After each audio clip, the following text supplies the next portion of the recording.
Every second, every minute, man, I swear that she can get it. Saying if you a bad bitch, put your hands up high.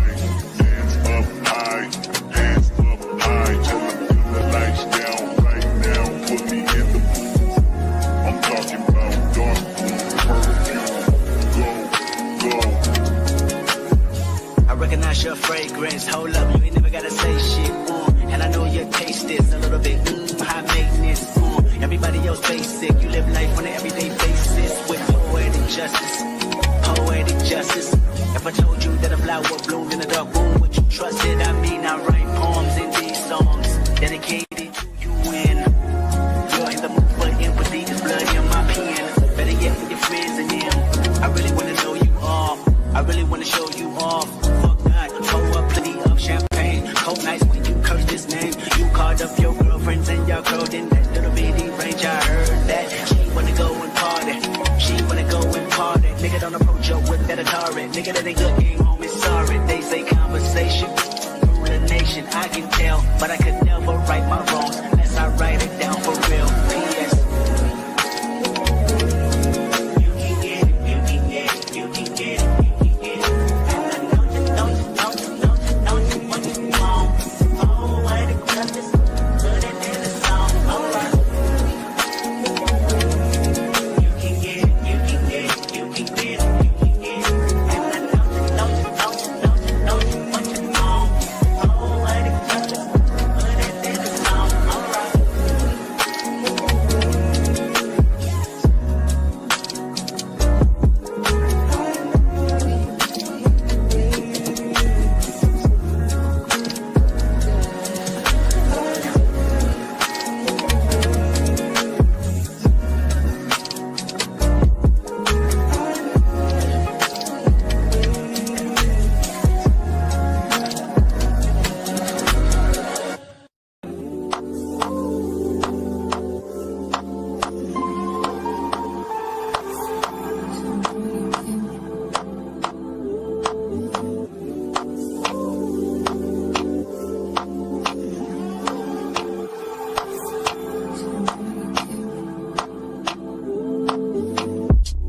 Taking notes on my keyboard, what you bothering me for?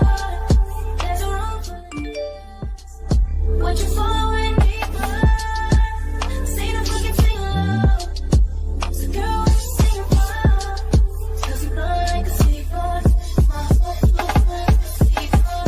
Money, more money. Pretty got these in the trash, they rolling. Sweet pretty dry. Two top girls, with a handful of girls, and they all so fine. Bring some pleasant, rainbows on it. Light skin chick, first light from mine. All like dance, just like from mine. Flipping, they loving the crew. They loving the crew. They loving the crew. Oh, they loving the crew. Oh, they loving the crew. They loving the crew. They loving the crew. They loving the crew.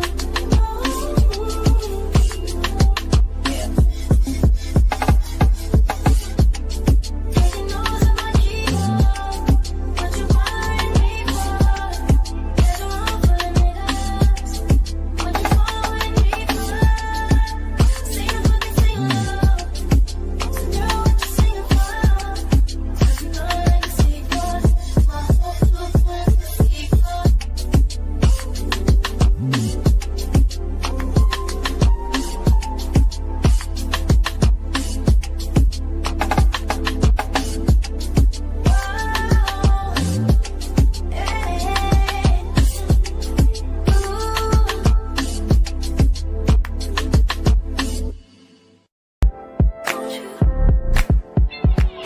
Where'd you go? Girl, you know how I've been living without you. Daydreaming on a cloud with you like the rising. With you tonight is on an island. It's about time for waking up. Found you wasn't with me waking up. Now you just said I couldn't miss your touch. I needed to distance myself from you. I was just in love with you. So compatible with you, won't you? Can I tell you something for what it's worth? You're having it back on.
recognize your fragrance. Hold up, you ain't never gotta say shit.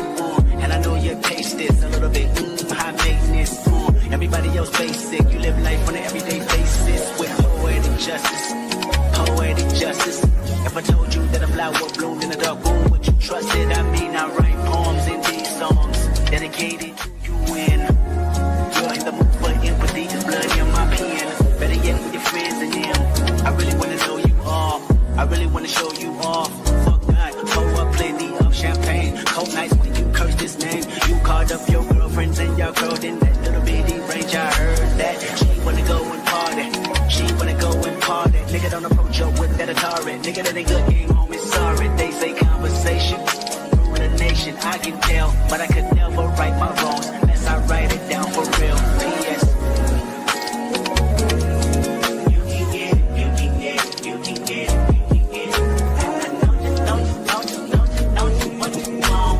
Oh, I think justice, put it in the song, alright.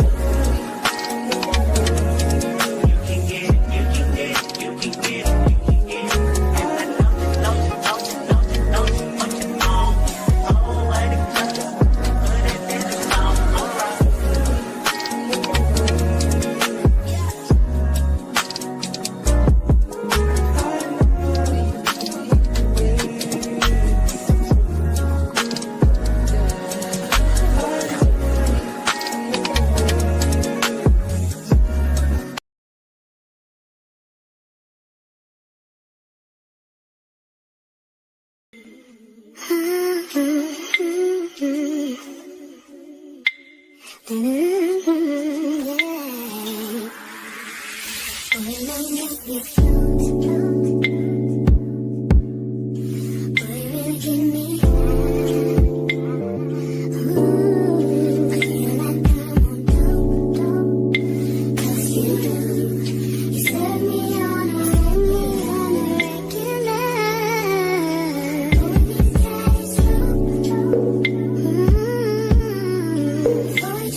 fast and you do what you want. I guess I'm doing what I want. Hope you doing what you want. What you want?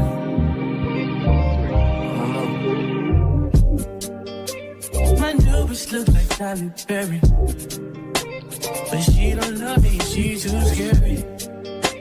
My old bitch fun like Jackie Brown. I wanna know if she too down. Will you be my leading lady? I want a contract, yeah, no maybe. In the meantime, It's not going what I want. it's some me time. Hope you doing what you want. Crib by the beach like Odell. Over my killers don't tell. Shut over my cause I knew you off the shelf. Now my bitch is Chanel. Will you be my leading lady? I wanna contract and get a little maybe. In the meantime, It's not going what I want. it's some me time. Hope you doing what you want. Only been a few hours but it feel like days. Only been days but it feel like months. Only gone for a year, only go like once. Life move fast and you do what you want. In the meantime, It's not doing what I want. it's some me time. You doing what you want. In the meantime, It's not doing what I want. it's some me time. You doing what you want. Maybe I don't love myself, I don't know. Leave me here, I'll fuck myself. See me in the mirror, I duck myself. Don't need much, so fuck my wealth. I need you in the morning, but I need you now. Yeah, I know why I give you all you need. I know what you like. I feel it coming. Tell me that the essence. I try to keep you, and I need some lessons. I need to give it up. I tried to live, but I can't. I don't know why I got the wall.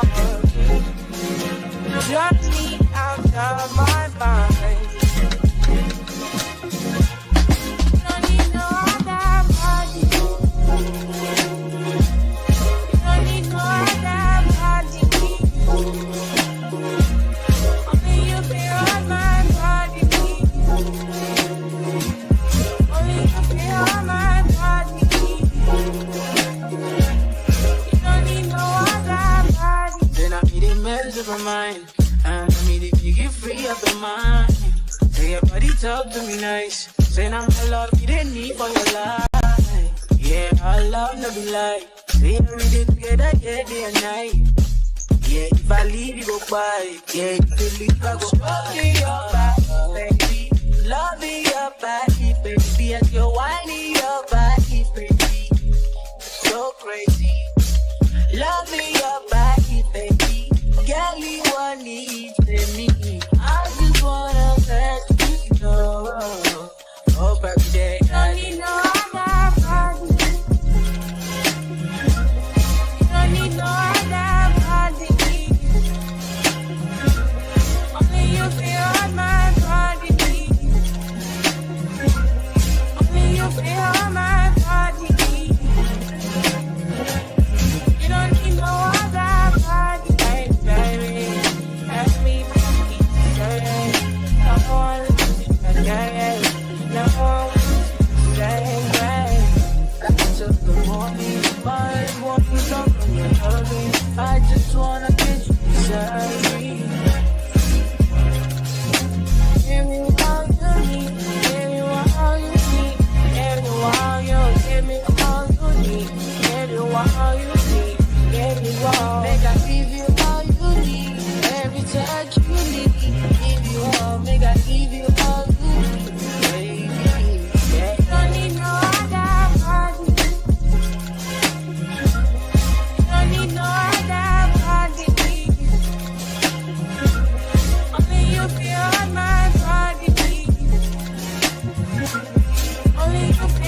Good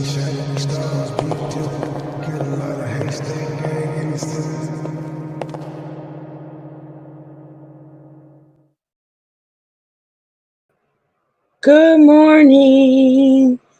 Hey y'all, how y'all doing? Happy Saturday.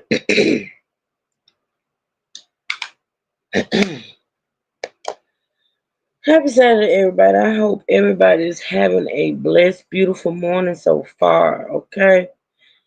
Um, let me do this first before I get started. Y'all know I have to come in on this channel with this right here. Hey Raina, happy Saturday, Raina. Thank you, Raina. That's all I'm gonna say. Until later. Good to see you. Good morning. You been up since 5, honey. Me too. Well, no, I got up at 5 and laid back down, but thank you, Raina.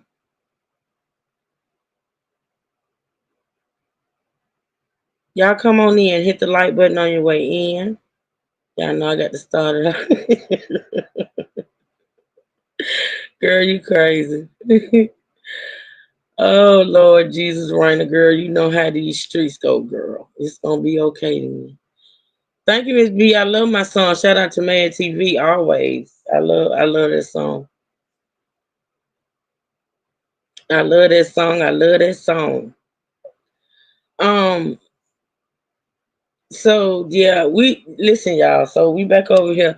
Thank y'all. Thanks to y'all that support this channel. I appreciate it. Y'all know I really appreciate those that support this particular content. I have to start off with my trigger warning. Good morning, Miss B. With my trigger warning on this channel, y'all know how I go. Because we're gonna get into this court case. So for those that follow, know that I covered this case when it first broke about probably I guess over a year ago. Maybe if you go back in my content, you'll see the content that we did on this particular case, Sade Robinson. The Sade Robinson was a 19-year-old young lady who oh did you? Sade Robinson was a 19-year-old young lady who went on the first date with a guy, Maxwell Anderson. Um, that date ended up being her first and last with him, and it ended up with him unaliving her. What I'm gonna do, y'all, and I'm gonna listen. I'm gonna be moving fairly quickly today. I'm not gonna do a whole lot of talking at first because I'm gonna play this video, which kind of um. You can't hear me, Miss Carla. Can y'all hear me? Y'all put a one in the chat if you can hear me.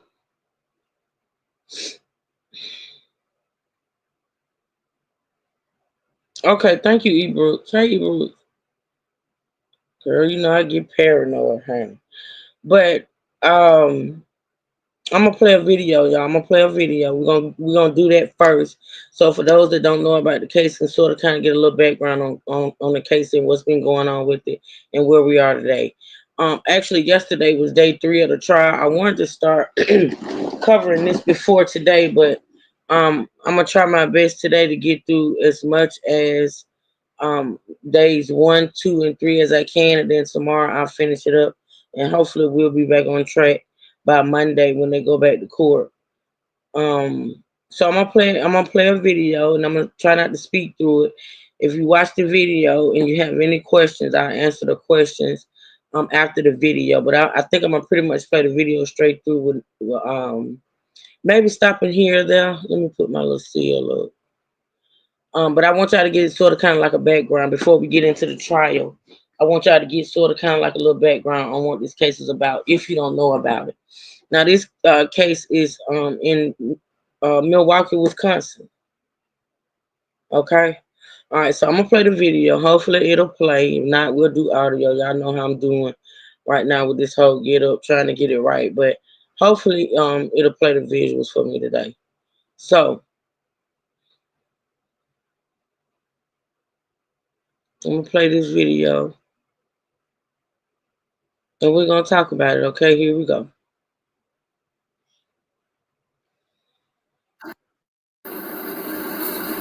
Her birthday's May the 10th.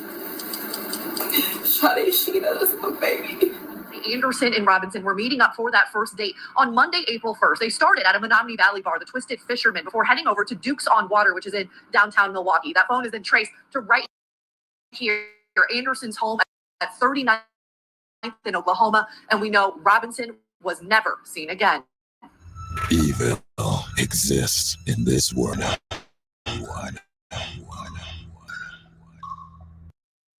Were loving parents Sheena Scarborough and Carlos Robinson. At just before 2 years old, her mom moved with her to Milwaukee, where she spent most of her earlier years, but was also traveling back and forth between her dad in Florida and her mom in Milwaukee. In her early teens, Sade moved to Florida to live with her dad and attended the Ida S. Baker High School. But Sade was homesick, and within a few years, she moved back to Milwaukee in late 2019 to live with her mom and completed her high school education at the Riverside University High School. After graduating high school, Sade matriculated at the Milwaukee Area Technical College in 2022, and she was 1 month away from achieving her associate's degree in criminal justice in May of 2024. Sade was very ambitious and had big plans for her life. At just 19 years old, Sade was able to work, bought her own car, got herself an apartment, and was saving and managing her money. As a young adult, she was eager to experience the world with a view from her own lens, and not only through media or other people's lens. She had looked forward to visiting places like Jamaica and was able to accomplish that goal this past January 2024. Sade planned on enrolling in the U.S. Air Force, following in the footsteps of other veterans in her family, such as her grandfather, who served in the U.S. Navy, and her uncle, who served in the U.S. Army, and she planned on living a full life. She was working as a cashier at Pizza Shuttle since 2021 and was also working a second job at the Wisconsin Club, where she got her little sister Adriana Reams a job as well.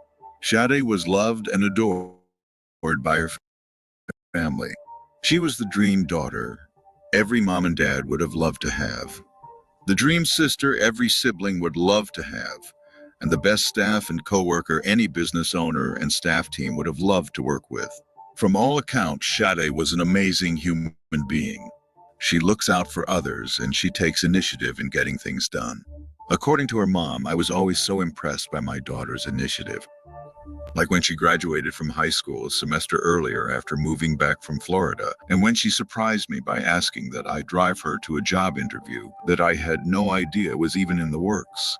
And in her dad's words, Sade was a beautiful, kind-hearted soul who would give her last to someone in need. Good spirit. And according to her workplace manager, Justin Romano, Sade was a vibrant, extroverted presence at Pizza Shuttle. Very outgoing, talked to everyone, and was always there to lighten the mood. On Easter Sunday, March 31st, 2024, Sade spent the day with her family at her grandma Linda Scarborough's house. Her mama Sheena cooked up some delicious meals, and they all ate and talked and had fun together as they always do. After their celebration, they all separated and went to their respective homes. They had no idea that that would be the last time they ever saw Sade. The next day, Monday, April 1st, 2024, Sade agreed to meet up with a man she met online and had been communicating with for a while. His name is Maxwell Stephen Anderson. He was 33 years old. They'd been having great conversations, and Sade was looking forward to having an amazing first date with him after work. She was really liking Maxwell's vibe and decided she was going to have a great time at dinner and see where the evening goes. So that morning, when she got dressed for work, she was most particular about her looks. And while video chatting with her mom about their day's activities, as they always do, she decided to wear ripped blue jeans, white shirt, and white shoes, with a black puffy coat to finish off her looks. As it was approaching 9 a.m., Sade walked out of her bedroom, smiling as she took one last look in her entryway mirror, before stepping out and locking her door. And as she got downstairs to the lobby, she saw CAS, the building secretary, and after a brief chit-chat told her how excited she was to be going on her first date with Maxwell later that day. At around 4:15 p.m., Sade reached out to Maxwell wanting to find out where they were meeting and suggesting she could do 5 p.m. Maxwell replied, Downtown somewhere? Before suggesting, Brat House on 3rd, to which Sade replied, perfect. Maxwell then explained that he's going to shower and would probably get there around 5:15 p.m. Then asked Sade, are you hungry? I need to stop at Twisted Fisherman to pick up my W-2 form from last year and we could eat there first. Okay, and yes, Sade replied before becoming puzzled about where they were going to eat. So she asked him, are we eating at the Brat House or the other place? Let's eat at Twisted. I'm feeling seafood, Maxwell replied. To which Sade affirmed, yes, I love seafood. Then Maxwell texted, sounds good. I'm about to leave. I'll be there soon. And Sade replied, okay. A few minutes later, Maxwell texted, just got to Twisted. And Sade responds, okay, are you inside? Yes, Maxwell replied. Maxwell had gotten there at 5:09 p.m.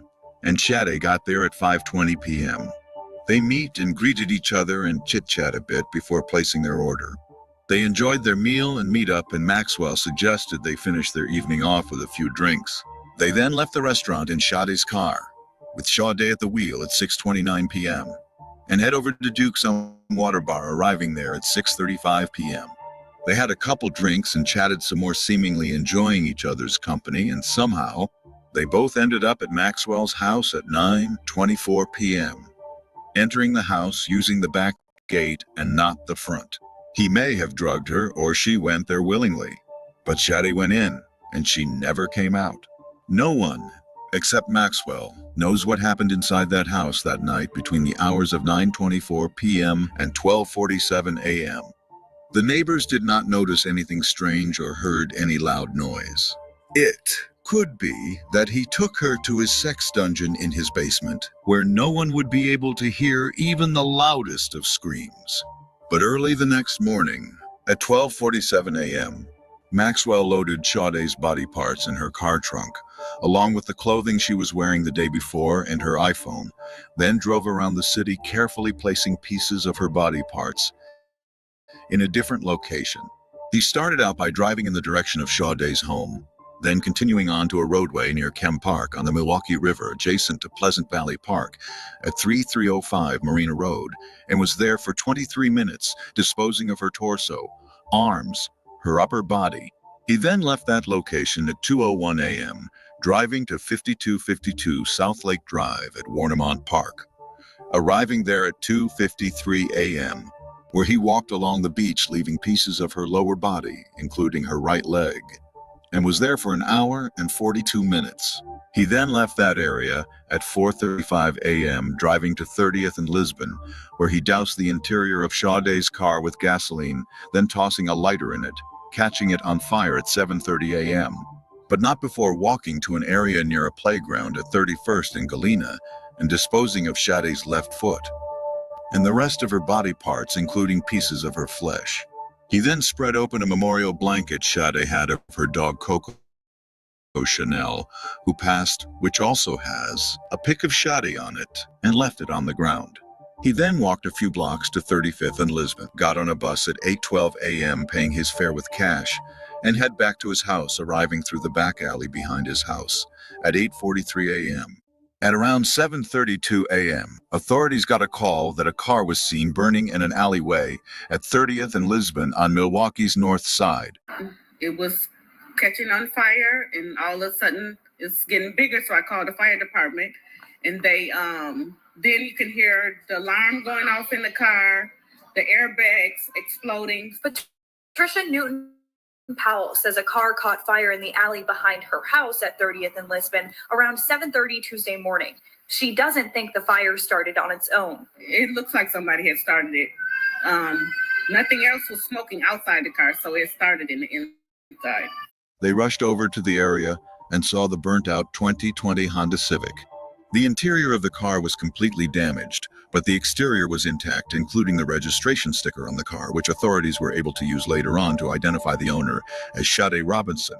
Later that morning, Tuesday, April 2nd, Sade did not show up to work for her shift, which was unusual since she never missed work unless she's on vacation or have notified them of a time off. The manager and other staff members tried to reach her throughout the morning, but became concerned when they couldn't. Today marks exactly 1 week since 19-year-old Shade Carlino Robinson went missing. I was the manager on duty when she didn't show that day. It wasn't like her at all, and we kind of knew something was up. We had been calling her all day. Pizza shuttle catering manager Justin Romano says Robinson always put a smile on her coworkers' faces. Very outgoing. She would talk to everybody here. She was always there to lighten the mood. She and I started at the same time here. Her disappearance has been hard on everyone who's worked with her for the past 3 years. Welcome back, Queen. It's kind of hard to get through today. Authorities say she was last seen near the area of Pleasant and Commerce on April 1st. They think she was wearing a black coat, white hoodie, blue jeans, and white shoes. Milwaukee police say no one's been arrested in connection to her Good morning, Miss disappearance. If you Monica. have anything, if you know anything, if you see anything, please just speak up. Let us know. Reach out to the proper authorities. And as it was approaching the end of the day and still no response from Sade, a staff member, AJ, who is also a friend, decided to go to her house after her shift ended. The first thing she noticed was that Sade's car was not there, and after knocking on her door and calling out to her and getting no response, AJ decided to go to the police station and have them do a welfare check. She had received a Snapchat from Sade on the eve of April 1st, sharing that she was at Duke's on Water Sports Bar, but that was the last contact she had with her. As all of this was going on, Sade's mom and other family members were using their Life 360 tracking app to track Sade's location. They had already reported Sade missing and given the authority important information they would need, but they were not going to wait for authorities to begin their search. The app pointed them to all the locations Sade had been the day before, and they decided they would start searching at the last place the app showed Sade was at. Sade's cell phone battery had died while Maxwell was at Warnemont Park, and so that was the last location that showed up on the Life 360 app that Sade was. So the family, along with a few friends, head out to Warnemont Park in search of Sade. As they got there and began searching, they got the call that Sade's car had been found burnt out at 30th and Lisbon. They quickly head over to the area, and Sheena's heart sank when she saw the burnt-out car.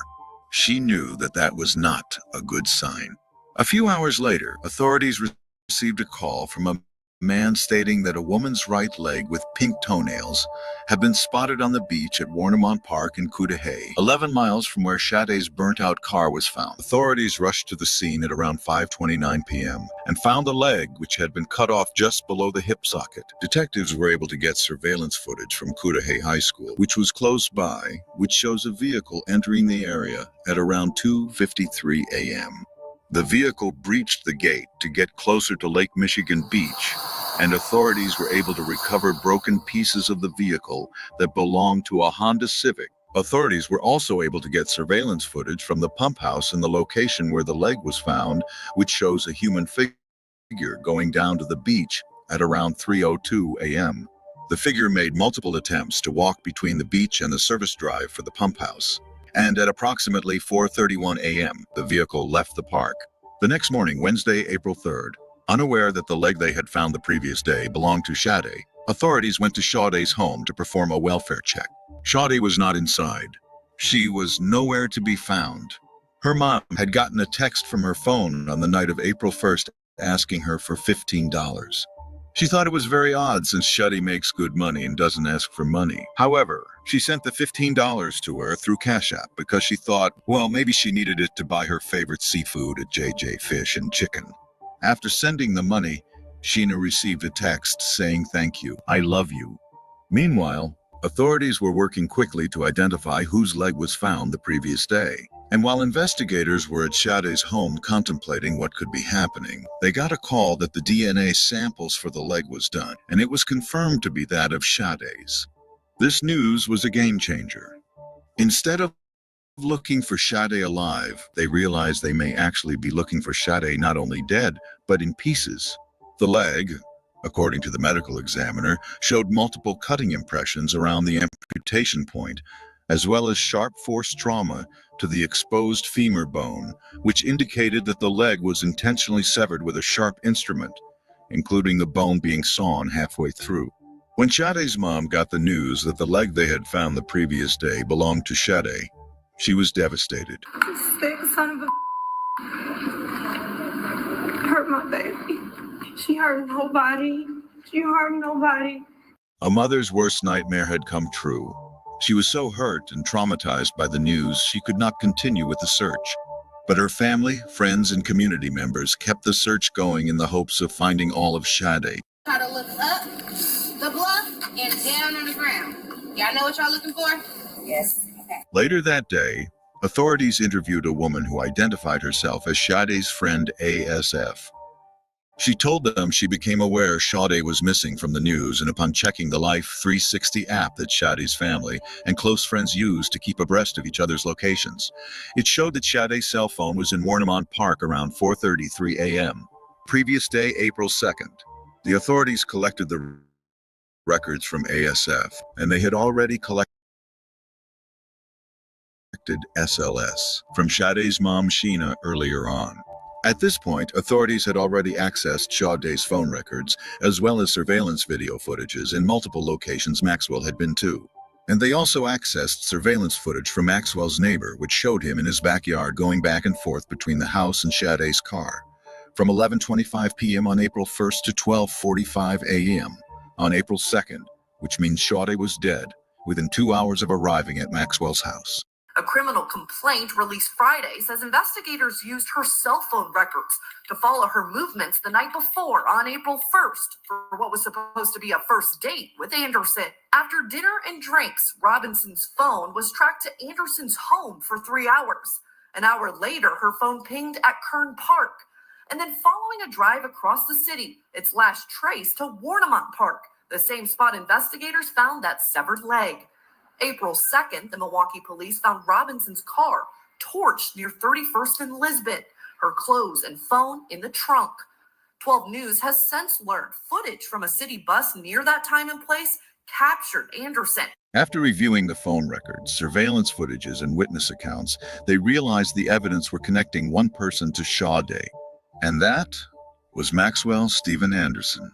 So on April 4th, 2024, Maxwell was arrested at a traffic stop just a few blocks from his house and taken into custody as a person of interest. New exclusive video appears to capture the moment investigators took Maxwell Anderson into custody near his home at 39th in Oklahoma, following a whirlwind investigation that started April 2nd. Milwaukee County 911 dispatch received a call from Cudahy Police Department regarding a severed leg at Warnemont Park. Subsequently, a Milwaukee police officer who was aware of our investigation raised the possibility that the leg may be related to a missing person investigation that they were conducting. That missing person, Sade Robinson. A search of his vehicle turned up his dark gray zip-up hooded coat he was seen wearing on surveillance at the location of Sade's burnt-out car.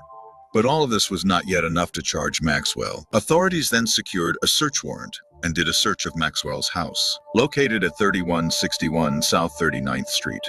They found blood on the bedding in one of the bedrooms and on the walls leading to the basement, and they saw several gasoline containers in the garage storage area, amongst other things.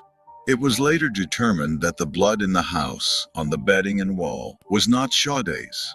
Detectives worked throughout the night combing through the remaining surveillance footages they were able to secure from the Milwaukee County Transit System, as well as from Lisbon Liquor and Food Mart that's located in the vicinity of where Sade's car was found. They were able to see Maxwell's movements in that area, including him moving away from the lit car and subsequently getting on a bus.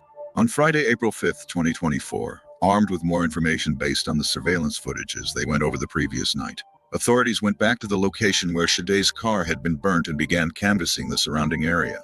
And there, in the wooded area, 1 block south of Sade's car near a train track that borders the playground at 31st and Galena, they found a female left foot with the same pink toenails as the right leg they had found earlier on, and a piece of human flesh. This was unbearable news for Sade's mom. She was already devastated knowing her beautiful daughter was missing and her car burnt out. But her body in pieces and scattered all over the county was too much for her. Imagining the trauma she might have experienced, She began to grapple with the thought that there are people in this world evil enough to do something like this to someone who has done absolutely nothing to them. This sick son of a is gonna pay. Barely speaking above a whisper This is justice for Sade. and fighting back tears. Who the would do something like this to my beautiful baby? Sheena Scarborough She hurt nobody. was pushing forward for her daughter, 19-year-old Sade Robinson. She said she had no idea Sade was connecting with Maxwell, and that he doesn't seem like the type of person Sade would hang around. On Saturday, April 6th, after hearing the news that more body parts were found in the vicinity where Sade's car had been found, Sade's family and friends decided to go back there and search again. They found Sade's tribute blanket on the ground in an area in the bushes, and on Tuesday, April 9th, as Sade's family continued their search in Warnemont Park, Cudahy, they found what they believed to be human remains. But it has not been confirmed by authorities if they were, and if they were Sade's remains. On Thursday, April 18th at around 7:37 a.m., a man was walking along Lake Michigan Beach in the location of 3305 Marina Road when he stumbled upon a human torso and arm that seemed to have washed ashore. He quickly alerted authorities, who came and took the body parts away for DNA identification. As of April 18, 2024, authorities have in their possession a right leg, a left foot, a torso, along with an arm and some human flesh. And while they believe all body parts belong to Sade, they have only confirmed the right leg to be hers after completing DNA testing. Sade's family, friends, and neighbors are continuing their search of the areas Maxwell drove to in the early morning hours of April 2nd. She looked out for my baby. The least I could do is look out for her mama's baby. We need to do whatever we can to bring her home. Until we find out what we need to find out, we just come out and you just keep pushing forward. And we let the experts come and decide, determine what they know. And we're just eyes and ears on the ground. Grit and determination through grief. Another day of searching for Sade Robinson's remains and searching for closure for her family. I think everybody's just overwhelmed. Tracking through water and mud, Robinson's cousin sits in Warnemont Park after searching all day, too exhausted to go on camera. It's just tiring because we're not getting anywhere. But our family needs peace and we need closure, so I don't want to stop. People want to get on the water because obviously she might be in the water and we don't have the resources. Authorities have also said they were continuing their search for the remaining parts of Sade's body and using boats to check if any of her body parts are at sea.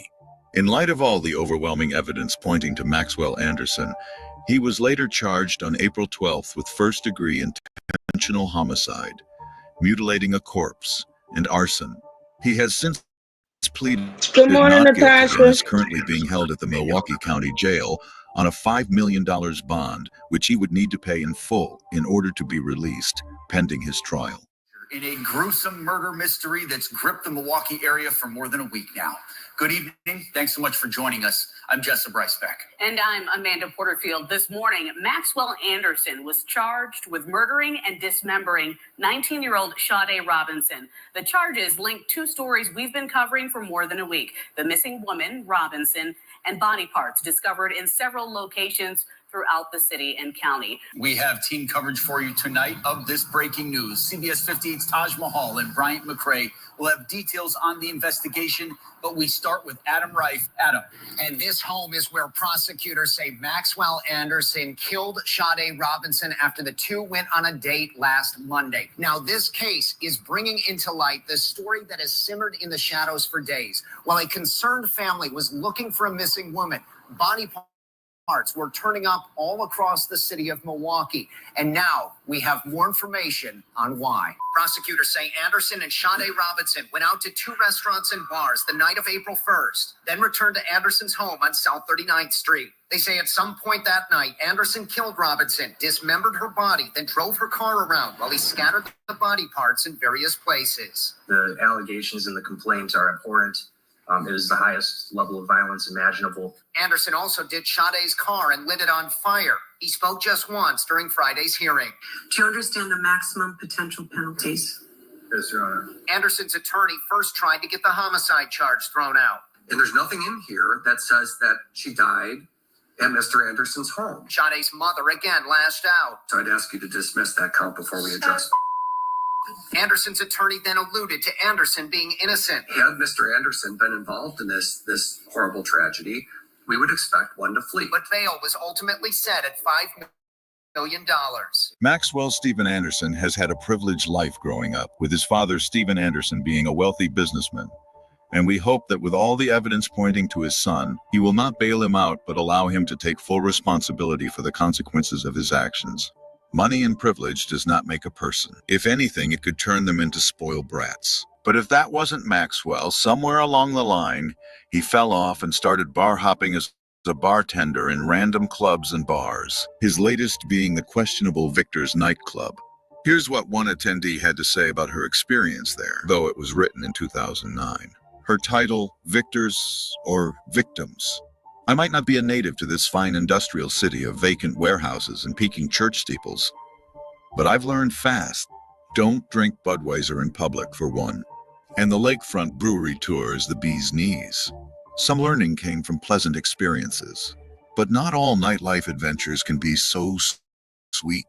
Co-workers, new friends, and a long-winded landlord made it known early that certain bars are for certain people, that particular neighborhoods draw particular crowds, and that prostitutes and crackheads have been known to haunt the late-night crowd at Victor's. I had my first Victor's experience this New Year's Eve, and aside from the well-timed and quickly devoured hot dog sold inside after paying an absurd $10 cover, I was horrified.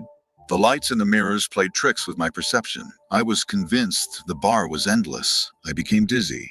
Could have been the whiskey. And, unaware of my own body, I performed an awkward dance for a few minutes. The booze were straight out of some mobster movie, and I was drowning in the scent of cologne and vomit. Everyone seemed to be crawling, hiding in shady corners, or hovering. Whatever your definition of normal human interaction, Victor's was lacking. Zombie-like forms were drooling, looking to score, forcing themselves to stay awake.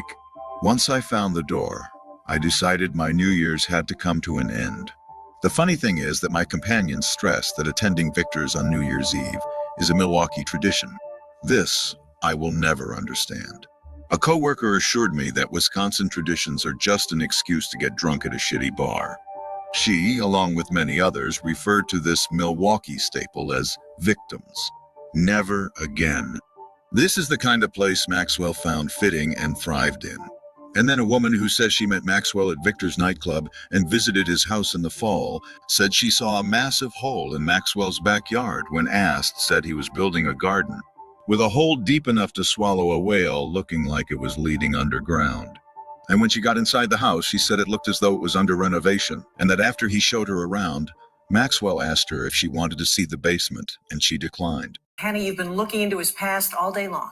Yeah, Joyce and Patrick, and we have uncovered a lot, including Anderson's ties to Waukesha County and what sources are telling us investigators found inside this home exactly 1 week ago. Who is Maxwell Anderson? We know he's a Southside resident whose house at 39th in Oklahoma was searched by investigators 2 days after someone found a severed leg on the Lake Michigan shore in Cudahy. For the last few years, he's worked at several Milwaukee bars. He works full-time, including the Rave from 2018 to 2020, most recently working at Victor's nightclub on the East Side. A woman who claims she met Anderson there spoke to 12 News by phone, but asked not to be identified out of fear for her safety. She says he once invited her to his Southside home. I remember there being something about a hole in the yard, and this was back in fall. I remember asking about it. He was like, "Oh, I'm building a garden."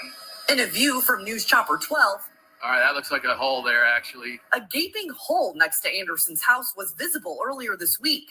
Inside the home, and when I got in, it just kind of seemed like he was in the middle of a whole bunch of renovations, but kind of seemed like kind of guy that never would finish them. Thursday, 12 News learned from multiple law enforcement sources Anderson had what is described as a sex dungeon in his basement. So I got a little bit of a tour, and he was like, "Do you want to see the basement?" And I was like, "No, I'm okay." He's like, "It's creepy down there." And I was like, "No, that's okay." And Maxwell has a bit of rap sheet for being violent. In 2014, a misdemeanor disorderly conduct and domestic abuse charge and conviction after an incident with a family member. In 2015, a relative suggested he seek out mental health treatment, and he smashed a glass, punched a hole in a wall, and grabbed the phone out of another relative's hand who was trying to call police. He was arrested and convicted for disorderly conduct, intimidating a witness, domestic abuse, and criminal damage to property. Anderson has a criminal record, a 2014 misdemeanor disorderly conduct conviction in Waukesha County after an incident with a family member in Delafield, and in 2015, a misdemeanor domestic violence case out of Door County. And in 2019, misdemeanor battery and disorderly conduct charges for beating a stranger who was trying to stop him from beating on a woman. Like the son of Sam David Berkowitz, in describing the murder of one of his 5 female victims, stated, "I wanted to destroy her because of what she represented. A pretty girl, a threat to me, to my masculinity, and she was a child of God, God's creation." It seems Maxwell Anderson wanted to devalue, humiliate, and destroy Sade because he thought she was too beautiful, too nice, too ambitious, and had too much going for her. Sade was a representation of what Maxwell couldn't be, a bright light, and he wanted to put that out for good in the most demeaning way possible.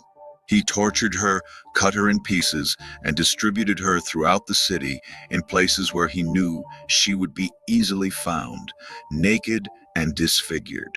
A sadistic psychopath. Quite a few young women have gone missing in Milwaukee in recent years, and they haven't been found. And Sade's mom, Sheena, in the height of her grief, is vowing that they will get justice too. I never expected this to pull up on my front door. This isn't normal. This is a 2024 Jeffrey Dahmer. I need him held accountable. I need justice for Sade. There has been a lot of many Black and brown girls that have been gone missing in Milwaukee for a moment. And all of them are going to be held accountable now because they mess with the wrong family. They mess with the wrong family because we're not going to stick quiet and we're not going to sit still. And we're going to call all of them out and we're going to speak for the whole community because I'm not about to sit down and I'm not about to sit still on this one. It's justice for Sade, Nancy. This should be a good place for authorities to begin looking at Maxwell Anderson. Sade was loved and will be missed by so many people. Her co-worker, Erica, wrote, "We miss you, Sade. We were family and friends. You made our day at Pizza Shuttle. It was never a dull moment when you were around. If somebody was having a bad day, you're most definitely the person to go to with your positivity. You bring so much positive energy with every word that you speak, and not to mention the hugs you offered everyone. And every day before you left, you made sure you told everyone that you loved them and to be careful going home. The tears won't stop because I know you never deserve this. She is the true definition of innocent. I'm praying for your family and friends that ever came in contact with your warm arms and words of positivity. We love and miss you, girl." Her mom, Sheena, wrote, "My babies are such angels and have been raised to help others in this evil world. Sade was 1 in a million. Her sister and our family are beyond devastated to have her taken from us like this. She touched so many individuals while on this earth. Love you, angel daughter. Eternally, always." And her dad is beside himself. She was a good soul, good spirit. She did not deserve what this. I was still hoping that my little girl was still here. That's all I had to hope for. And when they called me and told me that my DNA was a match, my world crashed down. She just like me, like to laugh, put smiles on people's face. She was my oldest. She was my first child. That little girl changed my life. She was my everything. And I got a pain in my heart that won't stop. Like it's not just emotional. It's like a physical pain. A parent to have to deal with this type of trauma and tragedy is inconceivable. It's almost like I wake up to live in a nightmare every day. Do you know how Sade met Maxwell Anderson? No, I don't know for sure. He's definitely not my daughter's type. I don't know. I got so many questions I can't answer. They came here to get my DNA to match up. I was hoping that it wasn't her, what they found. What is it like every time they find a body part to get that notification? It's like I want to know everything, but then I don't know if I can handle it. It's devastating. She was a beautiful, beautiful soul. Her sister's pain, palpable. She was the strongest person I know. And the kindest person I know, and the most beautiful person I know. And she never deserves it. And after reckoning with the fact that this evil has happened, her uncle needs closure. My sister and parents won't stop shaking, and it ain't because they're nervous.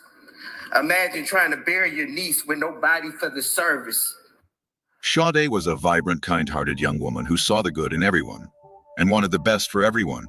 The world has lost a gem, another gem, and we should mourn because with each passing day, our gems are being taken away and we are being left with evil, demonic entities that seems to have no idea how to do anything else but bring hurt and harm to good people. After Sade got back from her well-planned solo trip, she wrote, "Jamaica was the best vacation I can ever go on. My first out-of-the-country trip, and I had a blast at only 19. Although I was quite nervous going out the country alone, it was all worth it and a great way to start the new year. Cheers to new beginnings, because this is what I worked hard for. Last semester was so stressful for me because I was taking 5 classes while working 60 to 80 hours a week and still managed to end the semester with a 3.5 grade point average. I am beyond proud of myself, and I will do it all again. Hard work pays off.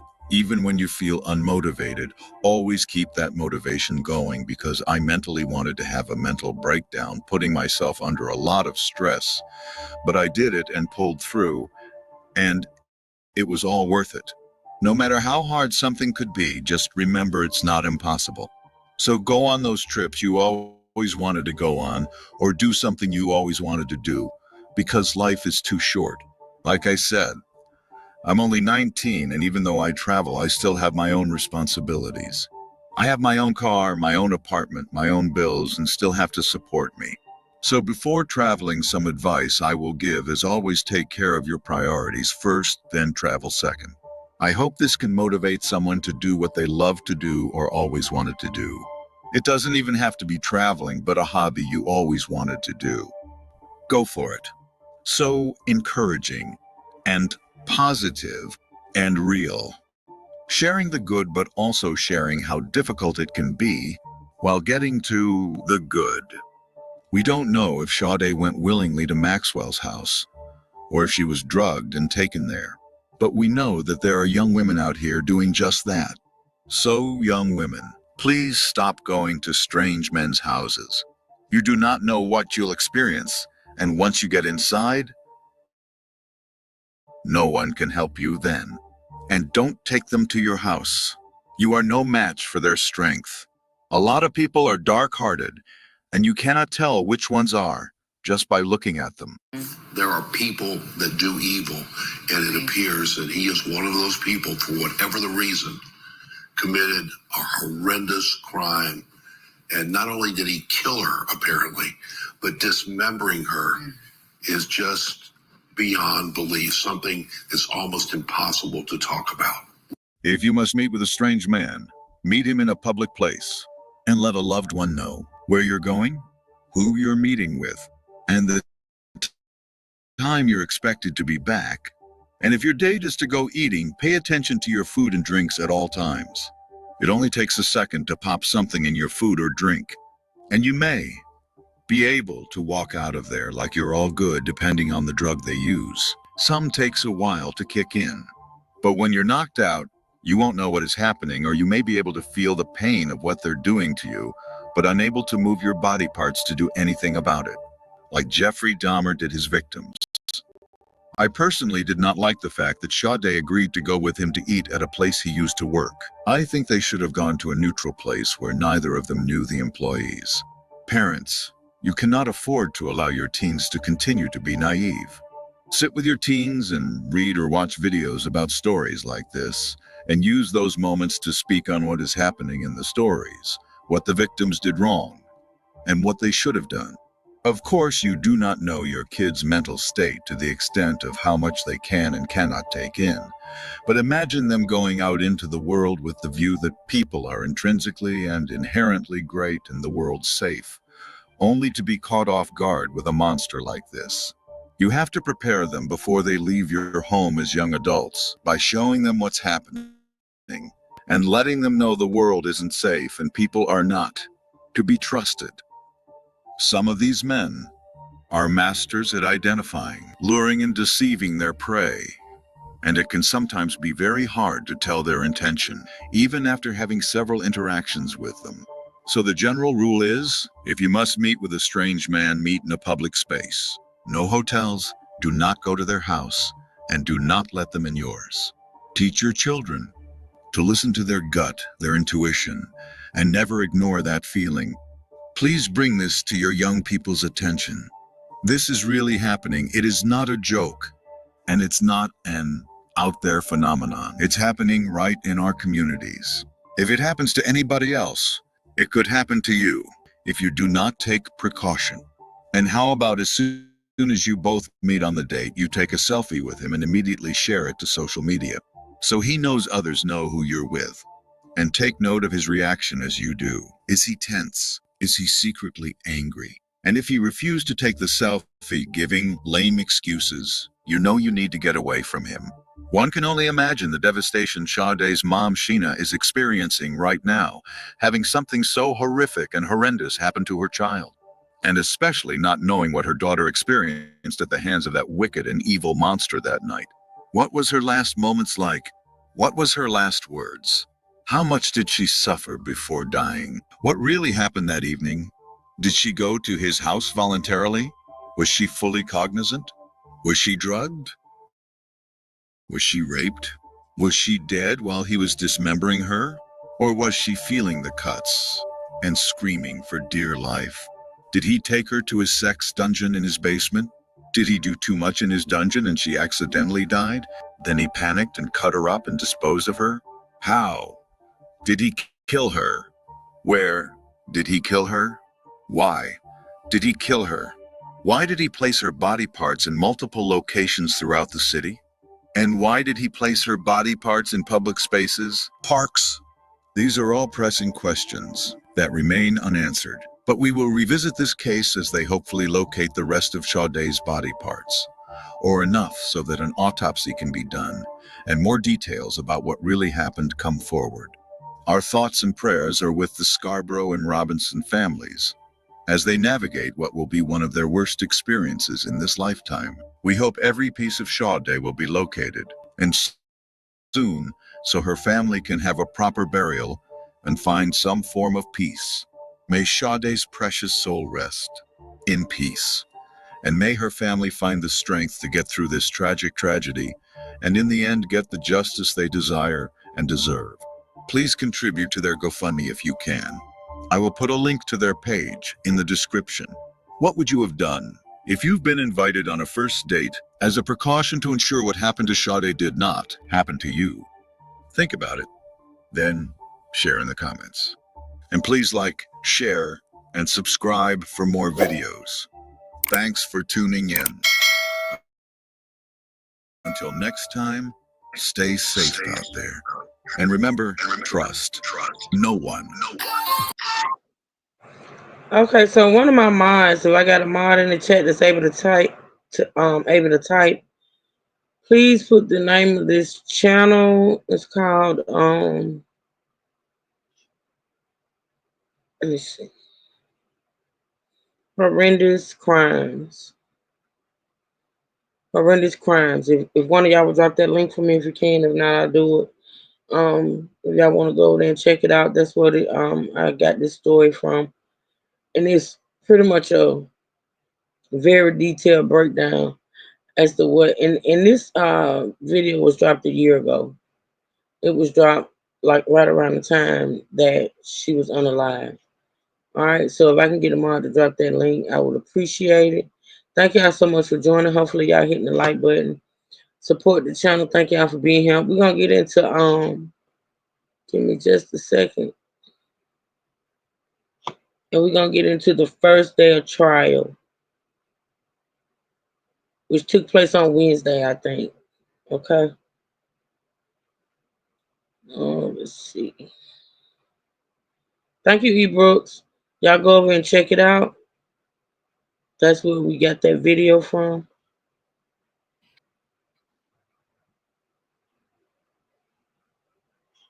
Now, I'm going to do a little fast forwarding because at the beginning of this, the judge give the jury their instructions, which, of course, this is Law and Crime Trials. eBooks Review dropped that link too. It's not Law and Crime Network. It's Law and Crime Trials, which is Law and Crime Network. It's just the trial portion. I mean, like the trial channel. So it's Law and Crime Trials. Y'all can go back or go over there and support them and watch the beginning where the judge give off instructions.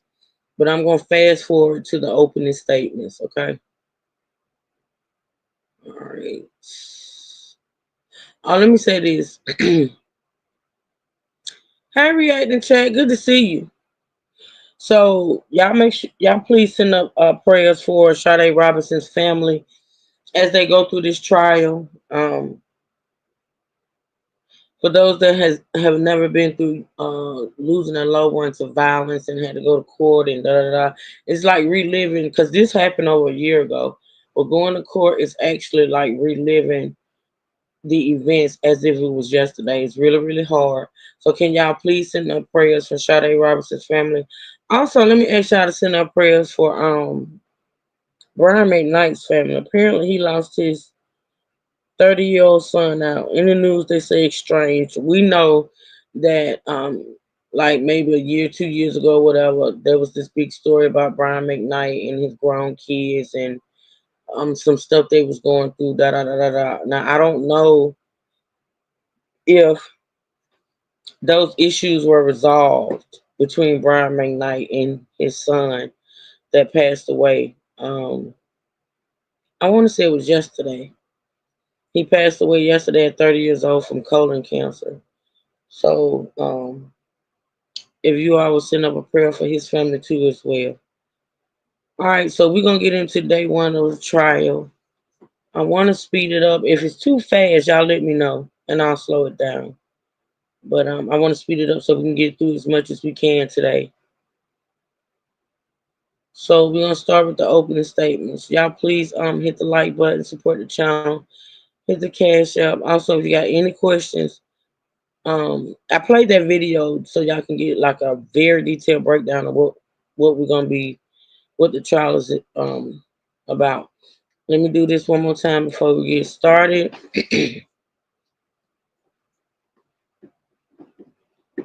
And we're going to get started. This is day one. This is the prosecution, I think, opening statement.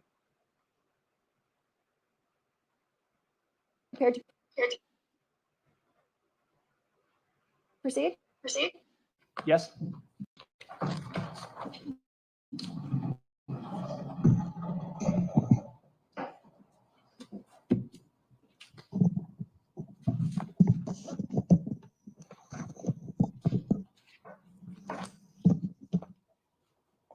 Ladies and gentlemen, the judge just read you the preliminary instructions. That is the law that is to guide you as you listen to the evidence in this case. And what I'm going to ask you to do now and ask you to do at the end of trial is two things. And there are two things that the judge just mentioned during those instructions. Use your common sense and search for the truth. That is your job. Over the course of the rest of this week and into next week, you are going to hear testimony from the witness stand. You are going to see exhibits. You are going to see a lot of exhibits and hear a lot of testimony. And all of it at the end is going to boil down to your ability to use your common sense and search for the truth. Your duty is to come to a fair and rational conclusion as to what the evidence shows. And that's how you do that. You apply the law given to you by the judge to the facts that you decide occurred and decide if Maxwell Anderson is guilty of the charges brought before this court. Maxwell Anderson is charged with 4 crimes that have just been defined to you related to the disappearance and murder of 19-year-old Sade Robinson that occurred on the night of April 1st, 2024 into April 2nd, 2024. Sade Robinson was a 19-year-old young woman. She had an apartment on the Lower East Side, 1858 North Commerce. She was in school. She worked a job. She worked at Pizza Shuttle on the Lower East Side. She was everything that you would expect a 19-year-old girl to be. That day, April 1st, 2024, Sade Robinson went to work at Pizza Shuttle like any other day, and she made the plans to meet up with the defendant, Maxwell Anderson, that evening after work. And she wouldn't know it at the time that she left her apartment that morning, but she would never return. Sade and Maxwell Anderson met up for dinner and drinks at the Twisted Fisherman restaurant in Milwaukee. They then went to Duke's bar on Water Street, and then they went back to Maxwell Anderson's house on the south side of Milwaukee around 9:20 in the evening on April 1st. After leaving Duke's and going to the defendant's house, Sade would never be seen alive again. That night, she was murdered by Maxwell Anderson. Her body was dismembered by Maxwell Anderson in a vicious and gruesome manner. And then Maxwell Anderson attempted to make her disappear from this world by discarding her body into body parts into Lake Michigan, and then taking her car and burning it behind an abandoned building near 30th and Lisbon. The evidence in this case is going to prove beyond a reasonable doubt that Maxwell Anderson intentionally killed Sade Robinson and then sought to have her disappear from this world. He cut up her body, tried to get rid of her body parts, and tried to cover it up in any way that he could. For doing this, he has been charged with 4 crimes: first-degree intentional homicide, mutilation of a corpse, arson of property for burning the car, and hiding a corpse.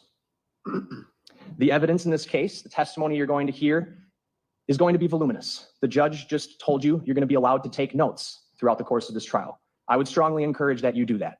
The reason for that is so that when you're back there deliberating at the end of this trial, you're able to look back and understand the significance of things that you heard and remember it, because there will be a lot. So I would encourage you to do so. But at the end of this trial, the evidence will establish that Maxwell Anderson is the one who killed and dismembered Sade Robinson, and it'll prove him guilty of those 4 crimes. This is my opportunity to summarize the evidence so that you have sort of a roadmap as the trial progresses, and so you understand the context of what you're hearing about when you hear about it. You are first going to hear about April 2nd, 2024. Around 5:20 in the evening, the Milwaukee County Sheriff's Office and the Cudahy Police Department were dispatched to the shores of Lake Michigan near Warnemont Park. It was a particularly rainy day. The weather was pretty nasty that day. And 2 young men were walking the shores of Warnemont Park, and they found a human leg. And they called 911. That leg that they found would later be confirmed through DNA testing to be the leg of Sade Robinson. The leg was found down a large bluff at the park on the coastline of Lake Michigan. It's a very secluded location. You are going to see ample amount of photographs of that location. And investigators searched that area north and south of there significantly, thoroughly, but found no other human remains at the park. Now, this park and this location is near the Cudahy Water Department. Investigators also discovered that on April 1st into April 2nd, a vehicle had been used to ram the Service Gate Road near the Cudahy Water Department pump house. This is right next to, about 100 yards away from where the leg was found on the coastline. The Cudahy Water Department personnel reported this actually the morning of April 2nd, prior to the leg being found. Notably, where this gate was smashed, this gate takes you essentially down a service road that goes right down to the shoreline where this Cudahy Water Department pump house was located. And recovered right where this gate was smashed were pieces of a dark blue Honda Civic, 2020 Honda Civic. Sade Robinson had a dark blue 2020 Honda Civic. The pieces of that Honda Civic were recovered from that location. They were ultimately determined by an analyst from the state crime lab that they were not just from any Honda Civic, they were broken off of Sade Robinson's Honda Civic. Video was recovered from the Cudahy Water Department and the surrounding area. And the video showed that near the location of this gate, a dark blue vehicle, Sade Robinson's Honda Civic, entering the park and entering that service road where that gate is at 2:53 a.m. on April 2nd. The vehicle remains down that service road, and there's only one way in and one way out, down that service road for about an hour and a half, and departs that very same service road at 4:32 a.m. on April 2nd. Additionally, on April 2nd, just hours after that car departs the park, at 7:30 a.m., Sade Robinson's Honda Civic was intentionally set on fire behind an abandoned building near 30th and Lisbon. Later that day, April 2nd, 2024, Sade Robinson was reported missing to the Milwaukee Police Department. Friends and family, friends who knew she hadn't shown up for her work shift on April 2nd at Pizza Shuttle, hadn't heard from her, reported her missing. Police followed up. They checked her apartment at 1858 North Commerce Street. She wasn't there. No real signs of what happened. Police would then follow up on the missing persons report, speak to several family members and friends, and discover that she had gone on a date the evening of April 1st after her work shift. They also learned what her phone number was, and they learned from her family and friends that she had an app called Life 360. Life 360 and the phone number, with that information, police obtained phone records from Verizon Wireless, the wireless company that serviced Sade's phone. And those phone records from Verizon Wireless and the records from Life 360 provided very crucial information about Sade Robinson's activities on the evening of April 1st and her whereabouts. Notably, the police discovered a text message conversation between Sade and a phone number that the police would later learn belonged to Maxwell Anderson. The text conversation showed that Sade and Maxwell Anderson were planning to meet at the Twisted Fisherman that evening to get food, and indeed did meet around 5:15 p.m. on April 1st. Additionally, the records from Verizon Wireless, as I indicated, provided location information for her phone that not only confirmed her trip to Twisted Fisherman, but would provide further location information all the way up until about 4:40 a.m. on April 2nd. Police would follow up at Twisted Fisherman, and then through her phone records, also learning that she had gone to Duke's on Water Street. And they got video from those two locations that confirmed that Sade Robinson and Maxwell Anderson met up that evening, first having dinner and drinks at the Twisted Fisherman, and then they went to Duke's on Water Street to hang out and have more drinks. Through all of that information, the phone data, the videos, investigators confirmed they were at Twisted Fisherman from 5:15 p.m. until 6:24 p.m. And then they went to Duke's on Water Street from 6:30 p.m. to about 9:04 p.m.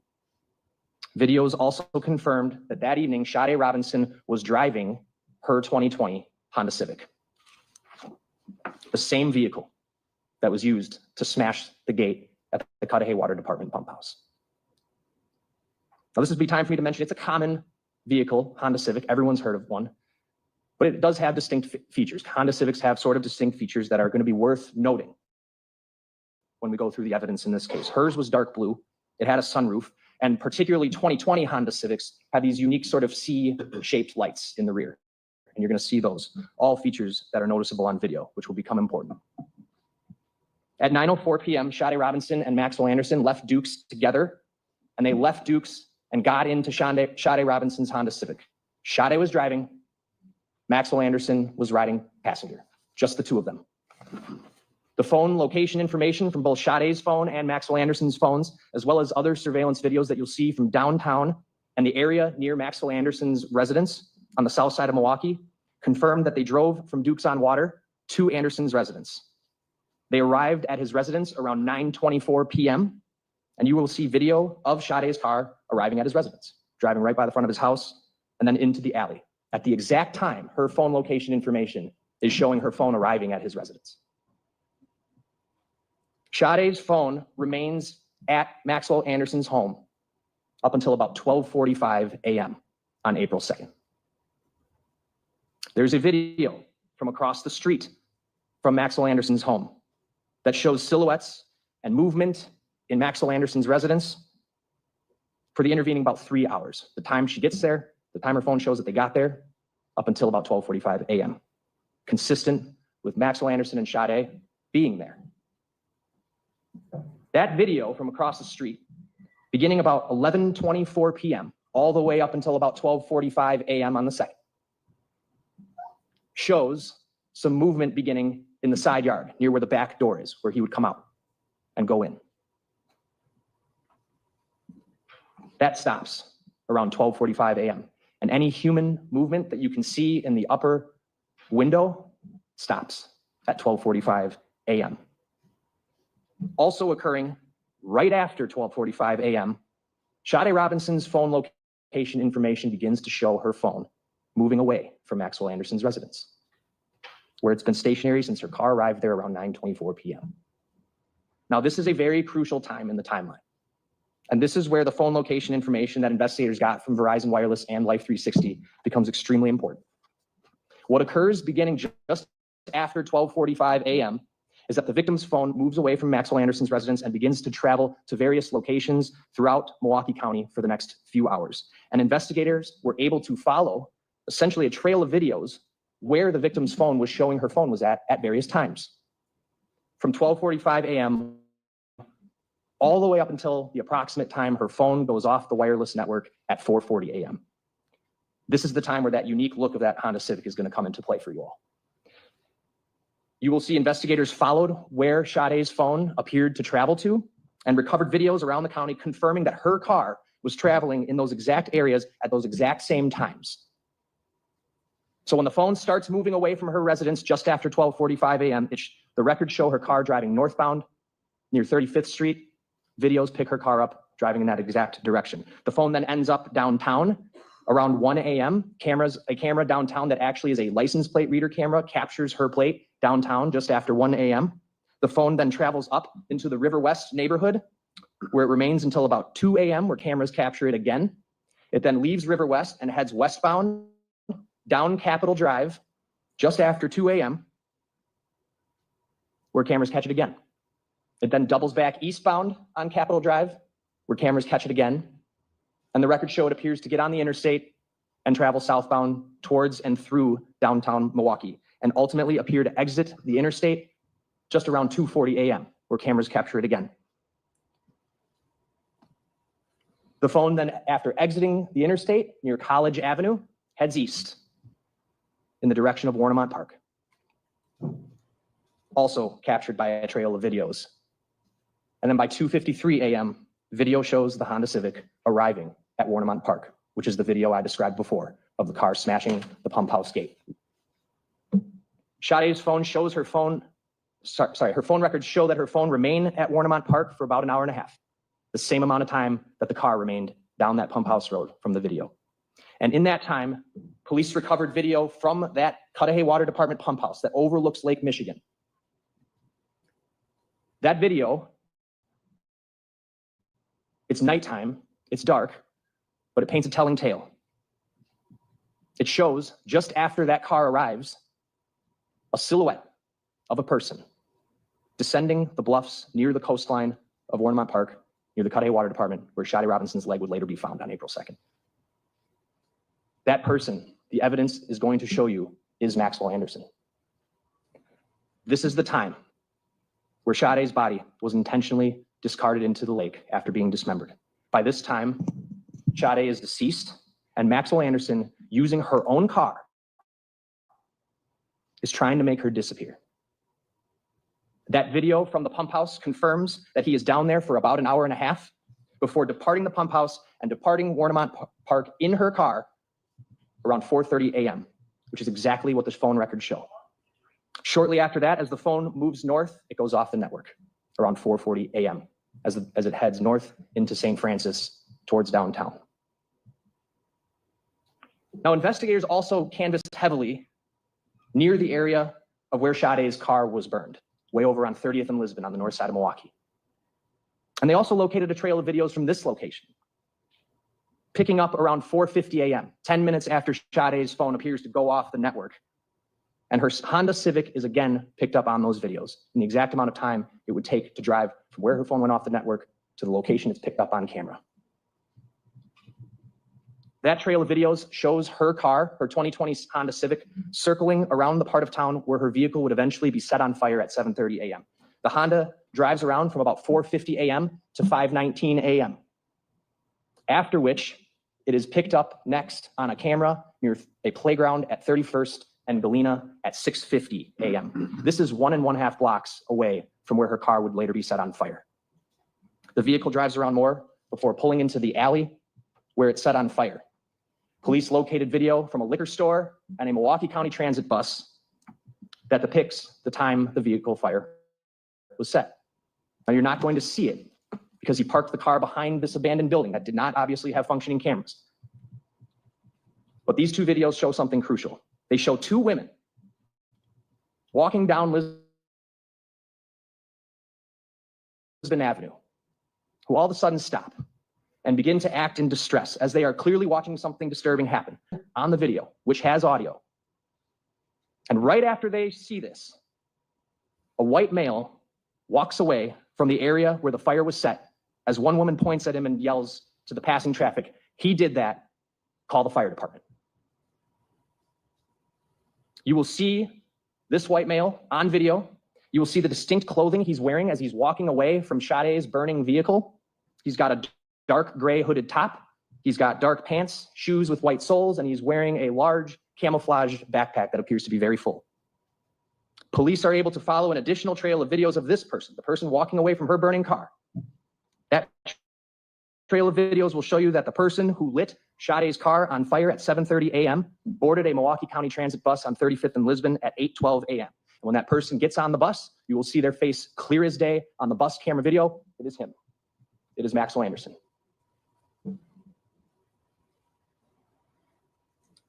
He then takes the bus southbound on 35th Street and gets off the bus just blocks from his house.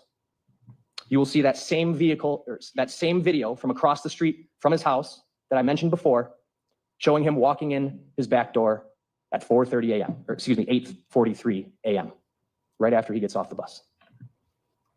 These videos will prove that Maxwell Anderson lit Sade's car on fire, that no one else was with him. He did it behind an abandoned building in a part of town far from his home. Now you're also going to hear that when police saturated the area, as well as family and friends who were not giving up on trying to figure out what happened to Sade, saturated the area where the car was burned, looking for any clues as to what happened to her.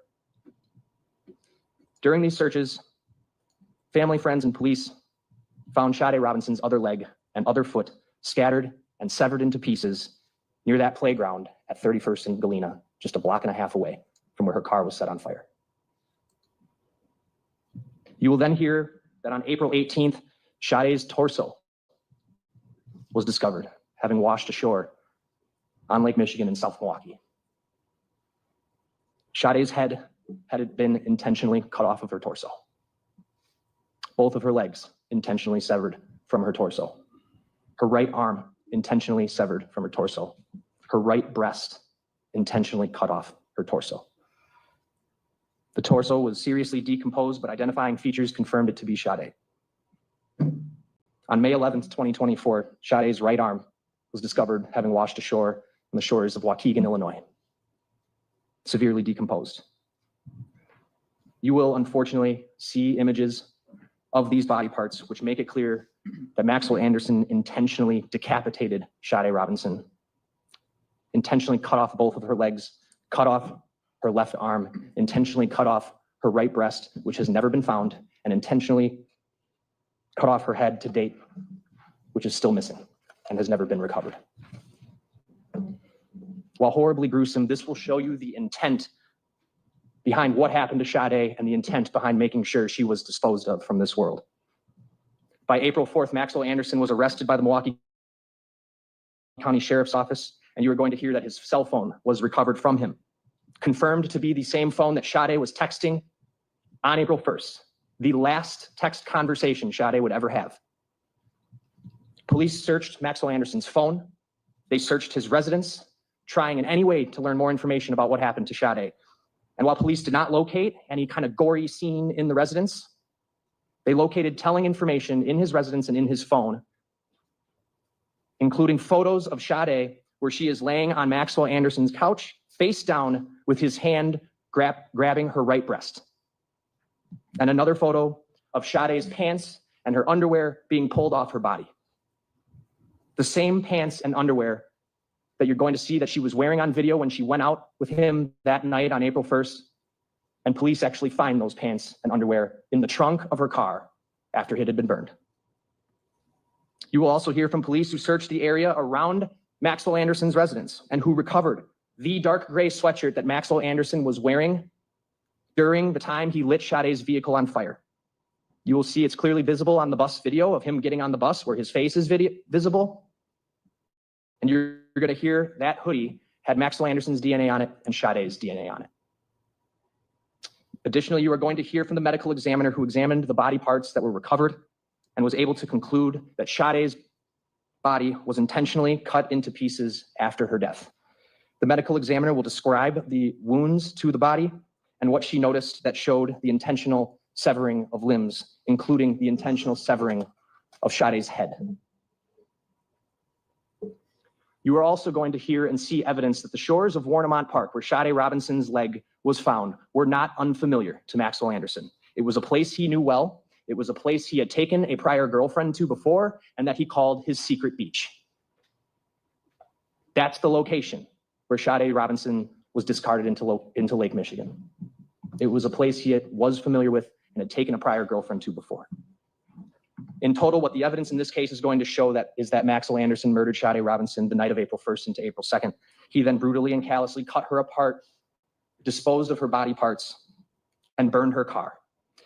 Maxwell Anderson was the last person to text with Sade Robinson. He was the last person to be in public with Sade Robinson. He was the last person to have Sade Robinson's car. He was the last person to be with Sade Robinson. And the evidence will show that he is responsible for Sade's death. You will see, the evidence will show that what happened to Sade Robinson that night was not an accident. One does not end up going out to dinner and then going out for drinks on Water Street for a good time to being dead and cut up into pieces and discarded into Lake Michigan unless someone intends for that to happen. That's what the evidence will show happened to Sade Robinson. And the evidence will show Maxwell Anderson is responsible.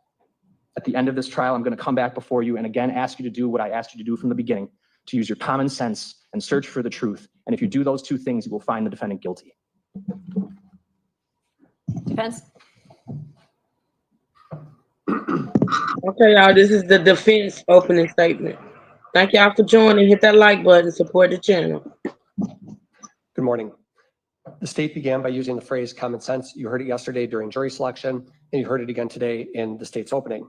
And they're using the phrase. Yeah, she was drinking. Well, she did go to a bar with the guy after they left the restaurant that they went to. She went to that bar. So I'm imagining she was drinking. I don't know. Maybe he was drinking and she wasn't. I don't know. But she was 19 and she was at that bar with him that night.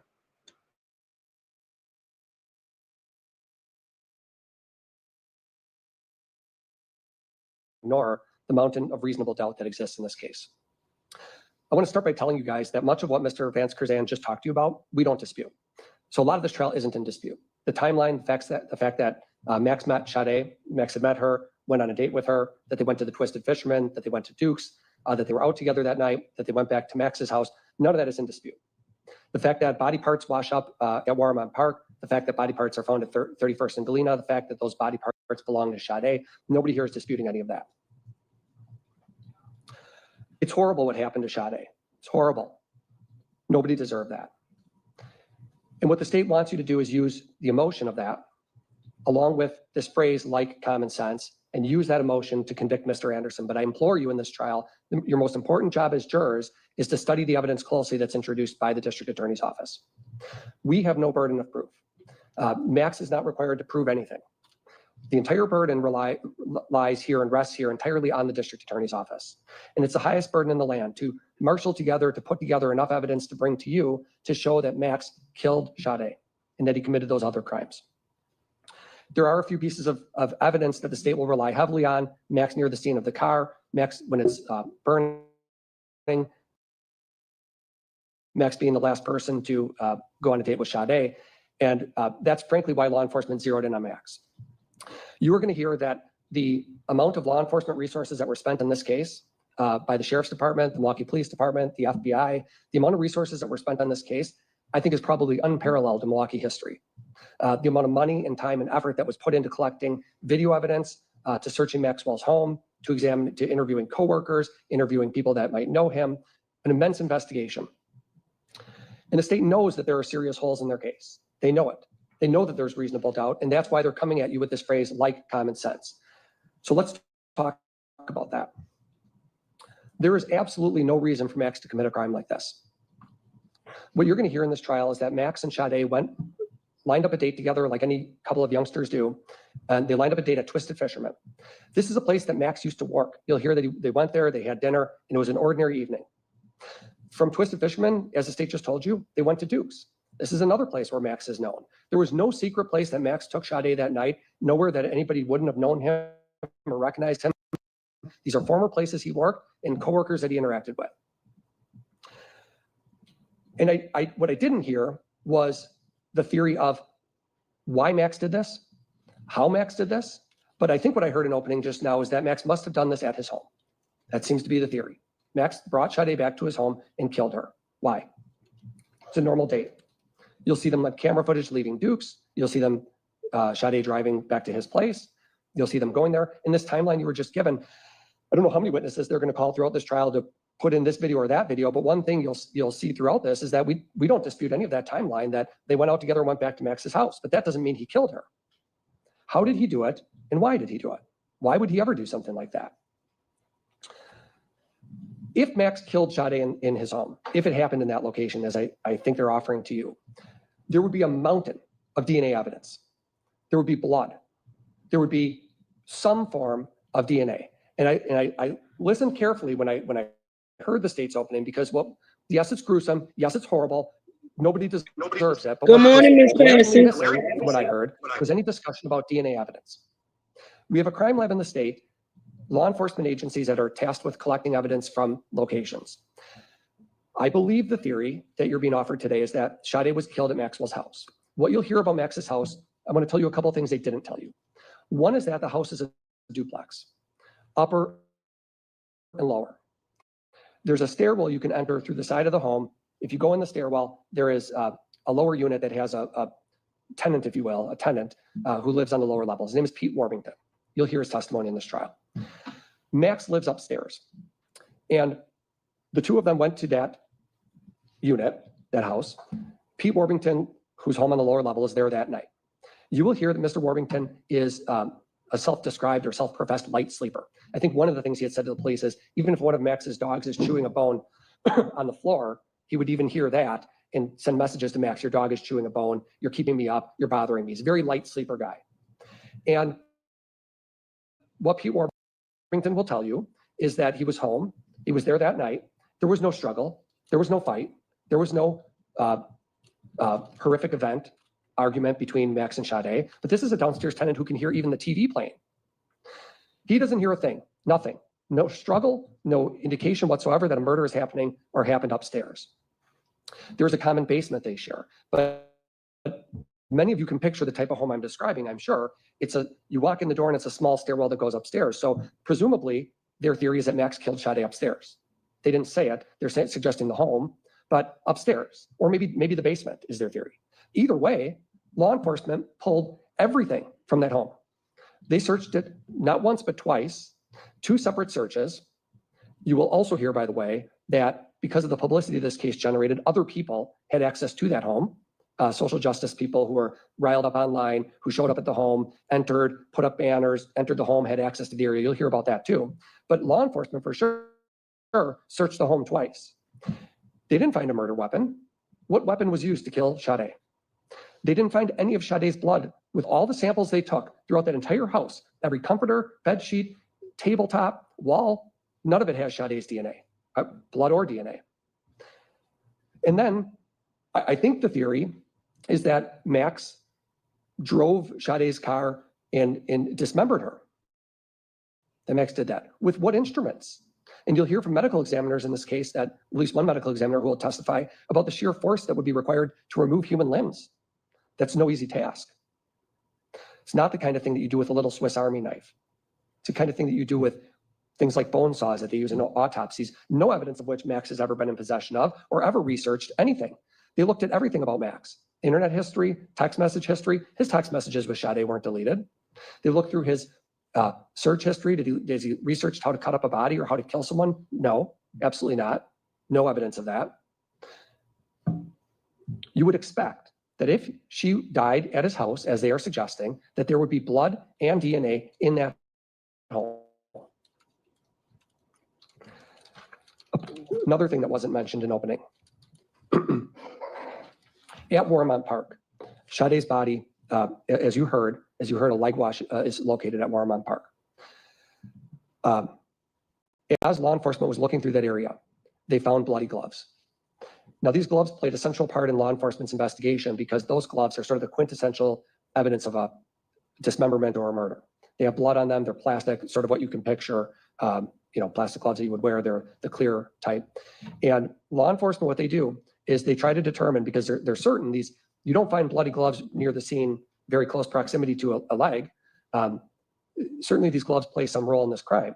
And so they look for any connection between Max and these gloves. They go to a place he volunteered at. They go to former places where he's worked. You'll hear that Max has worked at various bars in Milwaukee. He was a bartender is a bartender in the community. In that they looked at these gloves, these bloody gloves that were found by the leg, in that these gloves did not have Max Anderson's DNA on them. None. 1 in a quadrillion, or whatever the statistics are. They're not ever anything that he wore. And with respect to Sade's DNA, it's uninformative. Could be, could not be. Not able to rule it out. And not once do these gloves ever connect to Max, ever. Now, person that's seen him wear gloves like this, they don't match with the place he volunteered at. They don't match at any of the restaurants and kitchens that he's worked at. No connection. Sade's burning car. We know that the car is lit on fire near 30th and Lisbon, or 31st and Lisbon, and you'll do with that what you will. I'll say this. The question is going to be, did Max light that car on fire? That's how you get to guilty or not guilty on the arson. Was Max the one who lit that car on fire? I find it interesting, and I hope you will too, that when we look at DNA evidence and we think about the importance of that type of evidence, the reason why it's so crucial is because we know from our human experiences that people can be wrong. We know people can be mistaken. We know that people can believe they saw something when they didn't see something. So I'm going to ask you, all of you, to implore you, study the evidence closely. When you're done with this trial and you take this back in the jury room, study everything very, very closely with a fine-tooth comb. Because eyewitnesses can be wrong, but the way we either prove or disprove it is we collect DNA swabs and we send things to our crime lab and we test them to see, does this link the person to an item? There is no accelerant or flammable liquid that connects to Max, nothing from his clothes where they can say, oh, this jacket he wore had gasoline or lighter fluid on it. But most significantly, they swabbed the exterior door handle of Sade Robinson's car. Her DNA is on her exterior door handle. Max's DNA is not. This is the same car that is burning in that area of 31st and Lisbon. And a person can be, we know from jury selection, in the wrong place at the wrong time. So what of all this video evidence that you just heard about in opening, that there's, and I told you as well, hundreds of hours of video footage that's pulled from Capitol Drive, Lisbon. Interestingly, you will hear, as Mr. Vance Curzan just told you, that when Sade left Max's house, her car actually went to Commerce Street in the Lower East Side, actually right past where she lives. You'll hear that. But what's important about the video evidence, all the footage that they pulled from and you'll learn a lot in this trial. The amount of cameras, as you can imagine, exist, double it or triple it, what you might think is out there. Poll cams that the Milwaukee Police Department keeps throughout the city. Ring doorbells you'd never know are hidden in a certain spot. Convenience stores that have a camera on the side.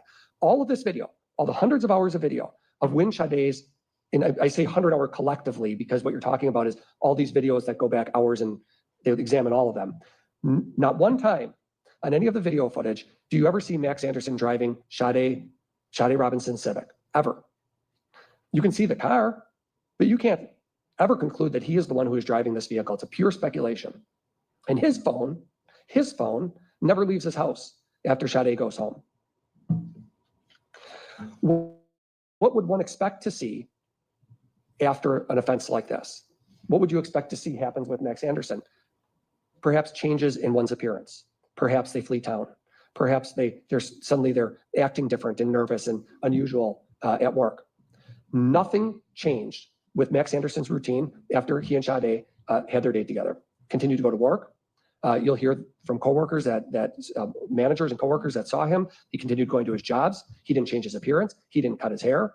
He didn't concoct some plan to leave town. He didn't try to talk to the downstairs tenant to concoct stories. None of that. And that's because he wasn't responsible for any of this. There would be no reason for him to do those things. And when law enforcement did their investigation and began looking into things and looking for her blood and looking for her DNA. They were presented with the fact and looking for Max on video driving her car. They were presented with the inescapable fact that all of it excludes him. And that's why you hear a phrase like common sense in voir dire and now. And I'm not telling you to ignore common sense, to be clear, not what we're saying. But when they emphasize a phrase like search for the truth, use common sense, it's at the exclusion of an equally, if not more important phrase, proof beyond a reasonable doubt. Justice sometimes is hard to administer. Finding Max Anderson not guilty because there is reasonable doubt is your duty, as hard as that can be in cases where we know that they're particularly gruesome. But Max had nothing to do with these crimes. And the law says it's not enough for him to look guilty or maybe be guilty, or there's a few bad things that look bad. They have to prove it beyond a reasonable doubt. And when you, as jurors, start to go into the jury room and examine these pieces of evidence, you will be confronted with nothing but reasonable doubt, and your duty is to return a not guilty verdict. Thank you. Okay, at this point, we're going to pass out notebooks to you. When you get the notebook, put your number on the front so that we know to return it to you. Okay.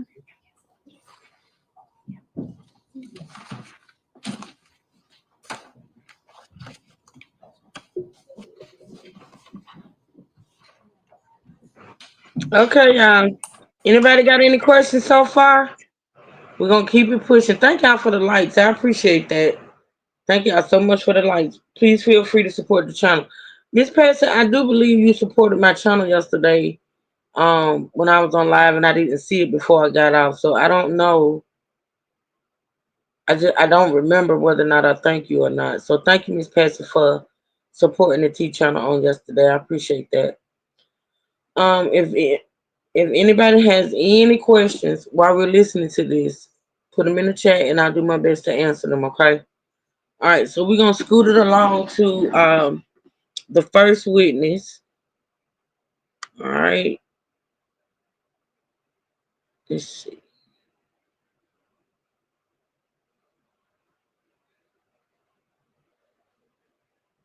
Thank y'all so much for joining. It was raining like pretty bad. Where were you? I was over by the beach.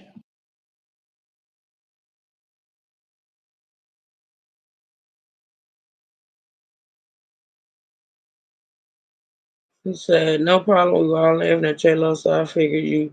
Yeah, girl, you know. Miss Patson, girl, you know I was weak. Hey, Uno, good to see you. You said, I'm here, boss. Clocked in and read it. Okay, thank you, Uno. Yeah, you know, I was in rare form yesterday, honey, when I ended that live, honey. I was just done. But I thank you so much. All right, let's see. I want y'all to hear from the beginning. I want y'all to hear who this witness is and things of that nature. Okay, let's go.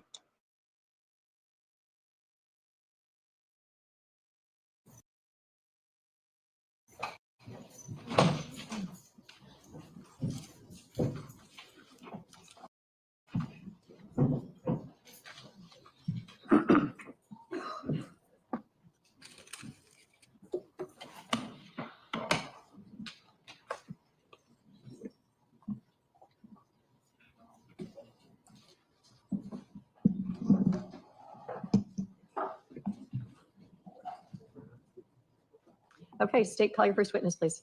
State calls Osiris Terrell.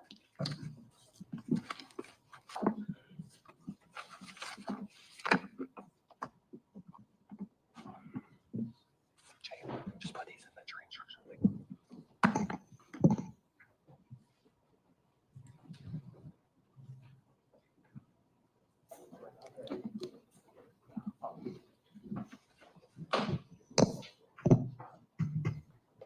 Sir, if you could just remain standing and raise your right hand. Yes, Miss Patsy, this is the Milwaukee, Wisconsin case. Yes, ma'am. Happened last year around this time. Around April. I'm gonna say April. March, April. Yeah. Testimony you give in this matter will be the truth, the whole truth, and nothing but the truth, so help you God? Yes. Could you please be seated, state and spell your name for the record. My name is Osiris Terrell, OSYRUSTERRELL. Please proceed. Good morning, Mr. Terrell. Do you remember the evening in the 5 o'clock hour of April 2nd, 2024? Yeah, Why do you remember that time and day? it was pretty miserable. It was raining like pretty bad. Where were you? I was over by the beach. And where are we talking about in Milwaukee? Cudahy, Okay, is there a particular park or area that that beach is associated with? Warmont. Warnemont Park? Yes. Okay, were you there with anyone? Yeah, a buddy of mine. Who's that? Evan. What's Evan's last name? You couldn't ask me that a million times. And you don't know? No. Okay, so what happened at the beach that made you remember this day? We were walking down there and there was a severed leg. A severed human leg? Yes. Okay, where was that? It was near the end of the trail down there. Before we get into more details about that, could you describe what this area is like? It's pretty, there's a lot of clay falling down from the cliff nearby. So it's pretty iffy if you can even get down there sometimes. And that week, it was raining pretty bad, like all week. Okay, so you described the day that you were there as being pretty miserable in raining. Yeah. And you remember? Do you remember that it was raining previously in the week? Yeah. Okay. Can you describe? Warnemont Park's a big area, right? Sort of. Okay. Can you describe the area and how you would get down to the beach area that you're telling us about? So there's two ways you can go down there. You can start from Sheridan Park and walk down the trail that way, but you're still gonna have to climb over a lot of stuff. The other way is there's like a gate on the south side that you can go down, but the hill is pretty steep. And even when you get down there, you have to climb through a couple trees just to get to the area. And it was raining for the past week, so it'd be pretty miserable to do it. The gate that you're talking about, does that is that part of a paved road? Yeah. Like a service road? Yeah. How did you become familiar with that area? I've been going up and down that entire area for years. If you were just in Warnemont Park, not down by the beach, would you necessarily be able to see this area? Yeah, but there's a lot of trees in the way. You'd have to be like at about a weird angle. And would that be like from the bluff area? Yeah. So you're down there with your friend, Evan, right? Yeah. Describe where you're walking when you see what you discover to be a human leg. Kind of like the beach line, really rocky area. It was covered in clay and just stuff falling from the cliff. It's probably like this much ability to walk around the area. Okay, and you're holding your hands out, maybe Yeah. Yeah. 3 or 4 foot, 3 foot spread? Yeah. Okay.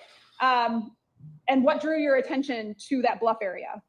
It was just the intention the whole time. There's no other way we couldn't go back just because the waves were pretty like extreme that day. So we had to go over there and we just had no choice. What drew your attention to the leg? It was a pretty narrow path, so it's kind of hard to miss. At first we thought it was like a mannequin leg, but then we got a closer look and realized what it really was. How'd that make you feel? It's kind of hard to say even now. I don't think it's really hit me, but yeah. What did you do? We went up pretty much immediately, called the cops, and that's all I really remember from that time. The police department came, right? Yeah. And did you have contact with a police officer or a couple police officers? Yes, but most of the time I was in the car. Okay. Were you down with the police officers on the beach area? No. You told them what you told us here today? Yes. I don't have anything further. Thank you. Cross. Did you see any other people down by the beach when you were there? No, it's just us that day. That's all. State anything further? No. Thank you, sir. You may step down. State your next witness. The state calls Officer Zachary DeSmet.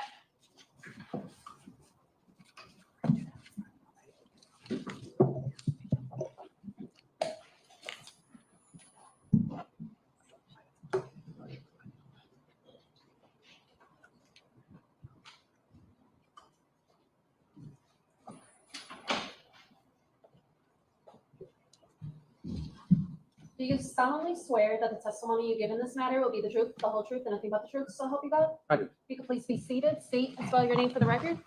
Name is Zachary DeSmet. First name is Zachary, Z-A-C-H-A-R-Y. Last name DeSmet, D-E-S-M-E-T. How are you employed? The city of Cudahy. As a police officer? Yes, ma'am. How long have you been with the Cudahy Police Department? 4 years. Were you working on April 2nd, 2024? Yes, I was. And were you dispatched to Warnemont Park that day? Yes, I was. Around what time? It was in the afternoon, early evening, late afternoon. What were you dispatched there for? I was dispatched there for a call reporting that they found a human leg on the beach. Warnemont Park, is that in the city of Cudahy? Yes, it is. We have two parks, Sheridan Park and Warnemont. They border each other. So the Cudahy Police Department has jurisdiction over that area? Typically, it's the sheriff's department that handles the parks, but if there's any imminent calls that come out or anybody that needs help immediately, we'll respond. Initially to stabilize the scene, then it's usually turned over to the sheriff's department if needed. Are you familiar with that area? Yes, I am. Can you describe the weather that day if you remember? The weather was pretty rough. It was rainy, very cloudy, strong winds, especially down at the beach. What did you do when you got there? Excuse me. I arrived on scene traveling east on Pulaski Avenue, which comes from Lake Drive into the park. The water department is on the northeast corner of the intersection. Drive down, and then you'll come into with Sheridan Drive, and then there's another drive that leads down to the actual pump house with a gate. Arrived on scene, parked on Sheridan Drive facing north, and then observed two males in the field that would lead to the gate. That location is in the county of Milwaukee, correct? Yes, it is. Describe I think what you described was like a service road with a gate. Correct, yes. Can you describe that further? There's an intersection, and then before you could turn right or south into Warnemont Golf Course or north onto Sheridan Drive. But then if you continue east, it's probably 20 yards worth of road, a service gate, and then there's a gap in the fence where people can walk themselves. Did you notice anything unusual about the service gate when you arrived? I did notice that it was pretty heavily damaged. So that's not a service gate that's like open to the public, right? Not usually, no. I think only our water department has access to that. Was there anything else aside from the gate being damaged in that area? Not initially when I observed, no. But you said there were two individuals in a field. Correct. Were you able to identify those people? Yes, we were. Who were they? It was Evan Millies and Osiris Terrell. What did you later learn they were? The people that discovered the leg down at the beach. Was one of them the 911 caller? Yes. And did you have contact with them? Yes, I did. What happened next? Well, I observed them to be, especially Mr. Millies, to be in a kind of a frantic state, obviously seeing something like that. They gave me a brief rundown that they think they found a human leg at the beach and wanted to show me where it was.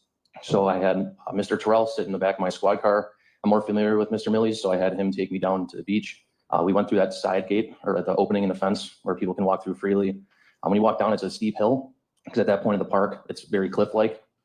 So there's the service drive down to the actual water pump house is very steep. So we walked down there. Can you further describe that area? Sure. So when you're walking down the service drive, like I said, it's very steep. It's wooded on both sides with a little bit of an embankment that goes up the sides of it. And when you get down to the bottom, it's actually brand new, renovated. I think last year or the year before. It's a pretty open area for vehicles to park. And then there's a building on the right-hand side that has a fence around it that I believe has 2 security cameras, barbed wire. It comes down to the lake. There's large rocks at the end of it where it immediately abuts with Lake Michigan. What is that building? That's the pump house. Okay. And that is a Cudahy city-owned building? Correct. You said the newly renovated parking area, is that open to the public or is that for the pump house? That's for the pump house. Okay, so there's not another public access to that area, is there? That's correct. There's not. So can the general public drive a car down there? No, they cannot. Can you further describe, as you're going down there with Mr. Millies, how he directs you towards the leg? Sure. So when we got down to the bottom, he had pointed me north from there. Obviously, there's a lot of debris on the beach, driftwood, rocks, et cetera, so I couldn't just clearly see it, especially with the distance. Now I'm an evidence technician, so I know one thing that's really harped on those trainings is keeping the scene secure and to not contaminate as needed. So my initial plan was where there's the parking lot, there's kind of a steep hillside next to it where you can walk down.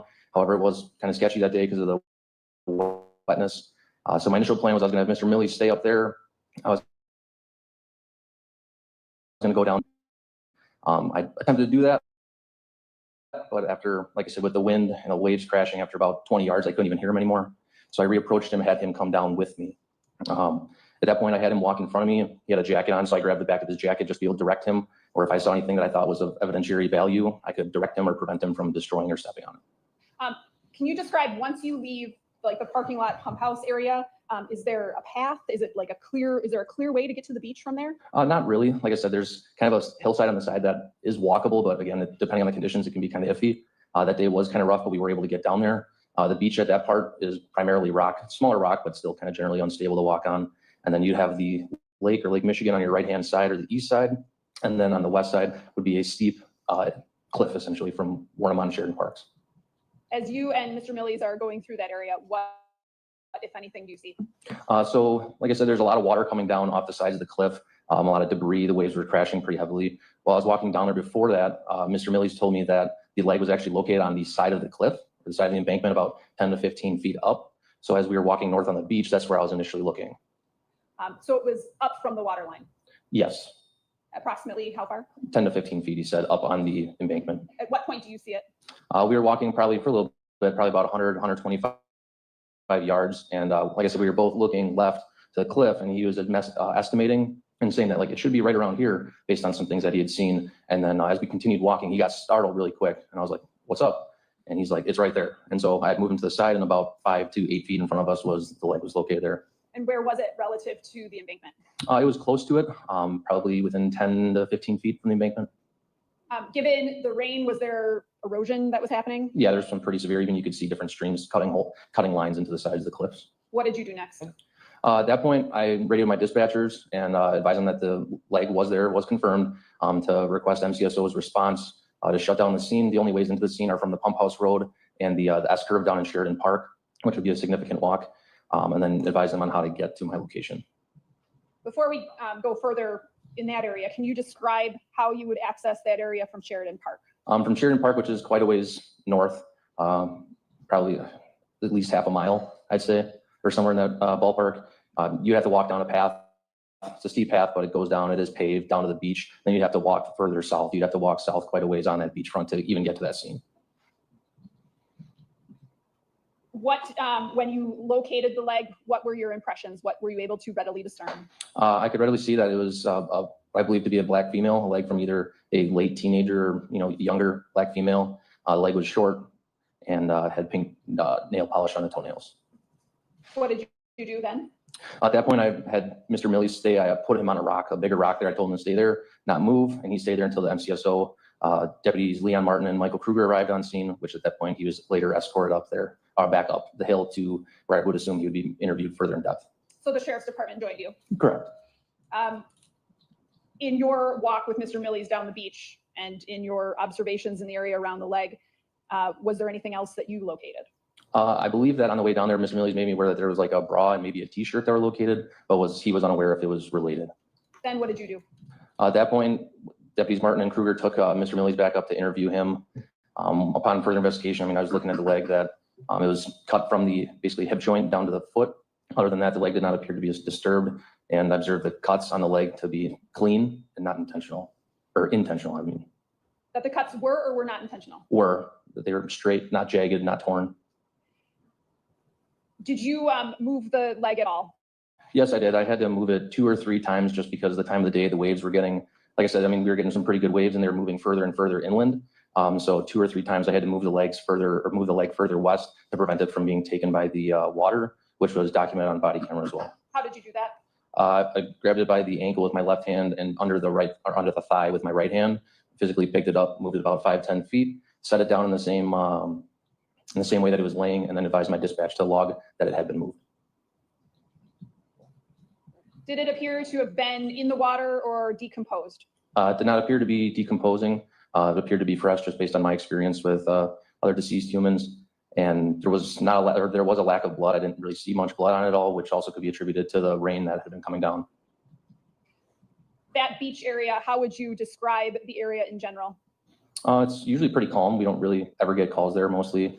If anything, it's usually like a dog complaint or someone just kind of loitering. But it's a beautiful area. It's not frequently traveled. It's hidden, secluded. Like I said, that's the second time I've ever been down there for an actual call.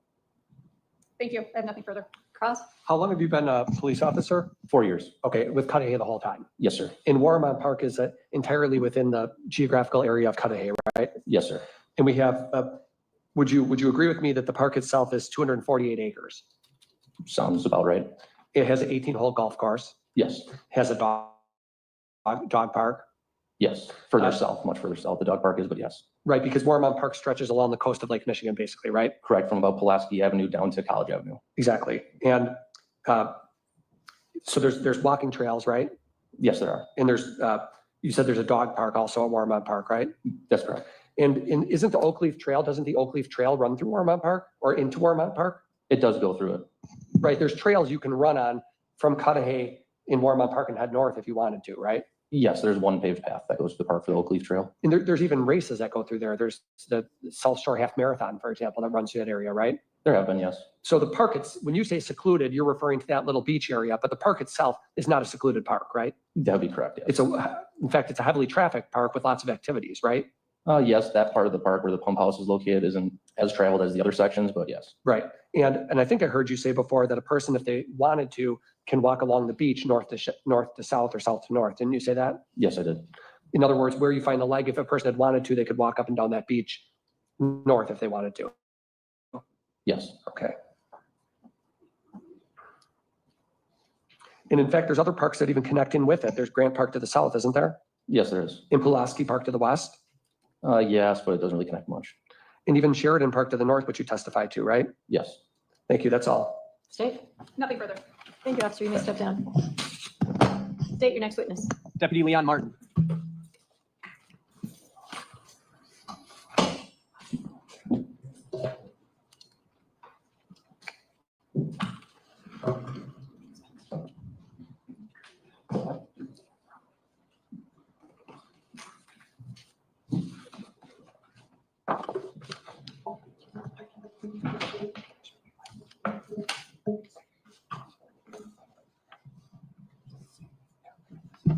Do you solemnly swear that the testimony you give in this matter will be the truth, the whole truth, and nothing but the truth, so help you God? I do. If you could please be seated, state and spell your name for the record. Name's Leon Martin, Leon Martin. How are you employed? Deputy Sheriff with the Milwaukee County Sheriff's Office. How long have you worked for the Milwaukee County Sheriff's Office? 4 years. You assigned to patrol, basically? Yes, sir. All right. Were you working back on April 2nd, 2024? I was. And what was your shift that day? Second shift patrol. What is second shift out in hours? 2 p.m. to 10 p.m. Okay.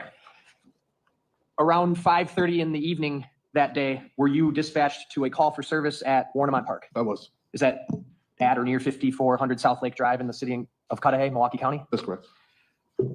What was the nature of the call you were responding to? There was a report of a possible human leg found on the beach at Warnemont Park. And that was information conveyed to you by dispatch? So Correct. essentially you know what you're going Correct. towards? Okay. When you arrived on scene, were there other law enforcement already there? There was. Members of the Cudahy Police Department? Yep. Okay. What did you do when you got there? I walked down, initially I parked at the top of the hill that leads down to the pump house. Was directed down the hill by other members of the Cudahy Police Department. Walked down the hill and was kind of flagged over to the area where police officers from Cudahy Police Department were already there. This area that you walked down to would have been the pump house that is on the shores of Lake Michigan. That's fair? correct. When you got down there, were you guided to where this body part was recovered? I was. And were you wearing a body cam at the time? I was. I'm going to have you take a look to your right if you can. On the screen here, I have what's marked as exhibit number 10. Do you recognize that? I'll stipulate that's his body cam. I'll play a clip from this first. This is exhibit number 10. The video is titled SUSP-5 Martin. I'm going to play a short clip here.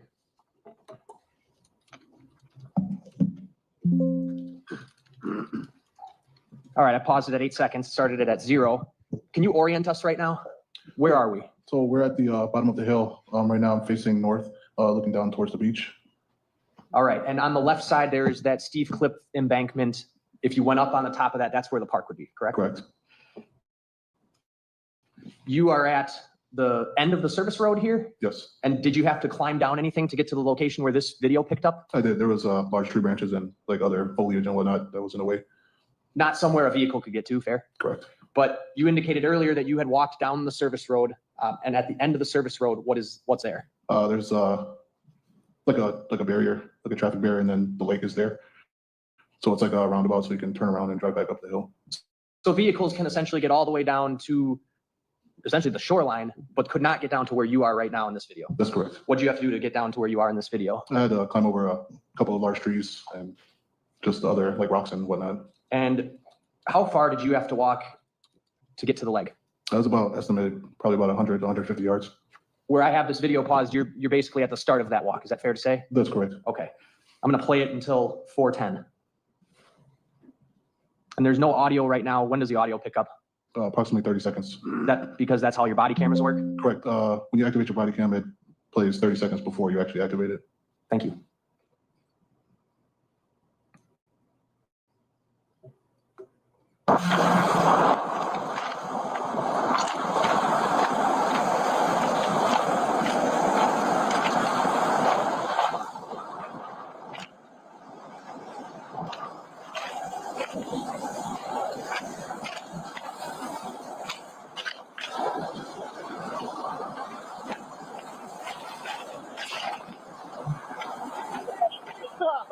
Yeah.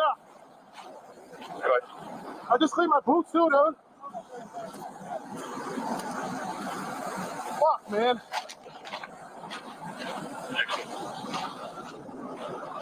by. I have the high call sheet. I'm trying to figure out what to do.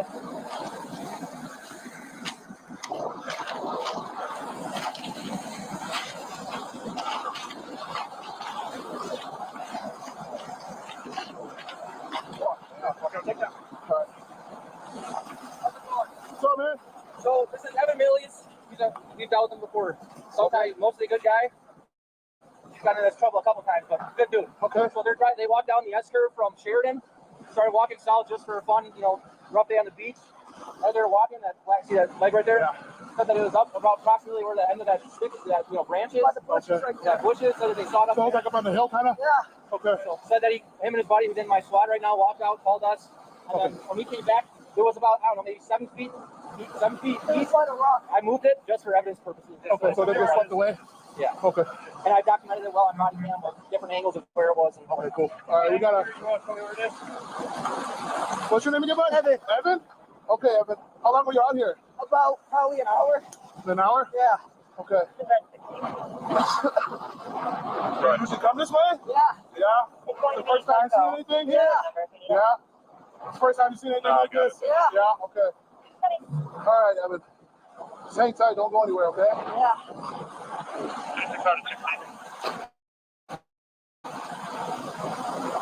Thank you. That is 100%. Copy, thank you.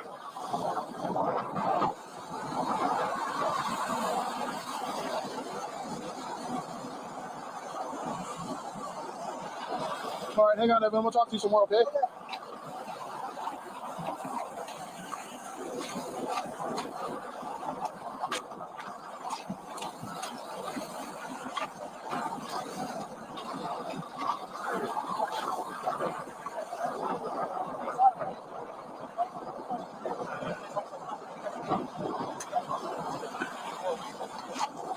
And they just out the water pump ways and called us. That's at least they called.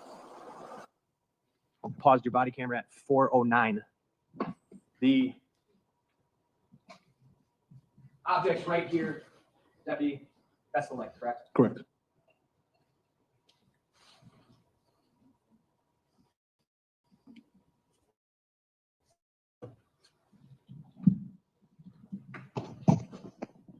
Now, as we were watching that video,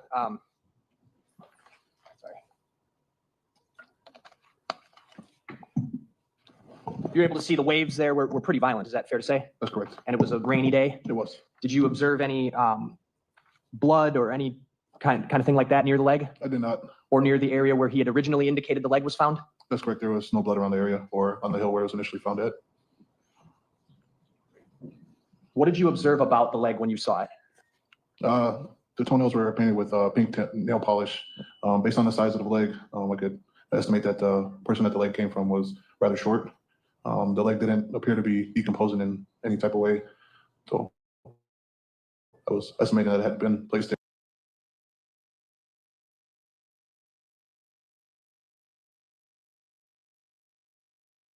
there relatively, short time ago. The other member of the sheriff's department that we saw in there. Mm-hmm. So the person you first talked to, that was Officer DeSmet, correct? Correct. The other member of the sheriff's department, who was that? That's Deputy Michael Krieger. Did you and Deputy Krieger canvass the scene or search the scene? We did. What were you- What did you find? Nothing else of evidentiary value. No other body parts, correct? That's correct. Was the medical examiner's office called to the scene? They were. Did they come? They did. Did they take possession of the leg? They did. Throughout that time, were there other members of your department who responded as well? There were. Did you search other areas, not just on the shoreline that we were watching on that video, but other areas of the park as well? That's correct. At the top of the bluff that was on the left side of the video, that's a wooded area.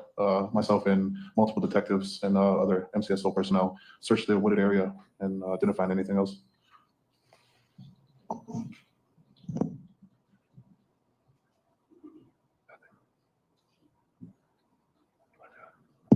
I have no other questions. Ross?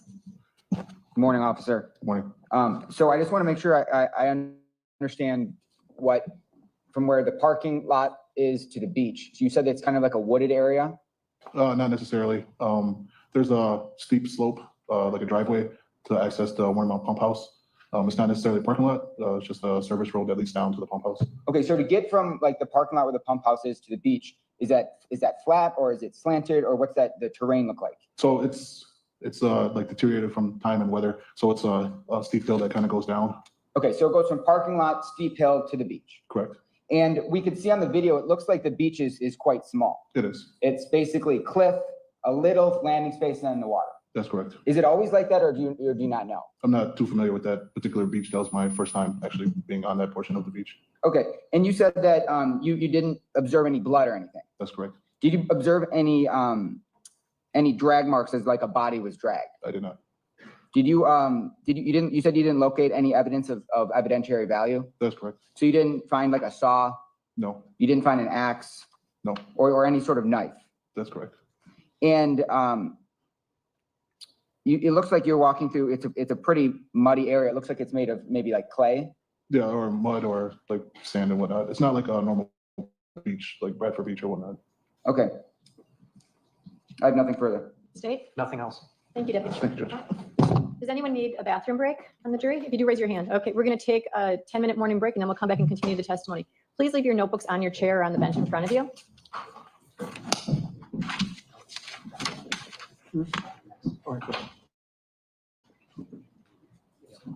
Got it. Joe. Yep.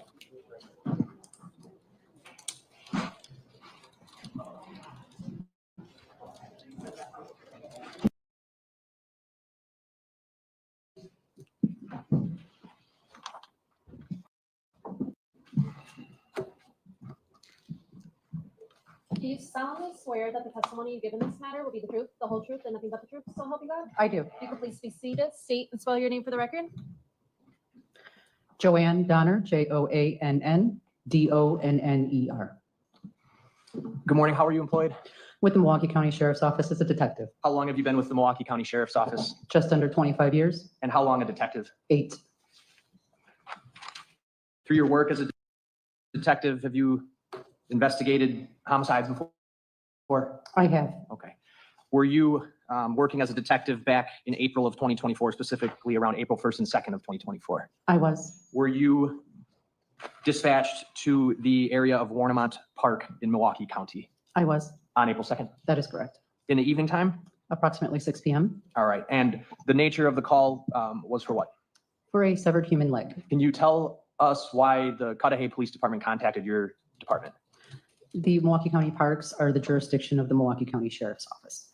I have up on the TV screen, if you can see that from where you're seated, exhibit number 1. Do you recognize what exhibit number 1 is showing? I do. It's an overview of the Sheridan and Warnemount Park lakefront area. I would move exhibit number 1 into evidence. Any objection? No. It's received. And I'm going to show you now exhibit number 443, which is on the screen hopefully soon. All right, there we go. Can you see that? I can. And we're looking at another map, correct? That is correct. It's a map of Milwaukee County. Correct. I'd move 443, and it's the PNG file on the disk. It's a disk. Any objection? No. It's received. All right, and as we're looking at 443 here on the northern end of it, it kind of cuts out all the way at the top here. We see Silver Spring Drive, correct? Correct. That's not the northernmost tip of the county though, right? No, it is not. Okay, and I'm going to zoom. There we go. All right. Back, if we go all the way to the south side, of the map, we've got County Line Road. It's essentially where Racine County starts, fair? That is correct. And then if I'm zooming back up, on the right side, we have Lake Michigan, correct? Correct. And zooming in all the way over here, this is the location of Warnemont Park, right? That's correct. Okay, so we're sort of in the southeastern corner of the county as we're talking about what we're about to talk about, fair? That's fair. All right. Going back to exhibit number 1.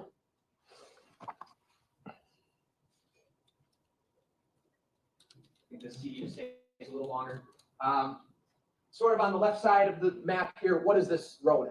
South Lake Drive? Okay, and we've got South Sheridan Drive that kind of runs through the park here, correct? That's correct. And the street, the southernmost street on this map is East Pulaski Avenue, correct? That is correct. East Pulaski Avenue comes and hits Sheridan Drive, and then this location, this road right here, what are we looking at? What is that? That is the service drive to the pump house. Okay.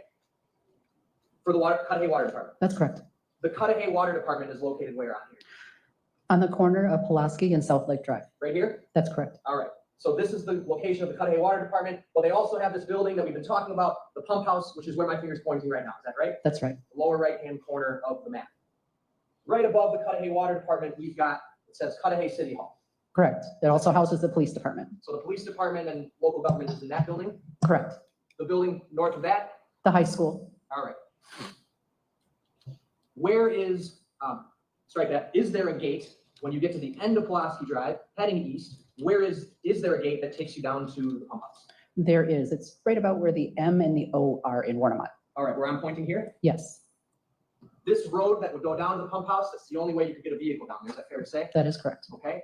And this stretch of shoreline right here, is this the stretch of shoreline that you were dispatched to that day, April 2nd, 2020? Correct. Was the human leg that was found there, where was it located? If you could approximate on this map. Would you like me to show you? If you could. Approximately right here. Okay, so let the record reflect the witness is pointing towards the shoreline, right about halfway up the page. Any objection to that? No. Thank you.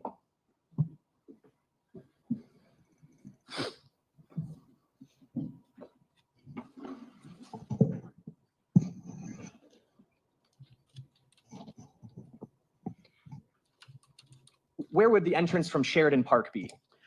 It would not be shown here on this map. It's further north. Okay.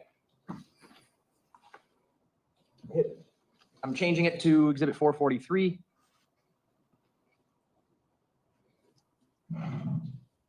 So above, you see Warnemont Park here, and above that, that would be Sheridan Park, correct? That's correct. All right, and so it'd be up this road from Sheridan Drive, fair? That's fair. Okay.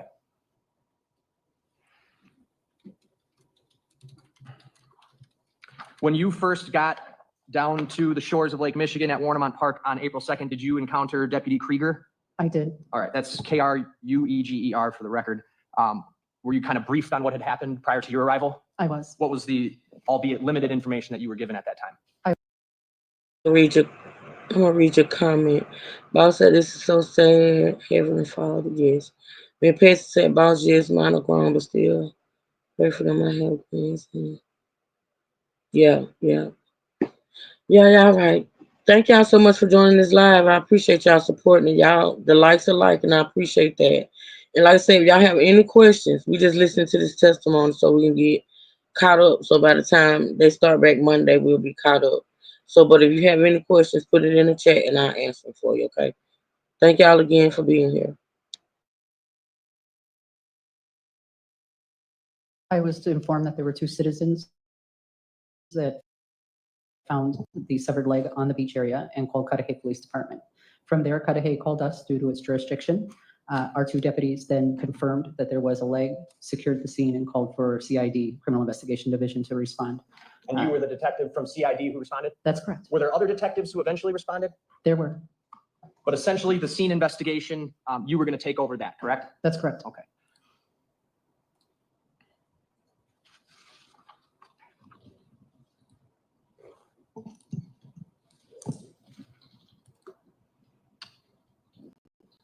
All right. After being briefed by Deputy Krieger, what did you do?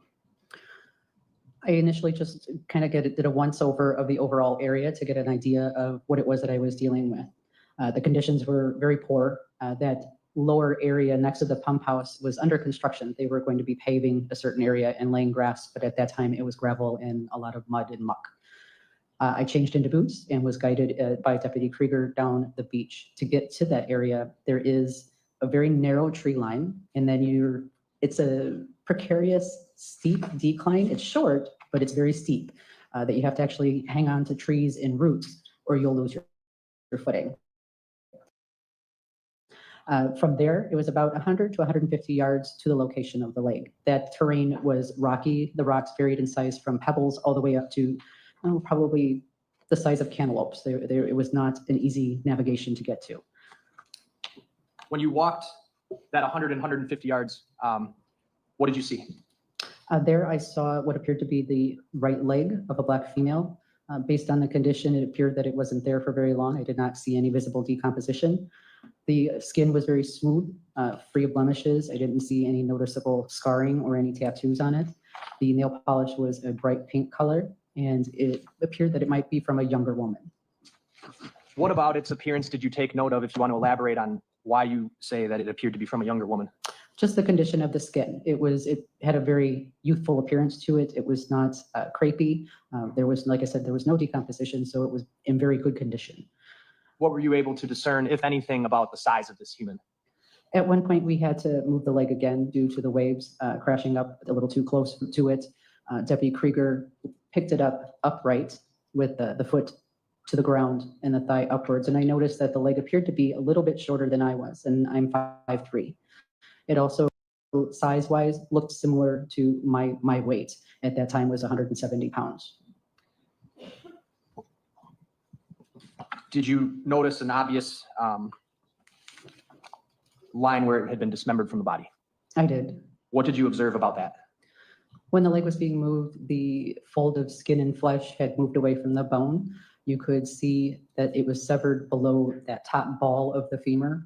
It looked like it was a tool mark. It was very smooth all the way up to the end, and then it looks like it was snapped. It reminded me of a tree branch that you're sawing and you get so far and you're like, just gonna break it. It broke off, and it was like a piece, jagged piece at the end. I noticed that the skin had kind of a long zigzag pattern to it, which is usually indicative. Y'all, I'm gonna put this up just right quick because she's, as y'all can see, she's describing her body parts that they found, okay? So I want to make sure y'all know that. And I'm gonna put the trigger warning up for a minute, okay? All right.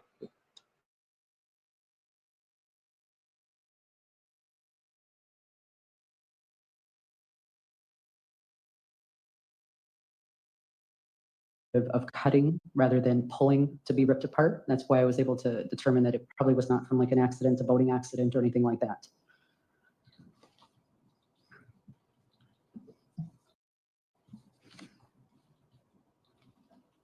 Did you bring a camera? I did. Did you take photos of the scene as well as of the leg? I did.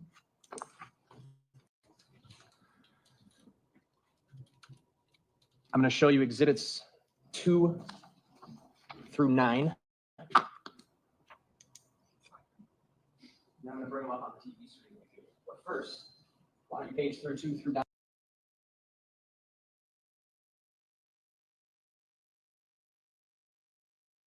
And tell me if you recognize those.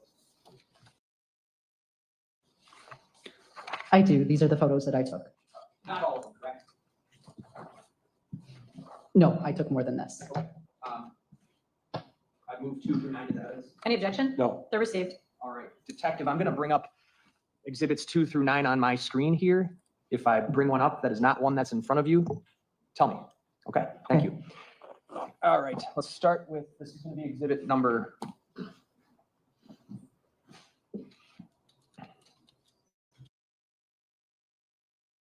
Is this exhibit number 2? It is. Okay. What are we looking at? This is a view of the beach shoreline area looking north. Okay. The waves over here, they were pretty substantial that day? They were in growing. And through your experience with working with the sheriff's office, do you have any familiarity with the shores of Warnemont Park?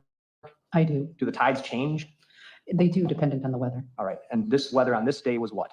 It was rainy. There was mixed sleet that day. The winds were really high. It was not a pleasant day. And then off to the left side here is the leg. That's correct. This exhibit marker here, someone from your department put that there. Is that correct? That's correct. Okay. I'm going to move to exhibit 3.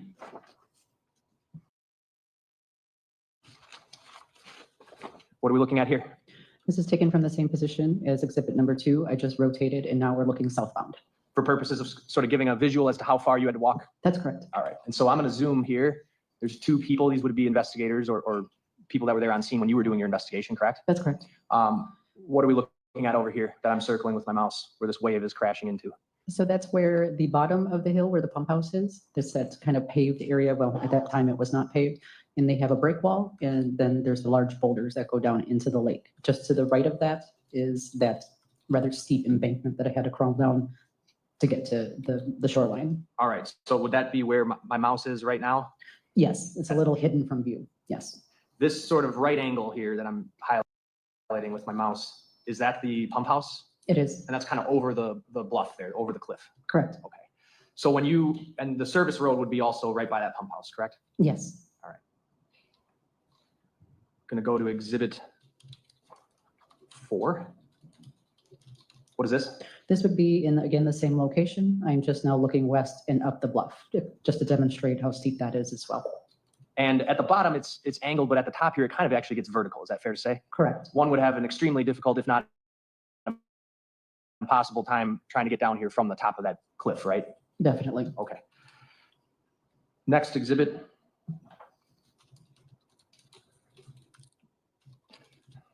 What are we looking at? It is another picture of the lake.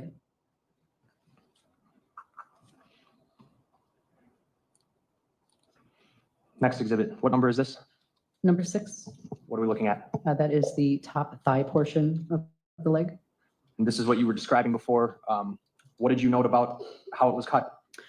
You can see, if you mind, if I can get down to point. You may. Thank you. It's this large zigzag motion that led me to believe that it was an instrument that did the severing and not being ripped. You said an instrument? Correct. And then you had also mentioned that part of what you were able to observe of the leg made you believe that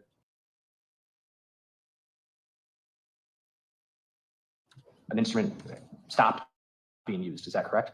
Yes. Well, On the describe bone that again. portion.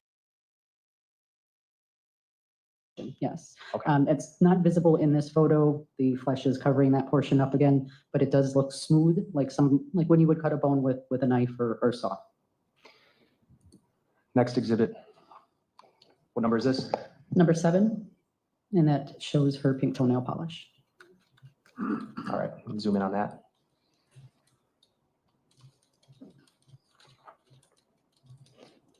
This is exhibit number 8. What is this? This is again, the top of the thigh portion where you can again see the rather Z-like jagged serration marks.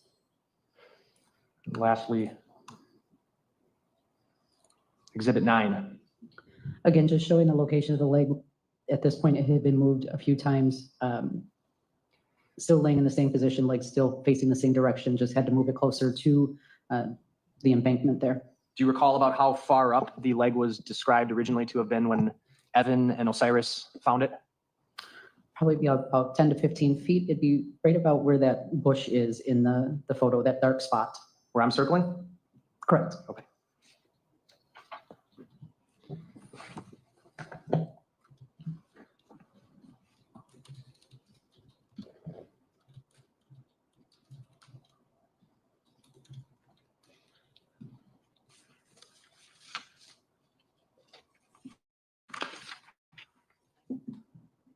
Did you assist with other investigators in searching the other parts of that coastline? Correct. And I'm specifically talking about down by the water, not up on the cliff. Just in my travels back and forth between my squad and to the leg, I would search as I would go by to look for anything else. I did not find anything else. Were other members of your department out there searching as well? Yes, And where nothing else was found? no. About how far up and down the coastline were people searching? I think Maxwell was 30, boss. Maxwell was 30, she was 19. I'm gonna make sure, but I think that he was 30. I'm gonna Google it right quick, but I think he was 30. I know she was 19. Okay. I do not know how far they went to the north, but I do know that they did also go to the north of the leg location, but we did search rather extensively from the leg to the south. Okay. Did you make a request of the Coast Guard? I did. I asked to see if they could come with their searchlights to scan the bluff area. We were starting to lose light at that point. They denied our request due to the weather. Was the area Yes, of the Miss bluff Harrison. searched? Yes, he's It was. Maxwell Anderson. He's the one on trial for doing this. And how about up above the bluff in the wood line? Were investigators also heavily searching that area? We did. It was due to have a snowstorm that night, and I was worried about losing any potential evidence to a snow cover. That's when Detective Colehop and Detective Bacon also responded to the scene, and along with the deputies on the scene and Officer DeSmet, we all started to comb that upper area. It's a lot of very narrow paths, I guess. They're just worn down between the tree line and that parkway area that you see. We went through there extensively trying to find anything else and did not find any other evidence. Okay, I want to back up. I want to say this is going to be exhibit number 3 on the screen. Do you see that? I do. Okay. Well, actually, this happened. So obviously you. He's 34 now. Let me see. And I think this happened last year, so he was like 33. Yeah, it happened April 24. No, it happened April of 2024. So this was a little over a year ago. So actually he was 33, maybe 32, 33, and she was 19 when this happened. He's 34 now.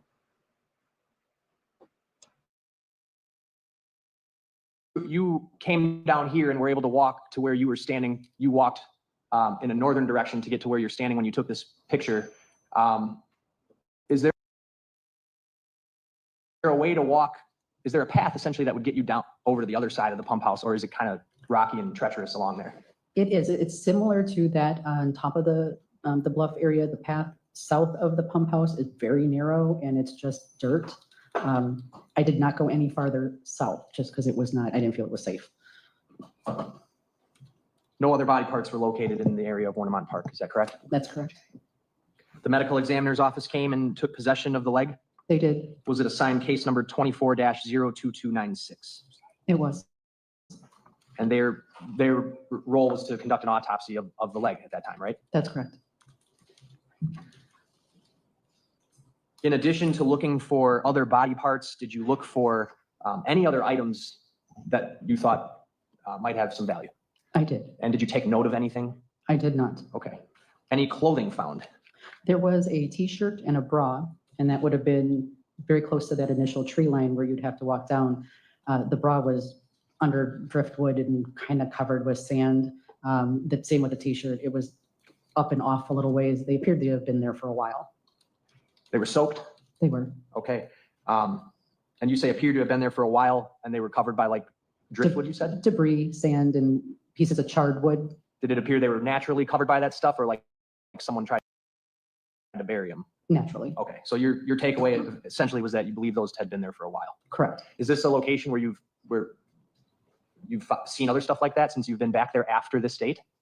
Nothing really clothing wise. It appears that there might be a place that kids like to go to have fires right next to the parking lot area. That's where the charred wood is. Sometimes you'll find beer cans and things like that, but that's the only things that I've really found since I've been there. And you're specifically talking about this area sort of right by where that pump house service road ends. Is that correct? That's correct. And that's the location where this bra and shirt was found? Correct.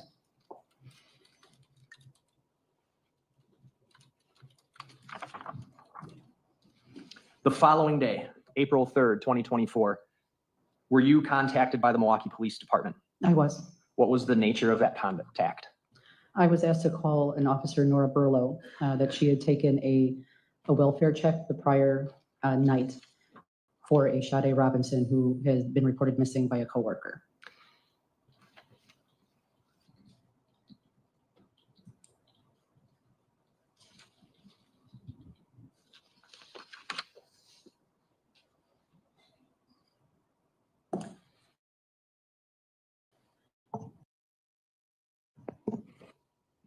Was there another report to Milwaukee Police regarding Miss Robinson?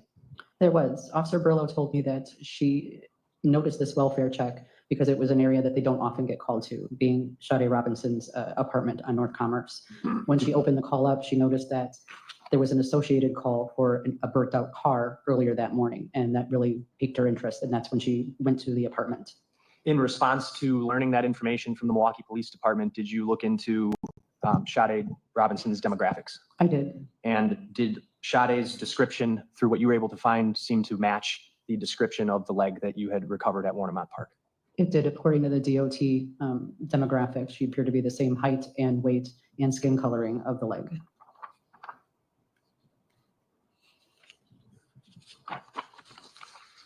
Just a few other questions about this topic, Detective Donner. In the days, weeks, time period after April 2nd, when you first went to Warnemont Park, were there other searches of the park involving canine units? There were. Do you know how many? I don't know the specific number for Warnemont Park, but I believe we had a total of 8 canine searches in various different areas. We had ground penetrating radar, as well as a specialized unit that does water searches as well. Who is that? That's Bruce's Legacy. It's a an volunteer organization. group. Mhm. Okay. And they came out to the location that we see here in Exhibit 1 and searched the coastline near where the leg was found. They did on a couple of occasions, yes. Do you know exactly how many, or do you just know it was more than one? I believe it was 2. Nothing found? No, nothing was found. Was a drone unit ever flown around this area to try to find more body parts? It was for a better view of the bluffs, yes. What did that yield? Nothing. And were dive teams used to go into Lake Michigan near this location to attempt to locate more body parts? They were. And was anything ever found there? No, there wasn't.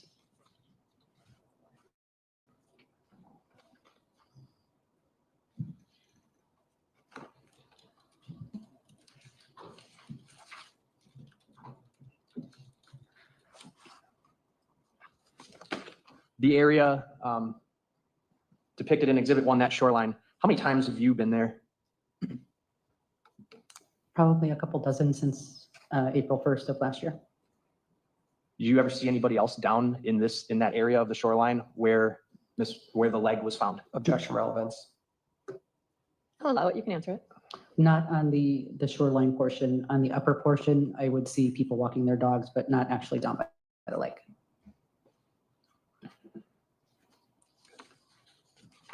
I have no other questions at this time. This is a witness I would recall at a later time for a different topic. Understood. Cross-examination? Thank you, Detective. Good morning. Good morning. You said that in the times you've been there, you've noticed a spot where kids hang out, and you said something about noticing beer cans. Did I hear that correctly? That's correct. And that's near the parking area by the pump houses where you're describing that? Correct.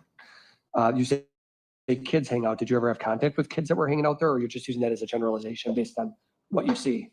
I spent 15 years on our parks unit in various forms, from mounted patrol to working in a squad. And when we would get called down to that area for smoke, that's where they would always be. And they generally were underage. Okay, so you're talking people under 21 is what you mean? Correct. By underage. And this time when you went there, so it was April 1st? Or April 2nd, I'm sorry. April 2nd was the first, when you went there for the leg, right? Correct. Was that the first time you had been to Warnemont Park, or in your 15 years prior, had you been there on other occasions? I've been there on other occasions. Okay, so when you're saying a couple dozen times before to the jury, are you talking since April 2nd, a couple dozen times in the last year, right? Yes. But then many times before that? Yes, enough to be familiar with it, yes. Got it. You said the conditions that day, obviously we can see the photos, windy, stormy, waves, all accurate description, right? Correct. Eventually, at some point, 2 gloves were found, were they not? Yes, I did not do that, but yes. Okay, you weren't involved in that? I was not. You weren't called to the scene to recover those? I was not. So you played no role in any glove recovery? No. You just know about it as the lead detective? Correct. Now, the day, April 2nd, when you were there, you said you called in a canine search. Did you do that? No, not on that day. It was, I do believe, the next day. April 3rd? Yes, In a canine search, just so the jury understands, is a cadaver dog, you could call it, right? that's correct. In other words, you can give the dog a scent and it knows to look for human scent, right? That's correct. Blood and things like that trigger this dog, Correct. as opposed to looking for animals. That's correct. And the canine dog was used the next day and found nothing. No, not that, to my knowledge, they did not find anything. Were you involved in the canine handling? I was not. The ground penetrating radar that was used, did you use the ground penetrating radar? No, I was not present for any of the searches. Generally, the way it works, I then become the orchestrator of the investigation, and I rarely go back out. Got it. So questions about what Bruce's legacy did or ground penetrating radar, you're not there for that. I was there for one of Bruce's legacies. Those are the underwater divers that look for things. Not actual divers. They have sonar equipment that they put underwater that have cameras. Now, let's focus on April 2nd when you were there that day. We saw when the state was showing you pictures of the beach line area. Could you pull up the pictures again? Ian?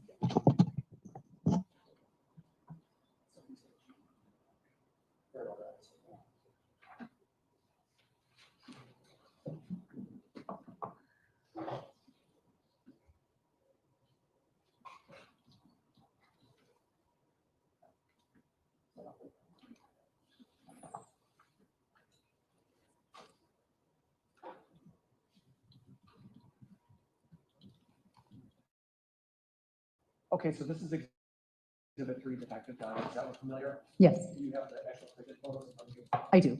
Could I just have those? Mhm. You're welcome. So Exhibit 3, on Exhibit 3, we can see all the way down the beach line towards the pump house. Is that fair to say? That's correct. And if I heard you correctly, before, I thought because of the conditions, you were deprived of bringing in Coast Guard personnel, right? That's correct. So you can make a request, but it's not honored because it's too dangerous. Correct. So the search that was conducted on April 2nd is essentially of that shoreline down to that pump house. Is that fair to say? Correct. And on the top of the bluff. And the top of the bluff.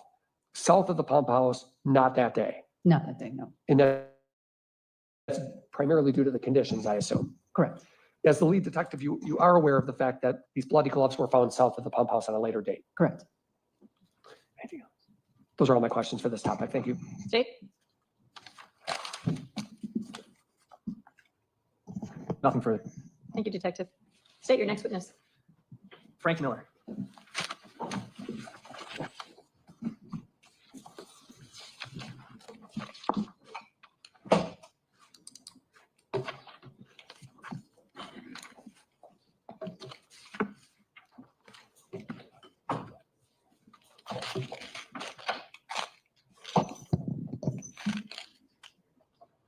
Sir, if you could please remain standing and raise your right hand. Do you solemnly swear that the testimony you give in this matter will be the truth, the whole truth, and nothing but the truth? So Yes, I help do. you God? Thank you. If you could please be seated, state and spell your name for the record. Francis Miller, Francismiller. How are you employed, sir? I'm currently semi-retired and working for a consulting firm, managing the Cudahy Water Utility part-time. Prior to that, up until December 31st of 2024, I was the water superintendent for the city of Cudahy. In the last 4 years, I was the director of public works and water for the city of Cudahy. All right. So you worked for the Cudahy Water Department for your career. Yes, sir. And even after retiring, you're working with them again? Yes, I am on a part-time basis. All right. I got it. What's marked and entered as Exhibit 1 up on the TV screen next to you. I trust you're able to see that from where you are. Yes, I can. And I take it based on your answers to those questions about where you work, you recognize this area. Yes, it's an overhead view of the Cudahy High School and Pulaski Avenue that heads down to the city's water pumping station on the shore of Lake Michigan. The building I'm pointing to here, that would be, That's the city's water treatment facility at 5110 South Lake Drive. all right. And then the building down here, that's the pump house. That is the city's pump house. It pumps fresh water from Lake Michigan to the treatment plant. All right. To get from this building, the water treatment facility, Yes, all the way to the pump house, yes. you go down Pulaski Avenue, what would you encounter? At the top of the hill, just after the intersection of Pulaski Avenue and Sheridan Drive, there's a large gate, two-section gate that's locked to prevent vehicles from going down to that pump house. Who has the keys to that lock? Cudahy Water Department personnel, Cudahy Fire Department, and Cudahy Police Department. I want to take you back, sir, to around April 1st and 2nd of 2024. Around those days, specifically on April 2nd, did you come into contact with the Cudahy Police Department regarding your gate? Yes, I was contacted on April 1st. We had a contractor doing some paving along the lakefront at our pump house. The morning of April 2nd, an inspector who was going down to look at the job called me to tell me that overnight someone had rammed the gate going down to the pump house. He sent me a couple pictures. When I looked at the pictures, I called Cudahy Dispatch, asked if it were possible to have an officer meet me at Pulaski Avenue to fill out a police report, standard for us to be able to file an insurance claim. Was that an unusual occurrence for the gate to be smashed? Yes. Okay. Do you recall about the time that you reported that to the Cudahy Police? Somewhere around 9:30, 10 o'clock in the morning. On April 2nd? On April 2nd, Tuesday. And to the best of your knowledge, April 1st, going into the night of April 1st into April 2nd, no issues with the gate? There were no issues with the gate when the contractors left approximately 4 p.m. on Monday, April 1st. That gate and that road, would that essentially be the only way to get a car down to the pump house? Yes, it is. It's kind of a steep downhill decline, correct? It's very steep and there's no other access. Sir, can you take your microphone and bend it like this? And like, just bend it down like that. It'll stop the whistling. Oh, I'm sorry. Is that better? We'll find out. Okay. Thank you. Those here. Yep. When you went out to the gate, what did you observe? The gate had been hit really, really hard. It's a large industrial fence gate. The post that it was in had been moved and there were plastic car parts like you would see from the front of a car that had a collision laying around on the pavement. I'm going to show you some photographs, sir. I'm going to start with exhibits 13 through 26. Just page through this and tell me if you recognize any or all of those photos.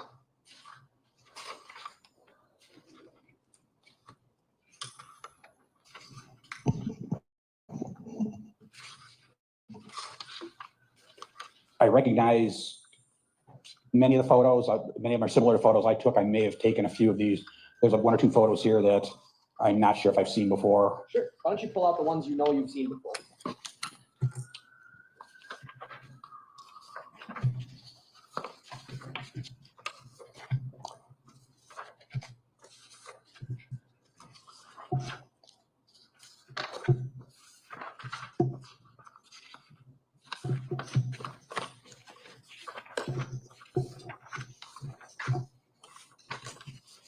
These are the ones I've seen before, sir. All right. So you recognize these as being from the area of the pump house gate? I don't know what's causing that. I don't.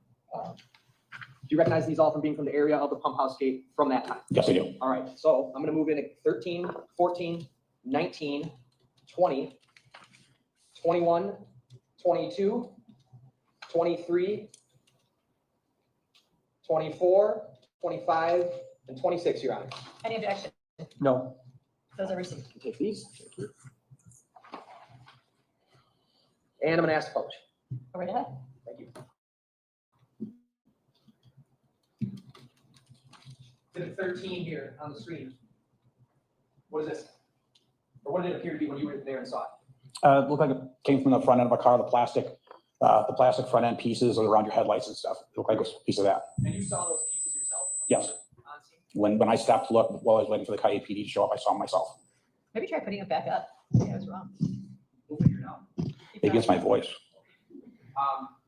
Now, obviously, this isn't the only photo of the parts we're going to see, but before we go further, was there something about these parts that led you to believe what kind of vehicle it was? Several of them, when you looked on the inside, were marked Honda.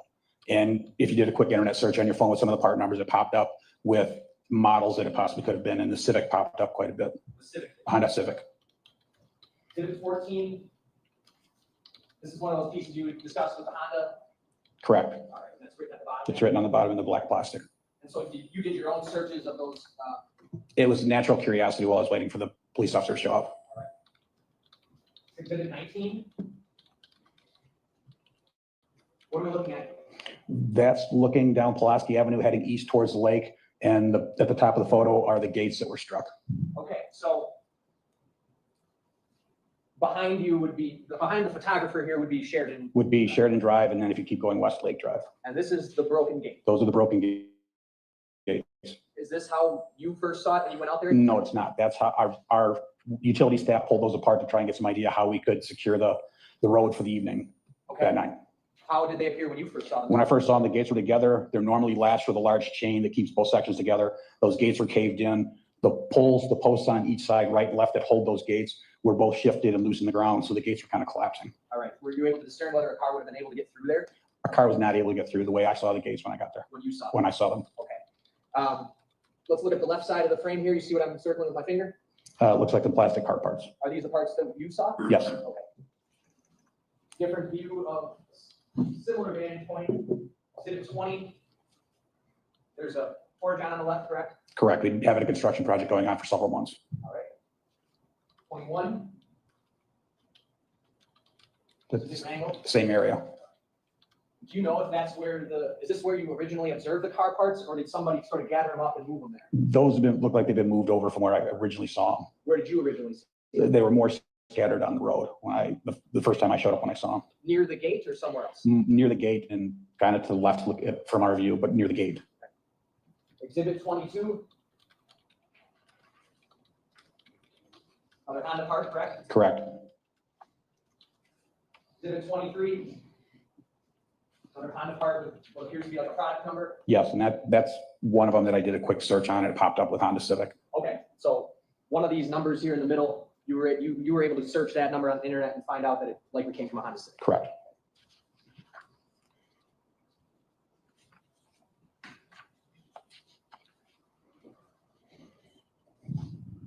Exhibit 24. Another piece of Honda part. Yes. 25. Zoom out a little bit here. That picture looks like what the area looked like when I pulled up with car parts scattered around and the fence askew. Okay, so this is more of what you first saw when you got down there that day. Correct. And in the foreground, there are some of those parts. Okay? Correct. Exhibit 26. This is another view of the game. Another view of the gate. That may have been taken from my car. I'm not sure. It almost looks like my dashboard. Okay. What's the number on that one? This is exhibit 26. Thank you.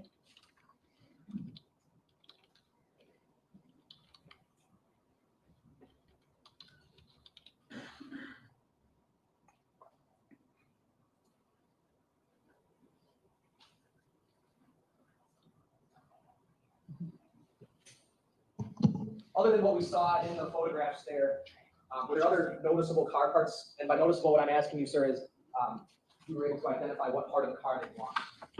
Nothing that I can recall. Everything I saw seemed like it came from the front end of the car and were the black plastic parts that we've discussed already. Okay. So you specifically believe these have come from the front end? That's my belief. What made you believe that? Just what you searched? It just seemed like it made sense. They look like they're parts from the front end of a car that you typically find if you've ever hit a deer or something. It looked like the same thing. It looked like someone just hit the gate with the front end of their car. It's a dark area.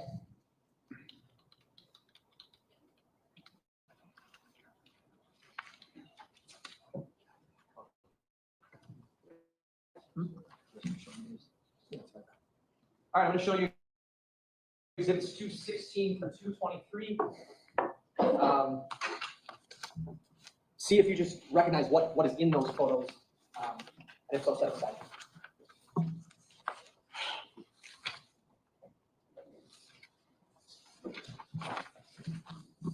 Yes, I recognize them.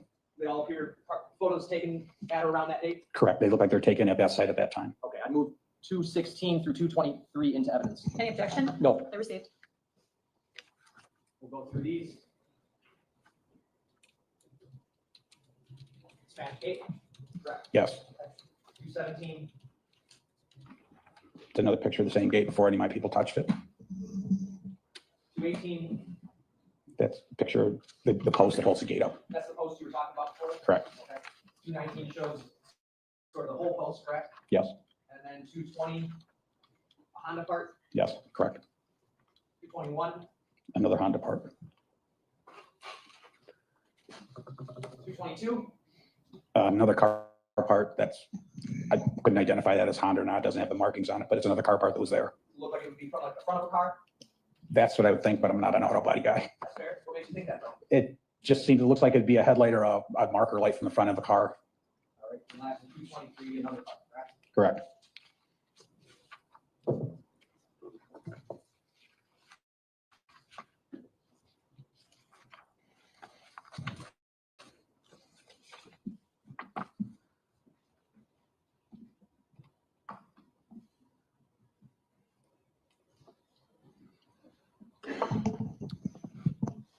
Does the Cudahy Water Department have operational surveillance cameras? Yes, we do. And were you familiar with how they operated? Yes. Okay. Did you, did there come a time where someone from the sheriff's office came to you to try to retrieve video from your cameras? Yes. Wednesday morning, we were contacted by the sheriff's department and Cudahy PD, and they explained they were going to send a sheriff's detective over to review the footage we had from our cameras. Did that happen? Yes, it did. And did either you provide them with video or did they recover video from you? They gave me a specific date and time frame that they wanted video for, and we copied the video to a hard drive and delivered to the Cudahy Police Department. All right. The cameras you had, there were cameras both from the filtration plant? filtration plant here as well as the pump house. Correct. And you provided those videos to law enforcement? Yes, sir.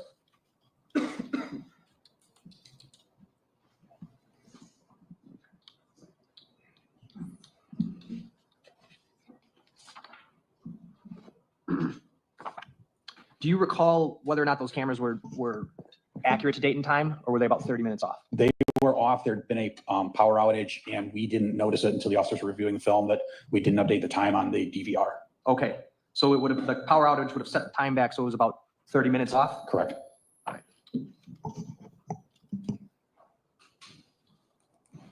And that was something you discovered, that it was 30 minutes fast when you were reviewing it with the law enforcement? As the officers were reviewing the video, we noticed the timestamps. The timestamps didn't make sense. We looked at the current timestamp compared to the current time at that moment and realized how far they were off.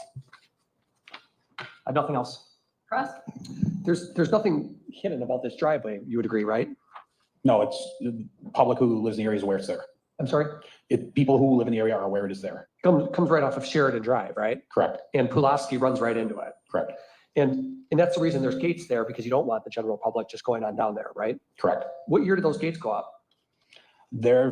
Those exact gates went up sometime in the mid 2000s, but there has been some type of gate there for as long as I've worked for the utility, since 1990. Okay, and if a person wanted to by foot, for example, they could sort of finagle their way around the side of that gate. You would agree with that, right?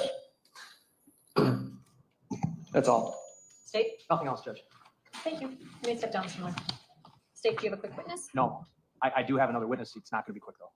You want to start, maybe? 10 minutes? I think it would be a good time to pause. Yeah. Yes. Okay, then we'll begin our lunch break. We're going to kick back up this afternoon at 1:45. Remember, those admonitions become even more important now. So no discussing anything as you walk out together. Don't do any research, any investigation. Don't do any posting about anything. Just put this matter completely. Okay, y'all, looks like they're going on break. We're going to fast forward. Y'all got any questions? Let me know in the chat. Remember to wear your belt. If you need extra, all right. We're going to start at 1:45. So if you could come back between 1:45. All right, now they're back from lunch. We'll have the jury 45. So please do. County Sheriff's Office, 7 years as a detective. And were you in your role as a detective then back in early April of 2024? Yes, I was. Were you involved in an investigation regarding a leg that was found at Warnemont Park on April 2nd, 2024? Yes. The day after the leg was found, Wednesday, April 3rd, 2024, were you contacted by someone from the Milwaukee Police Department? Yes, I was. That was Police Officer Nora Burlow. What was the general subject matter about her contact to you? Sure. Police Officer Burlow explained to me that she was conducting a citizen check or a welfare check of a 20-year-old Black female who had been last seen on April 1st, 2024, prior to going on a date, an apparent date. And then on April 2nd, her vehicle was found burned under suspicious circumstances, or the vehicle that she had been known to drive was found burned under suspicious circumstances. Did she identify the person to you that she was concerned about? Yes. Okay. Who was it? Actually, that was brought up later during a briefing with the Milwaukee County Sheriff's Office, our Investigative Services Bureau. Understood. Who was that missing person that the welfare check was regarding? Shade Robinson. Her date of birth? I don't have the exact date of birth, but she was 19 years old at the time. Okay. May 10, 2004. Does that sound right? It was in May of 2004. So Officer Burlow said 20-year-old, but you now know that Shade was 19 at the time. Is that correct? Based upon records that I've reviewed. All right. Thank you. Did you also, upon communicating with the Milwaukee Police Department, as well as during briefings, learn that Shade's phone was not working in some capacity? Yes, individuals had attempted.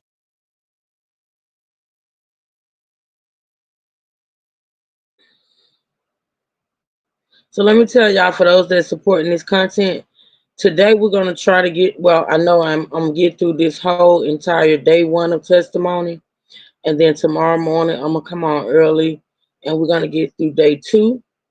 And then on Monday morning, early Monday morning, we're gonna get through day 3, which in real time on Monday, day 4 will start. So and listening to this content, we're gonna always be a day behind because I'm not gonna stream the court while it's live, like on the day that it's happening. I always do it the day after. So by the time Monday morning rolls around and day 4 is going on, we're gonna be listening to day 3, and then on Tuesday we'll listen to day 4 like that. All right. So that's how we're gonna get caught up, y'all. All right. Thank y'all again for being here. I appreciate it. Put any questions in the chat. This is one of the detectives that worked on the case.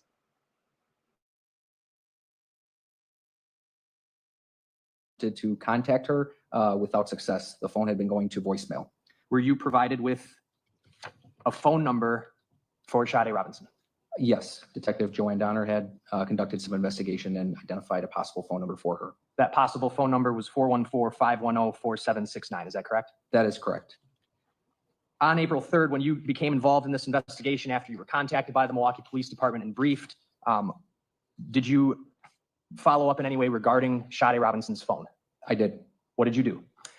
Initially, I identified that telephone number, 414-510-4769, was attributed to Verizon Wireless. I queried a couple databases that I've used in the past for doing that. Once I identified that phone number was Verizon Wireless, I initiated an exigency request to Verizon Wireless for cellular records around the time. Purpose of that was to attempt to identify possible locations where this missing person may have been, where this missing person went, and who this missing person may have contacted or been in contact with. So this exigency request that you're making, that essentially means you're asking for those records from the phone company without a warrant. Is that right? Correct. And why did you opt for an exigency request here? Initially, based upon the circumstances, there was a missing individual whose vehicle had been located burned under suspicious circumstances, in addition to a leg being found in the park. At that time, we didn't necessarily know who that leg belonged to, nor would we know exactly who that leg belonged to for a period of time. Individuals had attempted to contact this missing person numerous times without success. That was not regular, or that was not in her, I guess, nature to not answer her phone. And so that was initiated. Okay. Sometime in the weeks after April 3rd, did you follow up with Verizon Wireless with a warrant to get certified records from that phone company regarding Sade Robinson's phone number? Yes, I did. I'm going to show you Exhibit 282.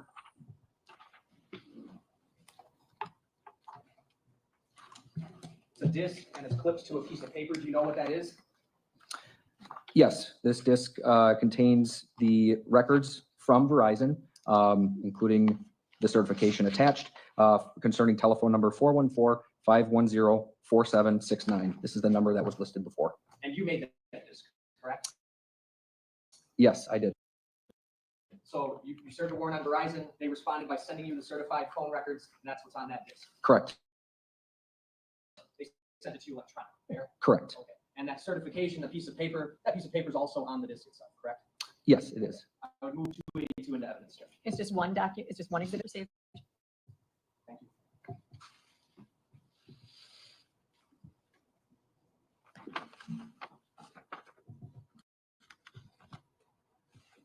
So, Detective, you had said one of the reasons for this exigency request for those records was to see if you could figure out locations where her phone might have been. Is that fair to say? Yes.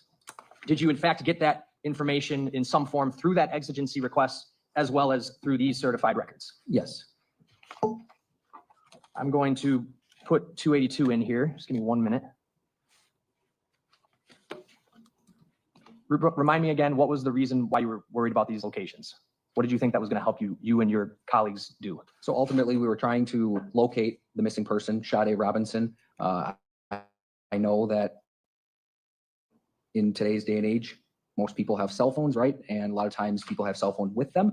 I know that cellular companies provide law enforcement with information relating to the cell sites and the cell site usage for those cellular accounts. And that would help us narrow down potentially where she was, where she had been, additional locations for us to follow up with video, witness interviews, etc.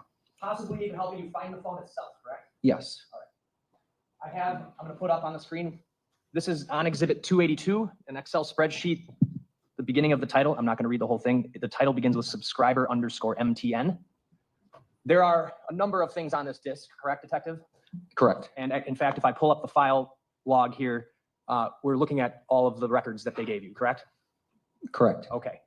There are numerous Excel spreadsheets. This subscriber_MTN, this would have been the subscriber information for that phone number that you got from Verizon Wireless, correct? Yes. What does it say about who the subscriber to that phone number is and where they live? The first name listed is Sade, last name Robinson, under address line 1858 North Commerce Street, apartment 309, and city, Milwaukee, state, Wisconsin. Okay.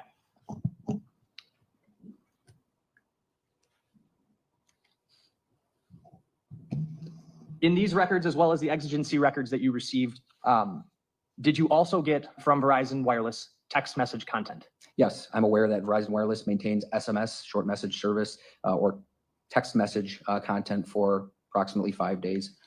And when you reviewed the exigency records, did you locate text messages from April 1st, 2024 in those records? Yes, I did. Were there outgoing texts from Sade's phone on April 1st? Yes. I'm going to pull up a different document on Exhibit 282.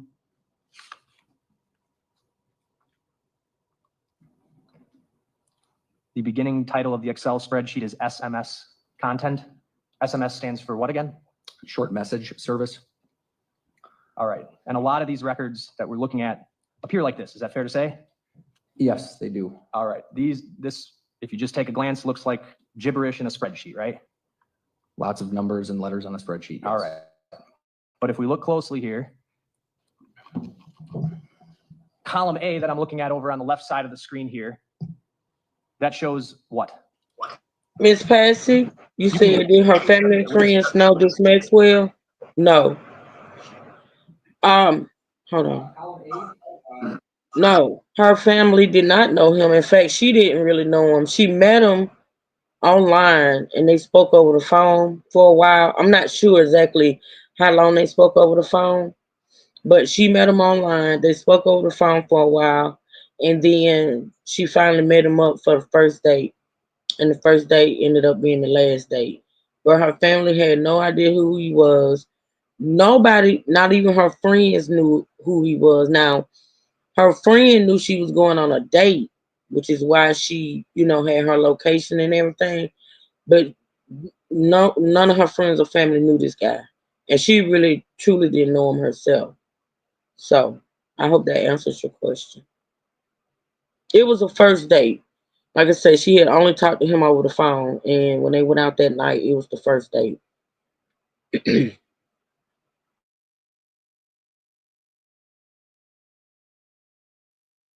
Her dad actually said in an interview that he wasn't even her type. So, I don't know what, made her link up with him, but according to her dad, but us parents, we don't know for real, what our kids' types are. Not like that, but yeah, her dad said he really wasn't her type. So he was kind of confused as to her going out on a date with him in the first place.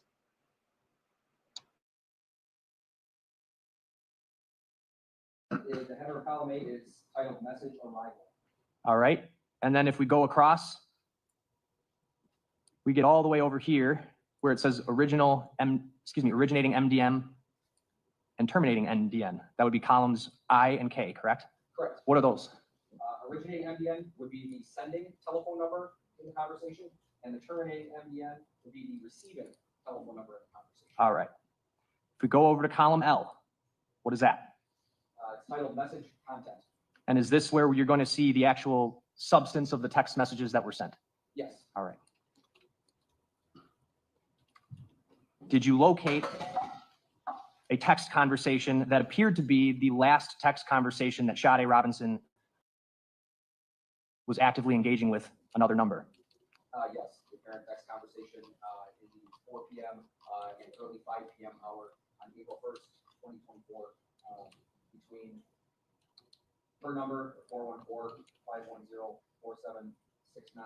and the other number, the 262-416-4874 telephone. Okay.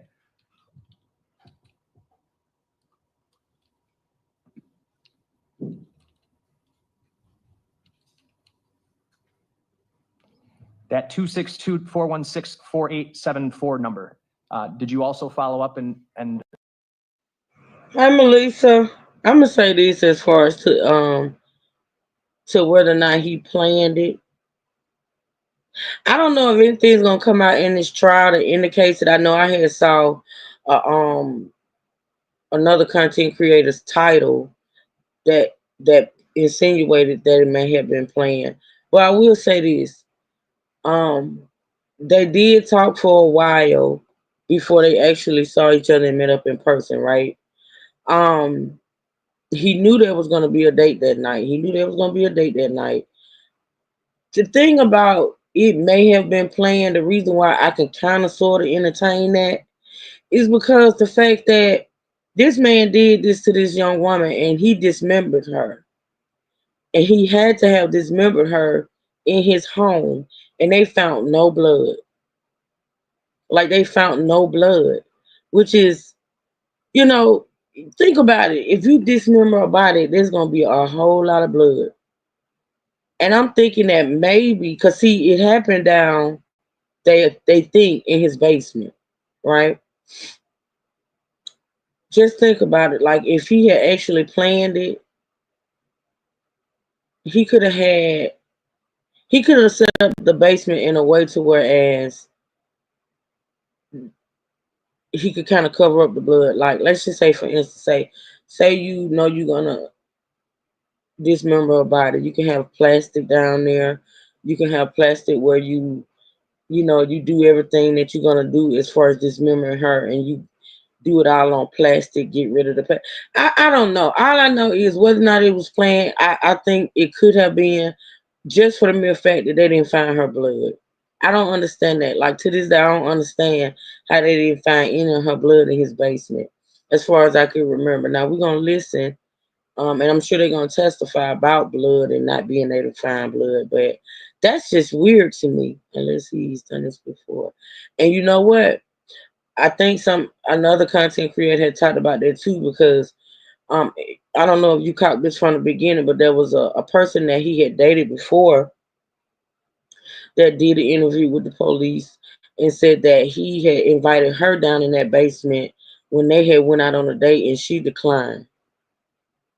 And then too, if you was listening at the beginning, that video we watched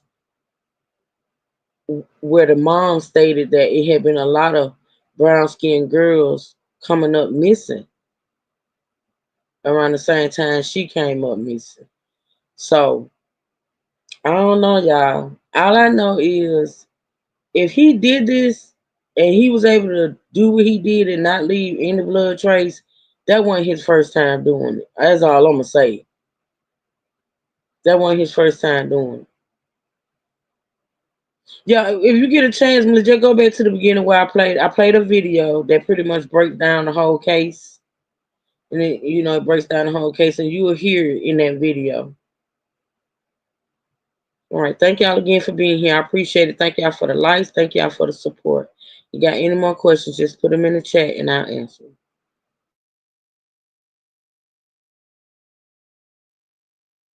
request exigency records or any kind of records related to that phone number? I personally did not. Special Agent George Reiner through the FBI did request agency. Okay. Did you then later after that request records from that phone number? Yes. Through a warrant? And you received certified records? I did. Okay. I'm going to go direct your attention right about here. You see the message I've highlighted there? Yes. Okay. This message, if you go over to what time it was sent, what are we looking at? The timestamp here is 4/1, April 1st, 2024, 17:15. 17:15 is military time for 5:15. However, I know that Verizon records for these SMS content messages are stored in Eastern time or provided in Eastern time. So we, being in Central time, would subtract 1 hour from that time to make it our local time. All right. So that would mean this message was sent at what time? It would be at 4:15. And the content of the message over here in column column M is what? States, where are we meeting? And who sent that message to who? That message was sent from the 414-510-4769 number to 262-416-4874. All right. And why don't you, starting with that message, go down and tell the jury what the exchange is between those numbers moving forward in time from that text message. So after the first text message, where are we meeting? The reply from, or actually the next message is again from 414-510-4769 stating I can do 5. So that those two both came from Sade's phone. Correct. Okay. The response from the 262 number is what? Response is downtown somewhere, question mark. Okay. How does Sade respond? Okay. How does the 262 number respond to that? House on 3rd, question mark. How does Sade respond? Perfect. And that message, the perfect message, was sent at what time? Local time, 4:28 p.m. Back over to column M. The 262 number sends 2 consecutive messages to Sade reading what? Okay, I'm going to shower quick. I'll probably get there more around 5:15. And then, are you hungry? Question mark. I need to stop at Twisted Fisherman to pick up my W-2 from last year, and we could eat there first. How does Sade respond to those 2 texts? Okay and yes. Then- And then, are we eating at the Brock House or the other place? And how does the 262 message number respond to Sade's question? Let's eat at Twisted. I'm feeling seafood. How does Sade respond to that? Yes, I love seafood. What does the 262 number say next? Sounds good. I'm about to leave. I'll be there soon.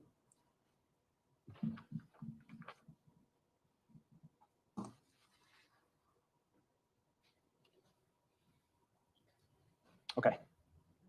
I don't know what happened there, but the TV went out and then came back and then went out again.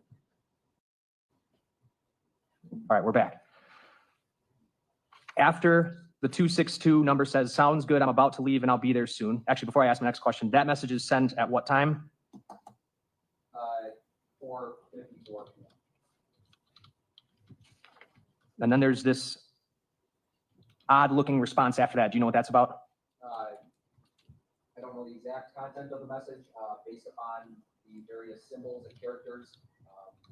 I believe it to be some sort of emoji or other characters that can't be necessarily translated into the SMS content system. On an Excel spreadsheet. Okay. After that, there is a text from the 262 number to Sade that says what? Just got to Twisted. And that text message was sent at what time? 5:11 p.m. Central Time. On April 1st. Correct. Subsequent to that, Sade responds with what? Okay, are you inside? Question mark. And the 262 number responds what? Yes. All right. And then after that, as we go down, are there any other outgoing text messages, SMS messages from Sade's phone? Can you grab the microphone and pull it closer to you? I guess there's some difficulty in hearing you. Thank you. Can you please repeat the question? Sure. The question I have Yes, for you is Mr. Francis. after Yes, he did. Sade asks the question, okay, are you inside? And then receives the answer of yes. Does she engage in any other outgoing messages after that? I do not believe she engages with any other individuals, no. Okay. And so I want to direct your attention to line 451. There seems to be an outgoing, some kind of message from Sade at that time, correct? Correct. And it looks like it is gibberish in response to Targeted advertisement or an advertisement sent to her device, and it appears that an automated message was sent from her device back to the telephone number that sent the advertisement. Other than that one, are there any other messages that you saw in the records, both the exigency records and these records, that showed Sade texting, sending outgoing text messages to other people? No. So the last conversation in the records is Sade's conversations with that 262 number you had mentioned before? Yes. Yep, there's some similarities, Miss Patsy. That "okay, are you inside" text that Sade sent was sent at what time? Local time was 5:18 p.m. And it appeared to you that was the last outgoing text she sent, correct? Yes.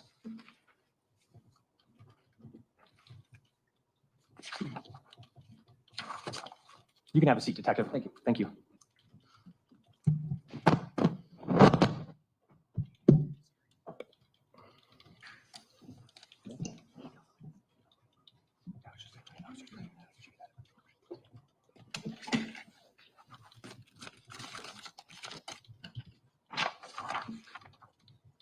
So at this point, that information about the text messages, you originally had it through the exigency records, although we just looked at it from certified records, right? Correct. So it appeared to you that the last person Sade was texting was that 262 number, correct? Yes. Did you subsequently look up in any kind of databases to see if you had that number listed to any person? Yes. And did you find a number that your records suggested that phone might belong to? Yes. And what was the name of that person? Maxwell Anderson. Are you aware of whether or not your department arrested Maxwell Anderson on April 4th of 2024? Yes. Have you reviewed the photograph from that arrest? It's actually April of, yes. Okay. Yes. Can you repeat the date? Sure. Please. Let me put it this way. After you went through these records and you Yes. linked up that phone number to the name Maxwell Anderson, did your department arrest Maxwell Anderson? Yes.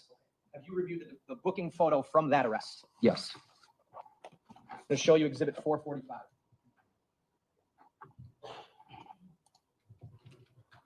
Is that the photo you saw?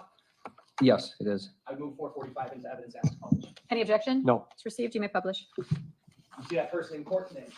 Yes, I do. Could you identify where that person is for the record? By indicating where they're seated and what they might be wearing? That individual is seated at the defense table, wearing a blue, appears to be flannel, blue and black checkered flannel shirt. I'd ask the record to reflect that the witness identified the defendant. Any objection? No. Record will so reflect.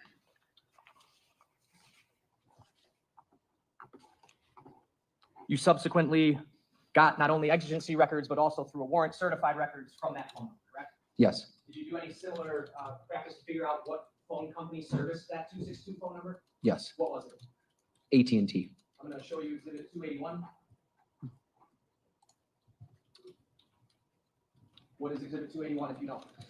Exhibit 281 is another disk that I produced containing files from AT&T concerning telephone number 262-416-4874, and it also includes the certification of certificate of authenticity of domestic records pursuant to Federal Rules of Evidence 902 sub 11 and 902 sub 13. All right. So that again, like the Verizon records, it's a disk of the certified records, and the piece of paper that is the certification is also located on this. Yes. I would move 281 in.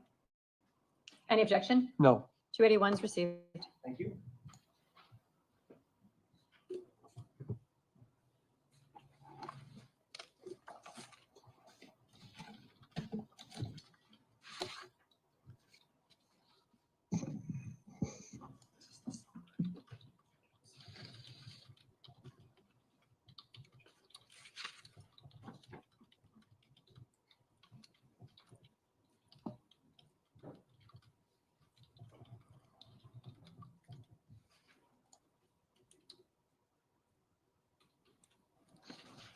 Give me 1 second to pull up the document I need. Similar to the phone record servicing Sade Robinson's phone, there's information in these records about the subscriber for that 262-416 number, correct? Yes, there is. Okay. It would be the file labeled report CT. Report CT, all right.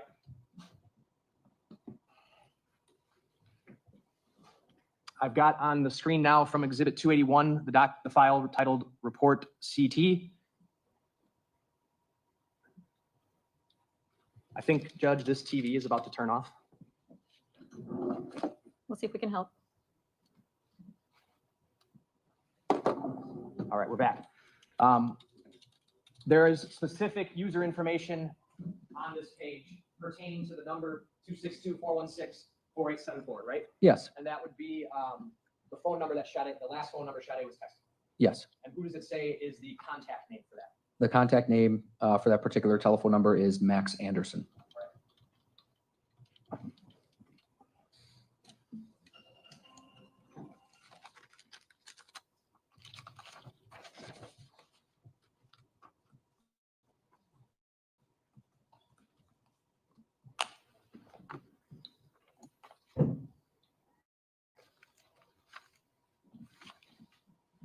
What is Max Anderson's date of birth? 11/26/1990. So at the time, he would have been 33? Yes. Okay.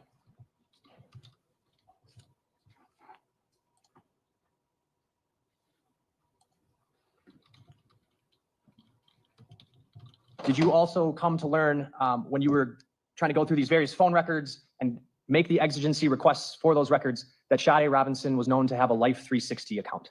Around that time, yes. Did you ultimately serve a warrant upon Life 360 to get those certified records? Yes. Can you tell the jury, just generally speaking, what Life 360 is? Life 360 is a mobile application that can be installed on cellular devices. It's primarily used for location sharing services. So if you would like to share your location with your family members or friends at any point in time, they can essentially see where you are. You can provide them updates as to your location. I'm going to show you Exhibit 283.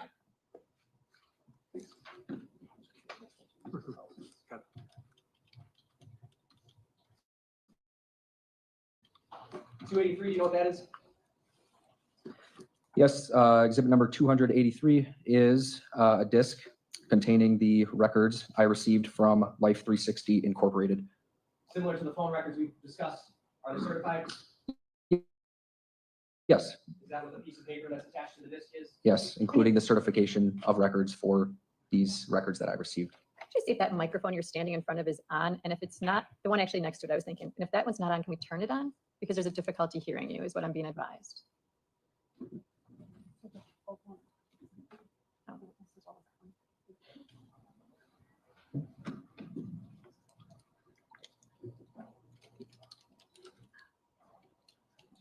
So I guess when you're approaching the bench where you're at, it's difficult for you to be picked up. So if you could, I guess, just position, this picks up the DAR, so it's not amplifying your voice, but if you could go near your table and put the mic to the side, maybe, that'd be great. I'll do my best. Thank you. Thank you, Your Honor. No worries. Sorry about that. Could you re-ask your last question? I think it was relative to the certification of the last exhibit being Life 360. Thank you. That piece of paper that's attached to the disc, that would be the certification for those records, correct? Yes. I moved 283 in. Any objection? No. 283 is received. And then Detective, lastly, I'm going to give you Exhibit 284. When you got the cell phone records, you got some other records from those phone companies about their cell towers, correct? I received a cell site database for AT&T from NDCAC, which is the National Domestic NDCAC, which is the National Domestic Communications Assistance Center. That those certified cell site lists from AT&T were provided from NDCAC. The initial cell site lists from Verizon were also from NDCAC, and then a few weeks later, I received certified cell site lists directly from Verizon. Is that what Exhibit 284 is? Yes, And that's, again, a disc you made based on the stuff you got from those companies. correct, pertaining to those companies. I'd move 284 in as well. Any objection? And what else? I don't think I moved 283, so I'm going to move that as well. You already did. 283 is in. I don't object. 284 is in as well now. These phone records that we discussed for Max Anderson's phone, as well as Sade Robinson's phone, and then those cell site records could further be used to map out approximate locations of where those phones would have been at various times. Is that a fair statement? Yes, Were you able to do some version of the same thing with just the exigency records? yes, Okay, so the exigency records, you got that text conversation we had talked about where they talk about going to Twisted Fisherman around 5:15, is that right? yes, And then you also got some information about phone location. yes. Can you describe, related to Sade's phone, what information you were able to get? So for her device specifically, we were able to get call detail records. The exigency records included what Verizon states is RTT or real-time tool. That is a type of engineering data, includes the cell site that was utilized, also the sector or the direction in which the antenna was facing, and also a distance from the cell site. In addition to the real-time tool data, we also received call detail records, which includes telephone calls, who made the call, or to which number the call was made, or the calling party number to Sade's telephone number, the cell site that was used at that time, duration of the call, and then the text message content as well.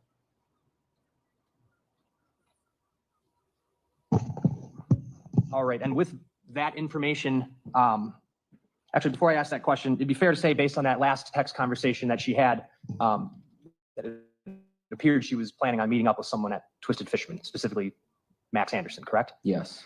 Did you then use that location information that you just described to try to figure out if that could tell you whether it appeared she actually went there? Yes. Where is Twisted Fisherman, first of all? Twisted Fisherman is located at 1200 West Canal Street in the city and county of Milwaukee. All right. What happened when you looked up that location information? It appeared that her device traveled to that location or in the general area of that location in the late 4 p.m. hour and early 5 p.m. hour on April 1st, 2024. And from there, in a general sense, can you tell us what information you had relative to the phone location of Sade's phone? Yes. The device remained in that general area until approximately 6:30 p.m., at which time it traveled north and east to the general area of Dukes on Water, which is located at 158 East Juneau Avenue in the city and county of Milwaukee. After that area of North Water Street, then what? Around 9 p.m. or shortly after 9 p.m., the device traveled south and west from that location. During your initial, when you were initially trying to figure out who the 262 number belonged to and learned that it may belong to Max Anderson. Let's see, boss, you see, my thing is 19 years old going out with a 30-year-old man, have drinks at a bar. Nobody at that bar or bartender found that unusual. 19 years. Is that even legal age to drink? Okay, so let me break it down. So you said 19 years old and going out with a 30-year-old. Yeah. But the thing about her, I don't know her past dating history, but the thing about her, she was 19, okay, but she had a job, she had her own apartment. She had recently been in January. This happened in what, April? She had recently in January had just gone to Jamaica all by herself. No friends, no family, no nothing. She went to Jamaica by herself. And that tells me, just those little details right there tells me that she would probably, you know how they say kids could be wise beyond their age or some shit like that. Like she, to me, honestly, wasn't a typical 19-year-old. She probably was more mature than a typical. Then you said have drinks at a bar. Now, she did go to the bar. We don't know if she had drinks, but she did go to the bar. And let's just be clear, that bar, the restaurant they went to and the bar they went to are both places that he was known at. He had actually worked at the restaurant before. And he, I guess, frequented that bar that they went to. So people knew him in both places. And so as far as them finding their date unusual, I don't know. You said 19 years, is that even legal age to drink or to be served? It's not. 21 is the legal age. But you know, some bars don't card, they don't ID, they don't do none of that. I don't know if that's the case with them, but hey, Brandy. Well, I'm assuming he ordered the drinks, one for him and one for her. So he could have, cause like I say, and he knew the people. Like he knew the people. He knew the people at the restaurant. He knew the people at the bar. So they could have served her on just the strength of her being with him. But at 19, she was not of legal age to drink. No, absolutely not. Okay, here we go.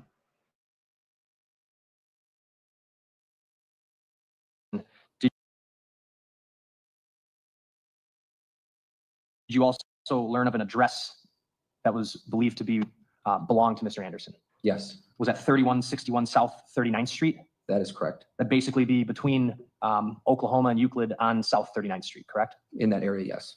What, after leaving Dukes on Water, did the phone move to, or appear to move to a location around Mr. Anderson's? It did. What about after that? So from approximately it arrived in that area about 9:20 p.m. or shortly thereafter. It remained in that area until approximately 12:45 or shortly thereafter on April 2nd, 2024.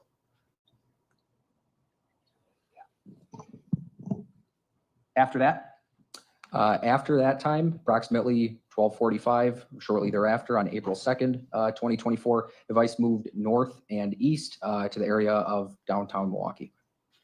And after that? After that, the device was in the area of downtown Milwaukee and north of the area of downtown Milwaukee, general area of the Milwaukee River, and Kern Park, Pleasant Valley Park as well, in the mid 1:30 a.m. hour or shortly thereafter. Pleasant Valley Park and Kern Park, those would sort of border the Milwaukee River, is that correct? Correct. They're adjacent to the Milwaukee River. In the River West neighborhood? Yes. Okay.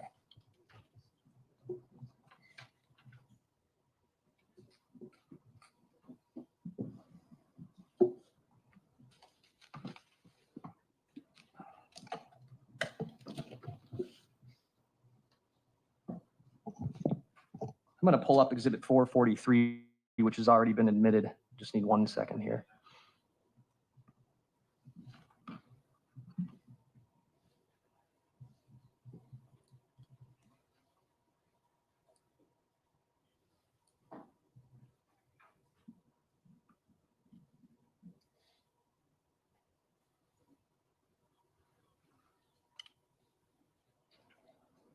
All right, Detective, can you see this map? I'll have to get up just because of the glare on the screen. All right, and just to recap, I probably should have had this up when we were going through it first, but this area right here, West Canal Street, this is about the location of where Twisted Fisherman is, correct? Yes. Okay, Can you pull that mic over if you're going to stand there? Thank you. Go ahead. so after leaving that location, it appeared the phone had gone sort of in a northeast direction over in the area of Water Street and Juneau. Is that what you said before? Yes. Okay. Kind of right up in this area here where my mouse is. Do you see that? Yes. All right. And again, we're talking generalizations. Is that fair to say? Correct. This is all based on cell site location information. So cell sites, direction of the antenna. Yes. Okay. And to be clear, that information was not giving you a pinpointed location of the phone. That is correct. Then after that, I think you indicated it goes down to the area of Mr. Anderson's residence near 39th and Oklahoma here, correct? Yes. All right. And then it moved up towards downtown, and I think you said by the 1:30 hour near this area in River West, Pleasant Valley Park, correct? Yeah, it was approximately 1:30 a.m., shortly after 1:30 a.m. All right. Picking up from there, where does the phone appear to go from those exigency records that you were looking at? From approximately 2 p.m. to until 2:10. 2 p.m.? Or 2 o'clock in the morning, I should say, 2 o'clock a.m. Until 2:10 or 2:12 a.m. The device moved west. All right. To the area of approximately West Capitol Drive and Fond du Lac Avenue. Okay. So this street this street here that I'm highlighting with my mouse. Okay. Yes. And then does it double back east? It does. And then what? Doubles back east and then travels south. Towards where? Towards the Mitchell interchange. Around what time? Approximately a little bit before 2:30 or 2:30 in the morning. All right. Then what? It would have traveled west. Do you want to point out what you're talking about? So it travels south and then it travels west to the area of I-41 or I-894 and approximately South 76th Street at that time. And what is that time, by the way? Approximately 2:34 a.m. All right, then does it double back east? Yes.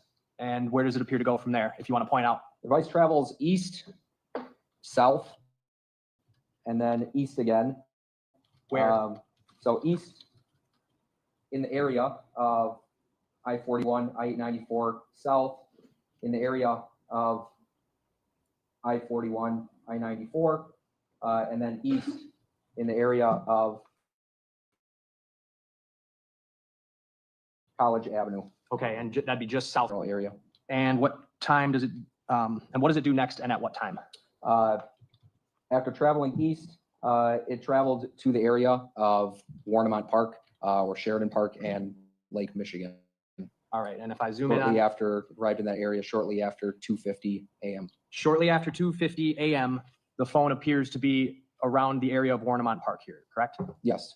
And does it continue moving or does it appear to stop for a period of time or be in one location for a period of time? For a period of time from 2:50 in the morning. Yes. All right. Was in a particular area, not moving substantially. Not moving substantially. Okay. Until when? Approximately 4:30 in the morning on April 2nd, 2024. So it appears to be in an area consistent with being at Warnemont Park from about 2:50 to approximately 4:30. Yes. And then what happens? The device traveled north and west a short distance. Point out what you're talking about. Sure. To the area of State Highway 794 and East Howard Avenue, which would be in this area. There's a cell site in that particular area. The last records were just before 2:40 a.m. on April 2nd, 2024, using a cell site in that location. You said 2:40 is the last record? 4:40, I should say. Okay. Sorry. Just to recap, when it's in this area that's on the screen now, arrives what appears to be consistent with the area of Warnemont Park around 2:50, remains stationary until about 4:30, and then move slightly north and slightly west. Correct. And then do the records stop? Correct. Okay. Just to be very, very clear about this, what you're just describing, number one, you're not saying that it's telling you the exact pinpoint location of the phone, correct? Correct. And this is just a general summary of the locations, fair? Correct. What was the purpose at the time what were you going to do with this information at the time that you were getting these records initially as exigency records? So these were, again, locations that investigators could look for follow-up pieces of information, attempting to locate Sade and attempting to locate additional video evidence or interview individuals who may have been in those particular areas at those times. Okay.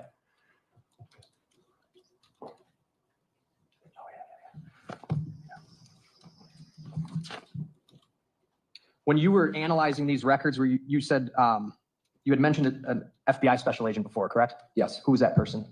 George Reinerth. It's Reinerth for the record. Did he sort of work with you to get the locations we just discussed? Yes, we worked together on that. And did you subsequently yourself, working with Special Agent Reinerth, more formally map out those locations? Yes. And did you turn those records over to him for him to map out as well? Yes, I provided the records that I received from Verizon and AT&T and also Life 360 to Special Agent Reinerth.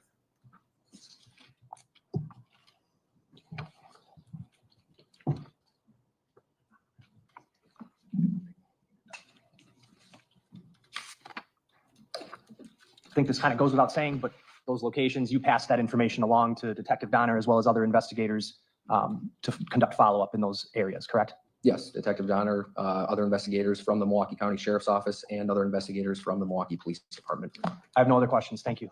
Cross. Thank you. Good afternoon, Detective. Good afternoon.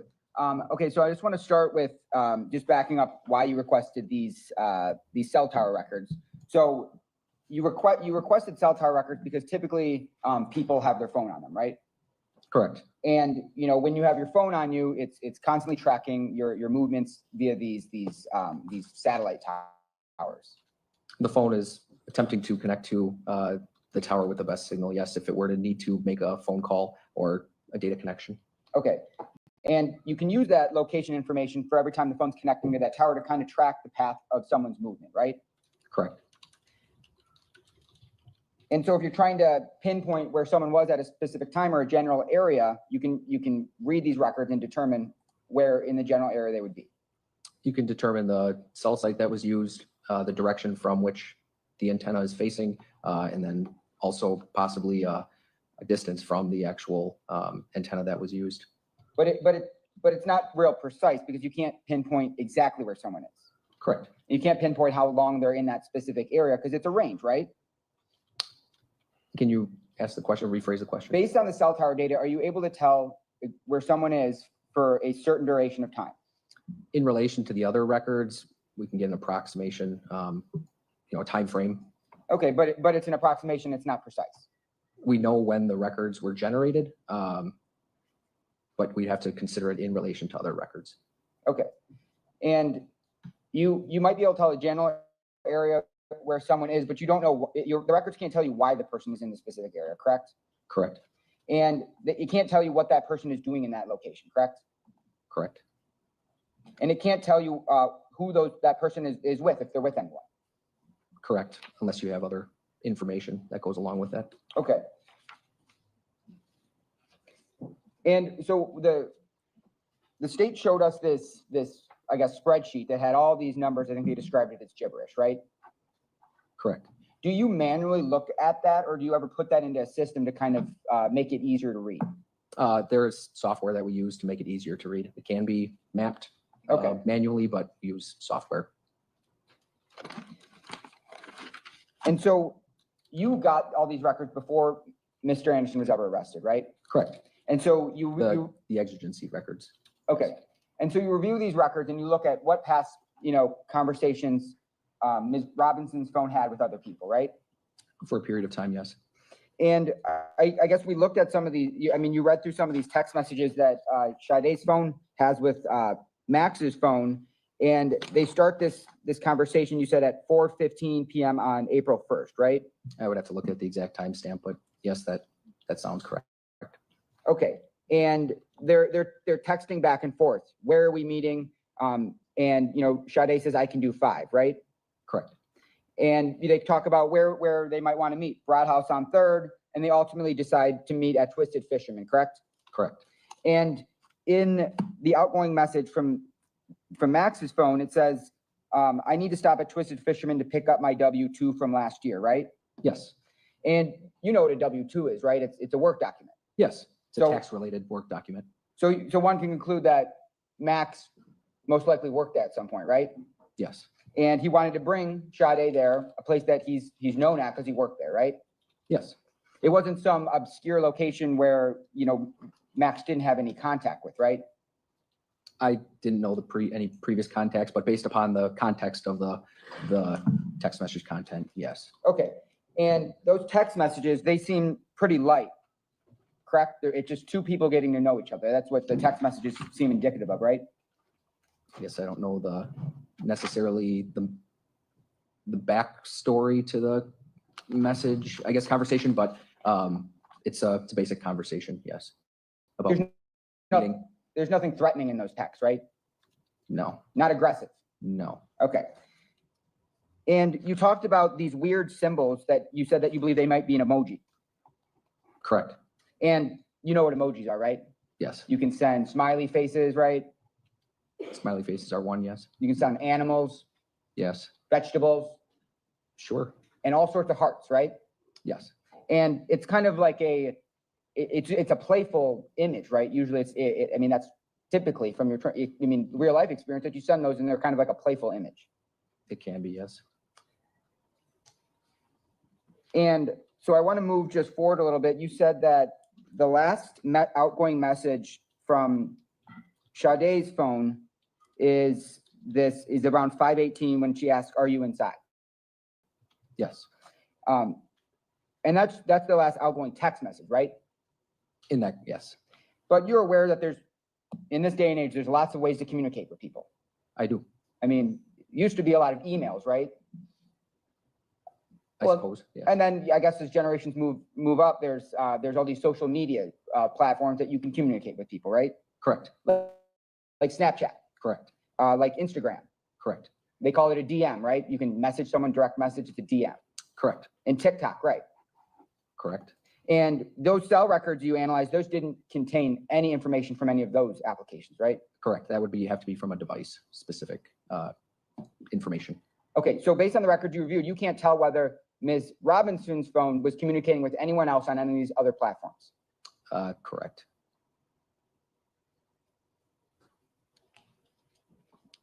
And then once you identified the phone number that Sade was texting with about meeting at Twisted Fisherman, are you there? You determined that was Max Anderson's phone, right? Yes.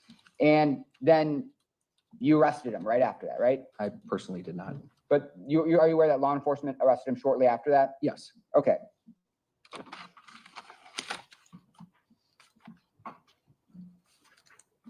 And so based on the cell tower records that you reviewed, you were able to determine that, Sade's phone goes to Twisted Fisherman, and then it goes to Duke's on Water, and then it goes to the area of Mr. Anderson's residence, right? Yes. And it's there for a period of time. Do you remember how long it was in that area? In the area of Mr. Anderson's residence? Yeah, sorry. So it left the area of downtown from the area of Duke's on Water and went down to the area of Mr. Anderson's residence shortly after 9 p.m. So approximately 9:20 p.m. until 12:45 or shortly thereafter the following morning. Okay, and then her phone around 12:45 a.m. leaves that area, correct? Yes. And it travels to the north side of Milwaukee, correct? Travels to the area of downtown prior to traveling north and west. Okay, so it moves to the downtown city area of Milwaukee. Correct. Away from kind of the residential area where Max's house is. Correct. And then it moves towards the Milwaukee River, right? Yes. And it's true around 1:15 a.m. it is in the area around her apartment, correct? Correct. And it's around that area for, I believe, about 15 minutes. It was in the area of downtown Milwaukee, yes. I mean, I'm talking about close to her apartment. I would have to look at the exact, records to determine that, but it was in the area of the downtown Milwaukee for a period of time, yes. Okay. And her apartment was in the downtown Milwaukee area, correct? Yes. And then based on the cell tower records, it kind of heads up maybe towards almost Shorewood area, right? North, yes. Okay. And then ultimately, I mean, it's the phone is essentially traveling throughout the downtown and the greater Milwaukee area, right? Yes. And then ultimately it's heading down south and ends up at Warnemont Park, correct? The area of Warnemont Park, Sheridan Park, and Lake Michigan, yes. Okay. And again, this is just an estimate. We can't pinpoint exactly where this phone was at any given time, right? Correct.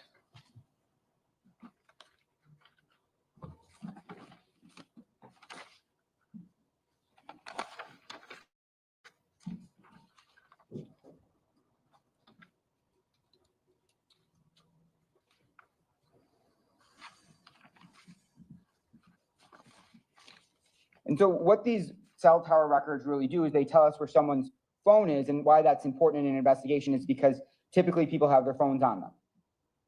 Yes, that's fair. And you use it to, ideally try to figure out where someone was in a general area at a certain time, right? Yes. And all these records that you were testifying to are related to Sade Robinson's phone, right? Yes. None of those records told you where Mr. Anderson's phone was, correct? Yes, we obtained those later, along with the Life 360 information from her application, Okay. Sade's application.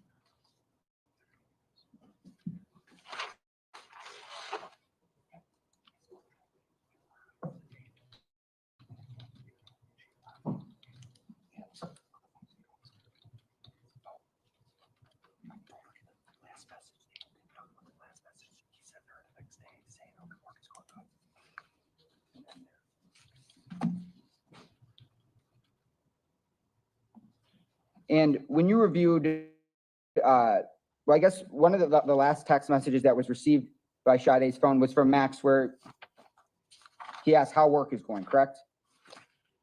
Yes. And based on the cell tower data you got about Max's phone, his phone stayed inside of his residence, correct? Based on my understanding of his cellular records, the device was off overnight. And then after it was back on, the network that message was sent, yes. Okay, my question was, his phone, based on the cell tower data. It was you in the reviewed- area, yes, in the area of his residence. Okay, general area of and his residence. throughout all these cell tower records, when you're comparing Max's phone to Sade's phone, they're together at the Twisted Fisherman, correct? Correct, Then they're together at Duke's on Water, correct? correct, And then they both travel consistently together to Max's house, correct? correct, And then Sade's phone leaves the area of Max's house, correct? correct, And Max's phone stays in the area of his house, correct? correct. I have nothing further. Say, Just briefly, when you're talking about, when we were talking about using phone location to maybe even find Sade herself, the phone location information from these records is really only useful if the person keeps their phone on them, correct? Yes, All right, so if someone left their phone behind, tracking the location of it wouldn't lead you to them, fair? correct. All right, nothing else. defense? I have nothing. Thank you, Judge. Thank you, Detective. State, your next witness. Detective Spittelmeister.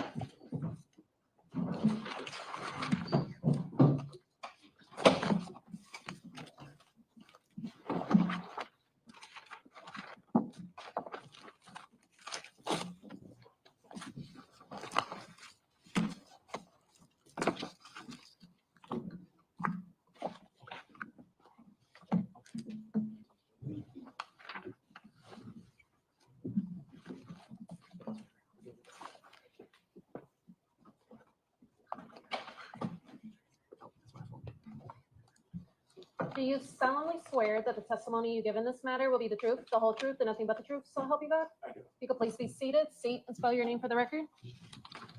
Nathan, Nathan, Spittelmeister, Spittlemeister. Are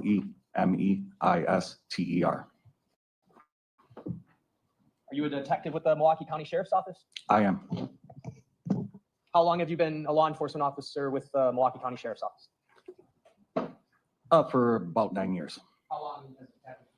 3.5. Were you involved in investigating, conducting follow-up investigation related to a leg found at Warmont Park on April 2nd, 2020? Yes, I was. And one of your roles in this investigation was to look in the area of where the leg was found for videos. Is that correct? Yes, sir.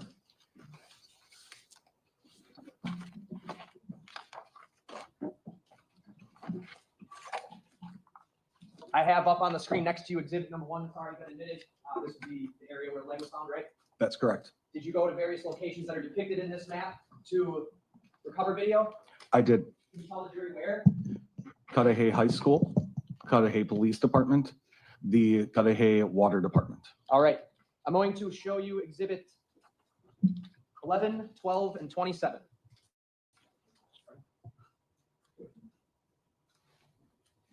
Exhibit 11. Can you open that and tell us what it is? You need scissors. This is a flash drive containing the video footage that was recovered from the pump station or the water department. The next one, 12. This is a CD containing the video footage that I recovered from the Cudahy High School. And then the last disc, I think it said 27. Yes, that is the video footage I recovered from the Cudahy Police Department. And how is it that you know that flash drive and those 2 discs contain video you recovered? My initials are written above the titles on each piece of evidence. You wrote them? Yes. Okay. I'd move 11, 12, and 27 in. Any objection? No. They're received.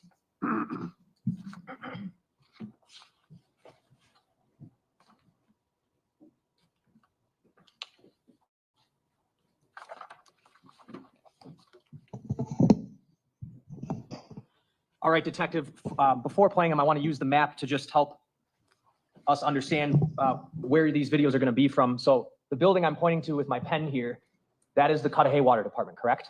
That is correct. And the building I'm pointing at here, it says Cudahy City Hall, the police department is there.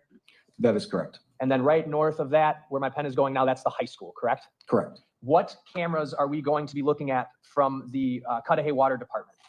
There is one camera that is on the water department building that faces, or that is on the south side of the building, and it faces southeast. Does it show Pulaski Avenue here? It does. All right, continue. It also captures into the distance of Warnemont Park. That's the only camera recovered from the actual water department building. There's another camera that you recovered video from here, correct? Yes, Are there actually multiple cameras from that pump house? there are two cameras. What directions do they face? One is on the north side of that pump house and it faces north, capturing a sidewalk, a gravel parking area, and the tree line that heads down to the beach. What does the camera that faces south depict? The camera that faces south, southeast, it depicts Lake Michigan and the sidewalk. All right. The videos we're going to watch today, are we going to watch any of the videos that face south? No, Why is that? Did you find anything on them? there was nothing of evidentiary value, just the lake. The Cudahy Police Department that I'm pointing to right here, where are the cameras that we're going to watch from there? There are two cameras. One is on the east side of the Cudahy Police Department and it faces east and it captures the large open field area as well, also with Pulaski Avenue and approximately where the gate would be for the pump house access road. What's the quality of that video? Very poor, Okay, grainy. very grainy. Nevertheless, you can see lights though, correct? Yes, All these videos we're discussing are from the middle of the night, fair? yes, they are. Then is there another camera from the police department that we're going to watch? Yes, we'll have one other video that was recovered. On that camera is positioned on the west side of the building and it faces southwest, capturing Lake Drive. And then the high school, what does the high school show? The high school also had two cameras. One is facing on the south side of the building and it faces south. And it captures a very wide frame of Pulaski Avenue, the entrance to Warnemont Park, and the pump house access road. All right, I'm going to start with Exhibit 27, which is the Cudahy Police Department video.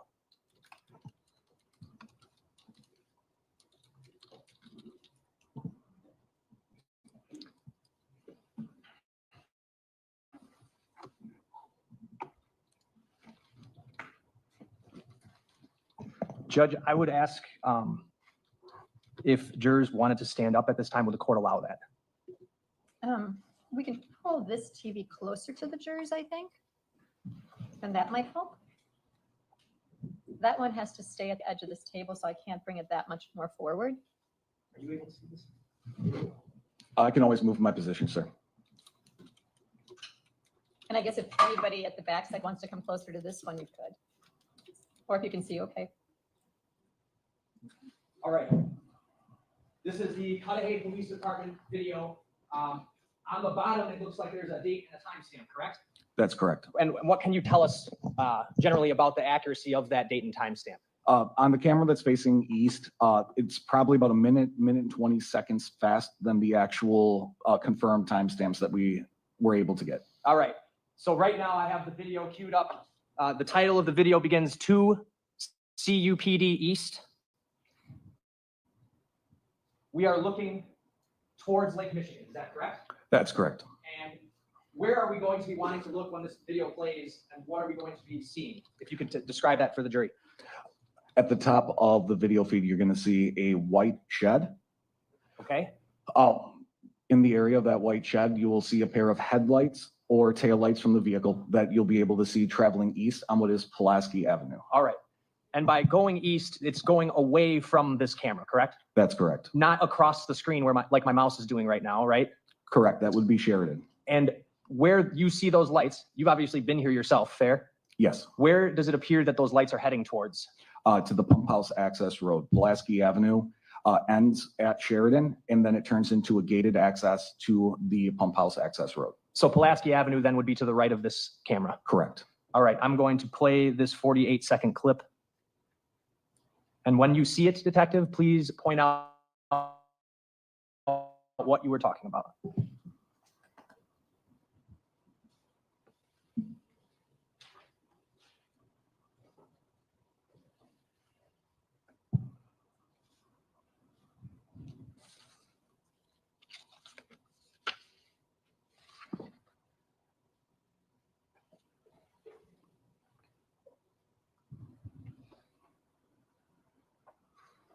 Right there. All right, I've paused it at 33 seconds. Is this set of lights I'm circling here? Yes, sir. I'm going to play it from 33.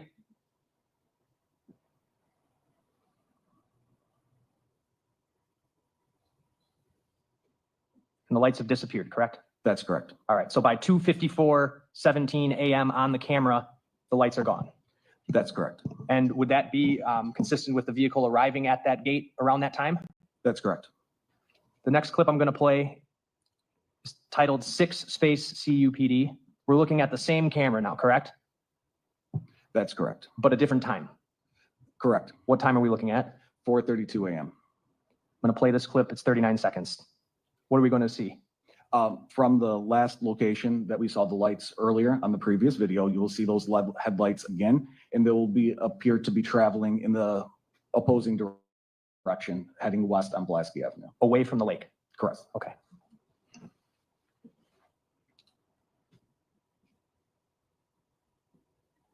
Tell us when you see them.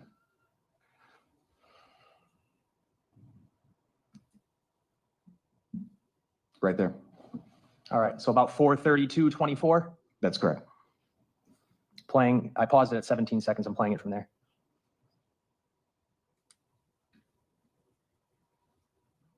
And by 4:32:38-ish, they're off camera, correct? That's correct.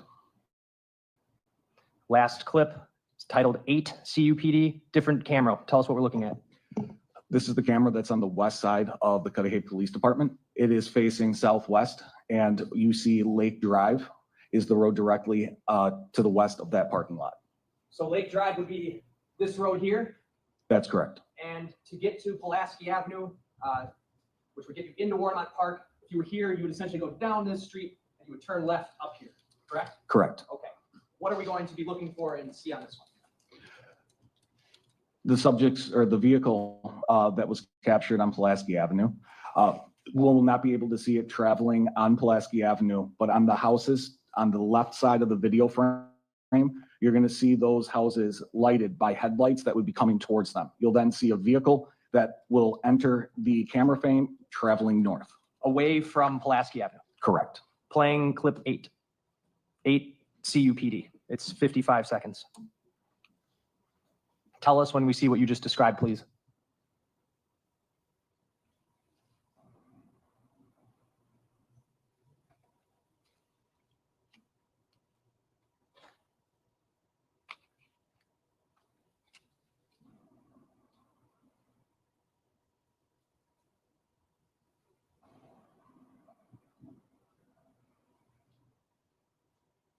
And there's the start of the headlights. All right, I'm going to pause it at 36 and back up 10 seconds to 26. Play it again. Right there? Yes.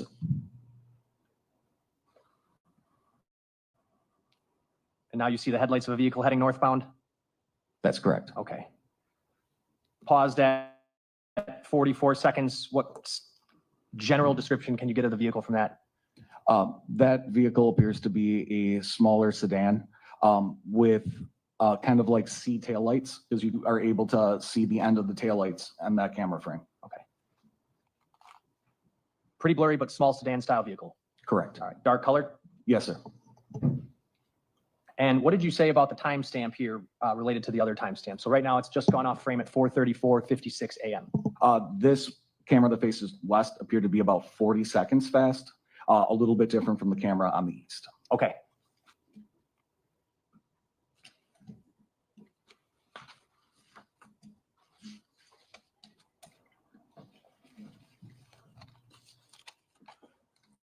Exhibit 12 is going to come up next. This is the Cudahy High School video.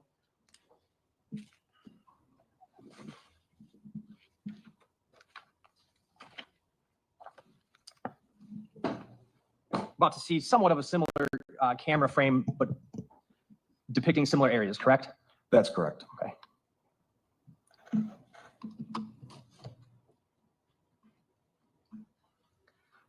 Going to start with the video labeled 450- student parking lot. Just take a minute to load quick.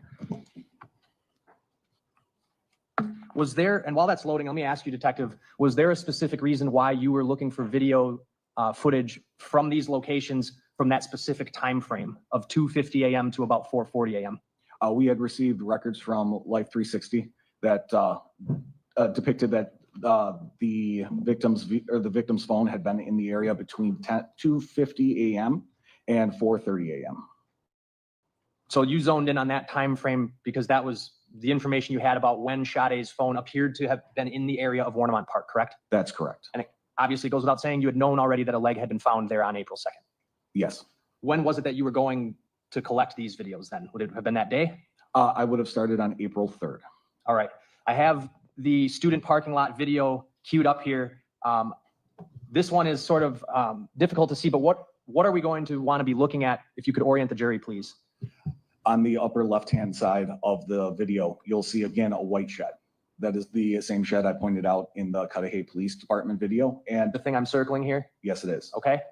To the right is a building is going to be on the right side. That is the Cudahy Police Department where we had the other video from. Okay. What we're going to see is going to be on the upper left side of the video. And you'll see headlights again traveling on Pulaski east away from the camera towards the pump house access road. Okay, and this is obviously in a different video player. Your date and timestamp for this video is down here in the lower left-hand corner, correct? Correct. And the road you're talking about, this would be that white shed. The road is right about over. Fair? That's correct. Is this where we're general area where we're going to see the lights from that same vehicle from the other video? Yes, sir. All right. I'm going to cue it up. What can you tell us about the date and timestamp being accurate for this video?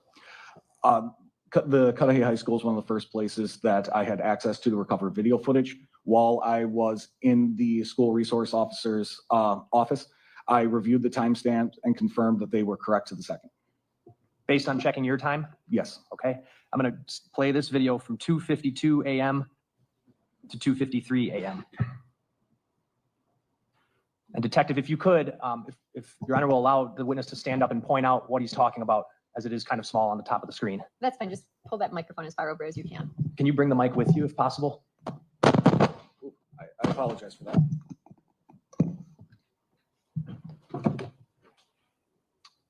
All right, playing at 2:52:02 a.m.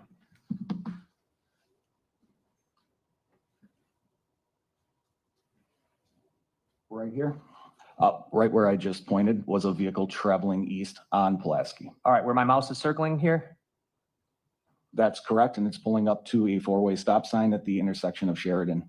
So it can either go left to go north on Sheridan, right to go south towards the golf course, or straight to the gate of the pump house road, correct?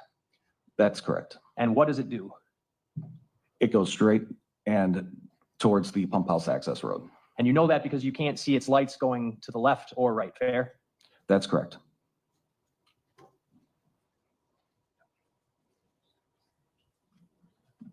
Pausing it at 2:52:58 a.m. Now, this video has a scroll bar at the bottom, and I can move it, and the video will play with it, correct? That's correct. Have you gone through this to see if there's any other any other vehicles that go that same direction down towards that service road in between the times of 2:52 a.m. and 4:30 a.m.? I did. Are there any other vehicles that travel that route No, they're not. or come out of there? I observed nothing of note when reviewing the video footage in between the timeframes. All right, and I'm scrolling ahead on the bottom here, and I'm going to go all the way up until 4:34 a.m.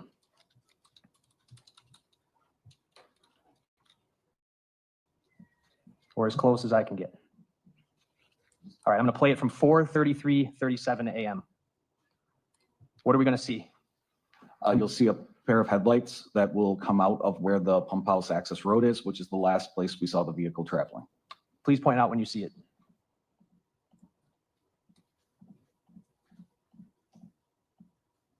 Oh, I'm sorry, I have the wrong time. I'm going back to 4:30:50. Or I'm going to start it from 4:30:43.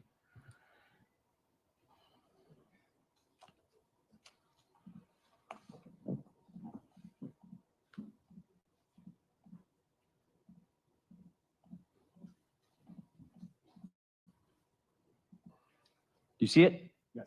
Point to it, please. Okay. Very faint. Very faint, but in the upper left-hand corner of the video. Where does it appear the vehicle immediately goes to? The vehicle is going to make a left turn onto Sheridan and enter Warnemont Park. Towards the golf course? Correct. And is that a through road down there? No, it's not. It dead ends at the golf course at a parking lot. Okay. And And why don't you describe what we're looking at as it's happening, as the video continues to play forward here. It's now at 4:31:46.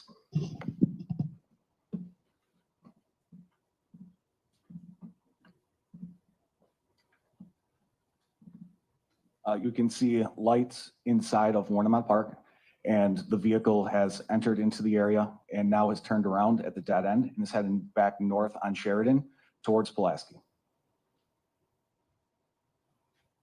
Is that it right where my mouse is here?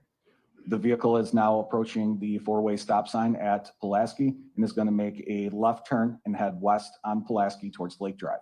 Okay. So it's kind of coming towards the camera, fair? Yes. And now it's turning westbound on Pulaski. That's correct. All right. And it's heading west and it's going to go behind that white shed at this point, correct? Correct. All right.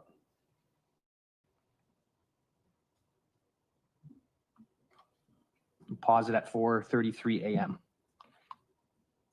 I'm going to now bring up the video on this disc titled 400 Main Entrance. And while that's loading, Detective, essentially what you observed there was a vehicle entering the service road around somewhere in the 2:52 to 2:53 a.m. hour, correct? That's correct.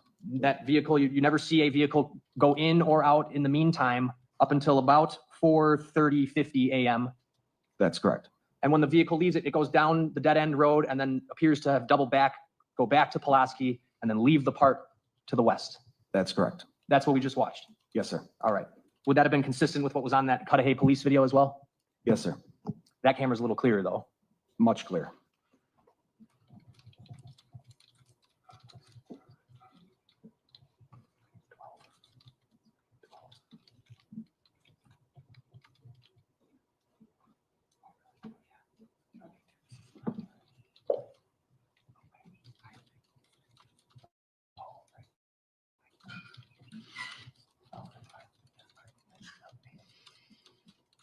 I have on the screen now the video from the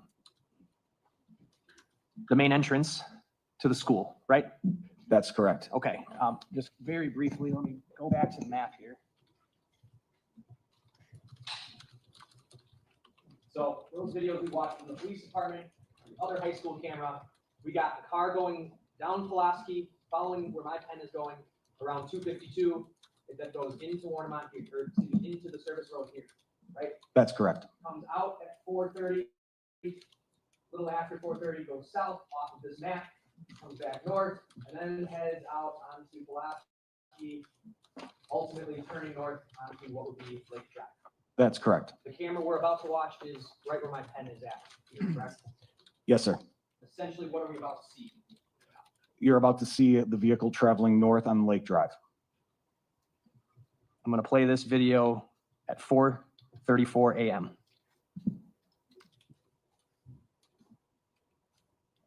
(4:33:56). Where should we be looking, by the way? Can you point to it? Yes. All right, you're pointing to the upper right portion, Yes, sir. and the vehicle is going to kind of follow where my mouse is going, correct? Yes, that is Lake Drive.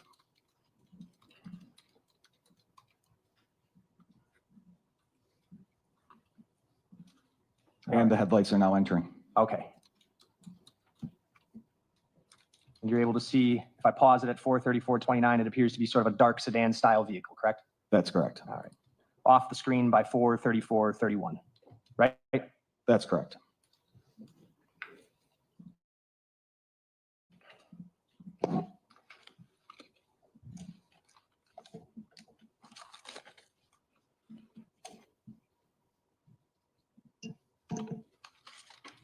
All right, I'm going to put in Exhibit 11 now. This is going to be the pump house video.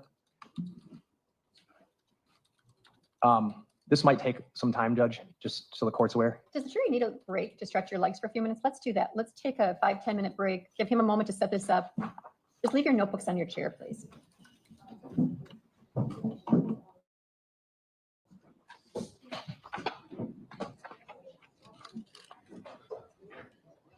Are the next videos brighter?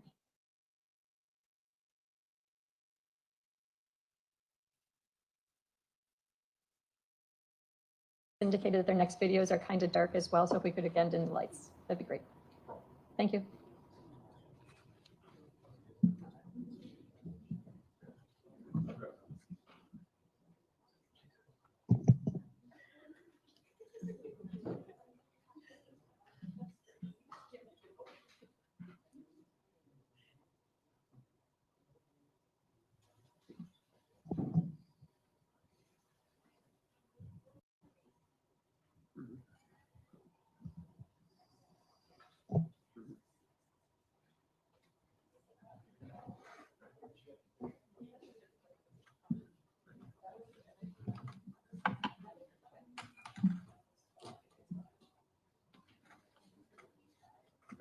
Yes, please.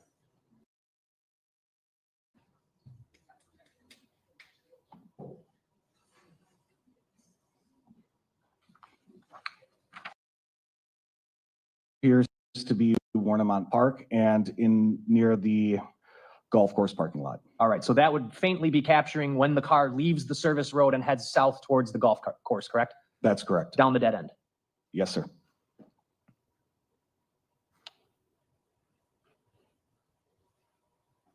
And then it returns to Pulaski, and if the other video showed us anything, it's going to drive right by this camera again, correct? That's correct. Okay.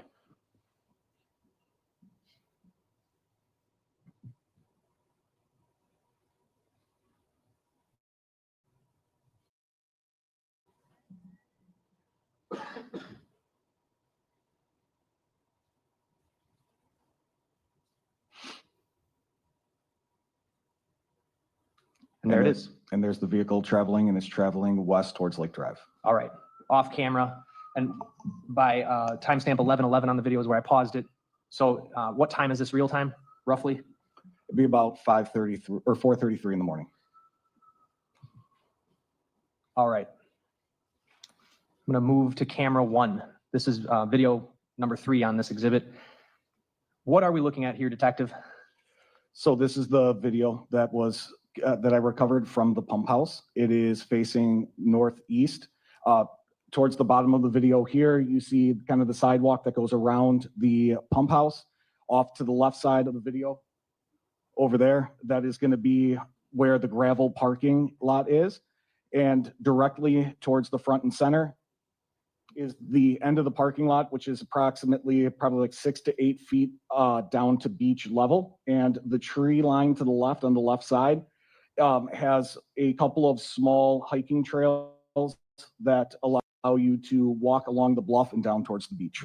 Okay, so where my mouse is at right now, is that the general area of where those trails would be to get down towards the waterfront? Yes. And when you, obviously you can't see it very well because it's dark here, but beyond that and down by that waterfront, about 100 to 150 yards away from this area, that's where the leg was found, correct? Correct. You looked at this camera angle from about what time to what time? From that 2:50 to 4:45. Okay, and that's because the videos that we just watched show that car going down towards this area shortly after 2:52, 2:53 a.m., correct? Correct. And nothing comes out in that meantime, correct? Correct. Is there a similar camera that faces the opposite direction, the southbound direction? I didn't hear you. Yes, been answered. I think you can, he's trying to clarify. You can answer it if you're able. Yes, there's another camera that's on the south side and faces east, capturing the sidewalk in Lake Michigan. And you watched those video clips as well? Yes. All right. Did you notice something on this video camera that you did not notice on the other video camera? Yes, I noticed headlights along the bluff and a shadow of a person in the tree line. All right. A human silhouette, more or less? Yes.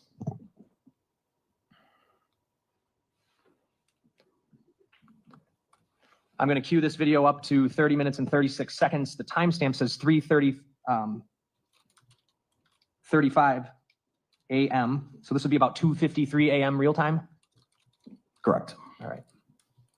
And I'm going to use the zoom feature.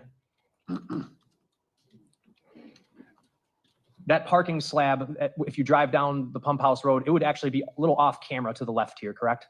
Yes, sir. All right. But on this clip, what are we going to see? You're going to see headlights illuminating that left side portion of the bluff that I just pointed to. Okay. Playing at 30:36. And if you can, I want you to point it out when you see it.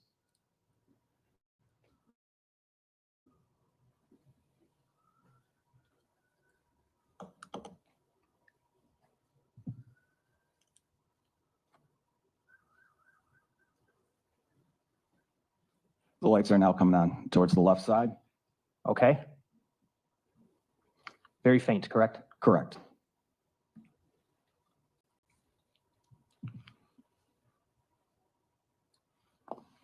I'm now going to advance the video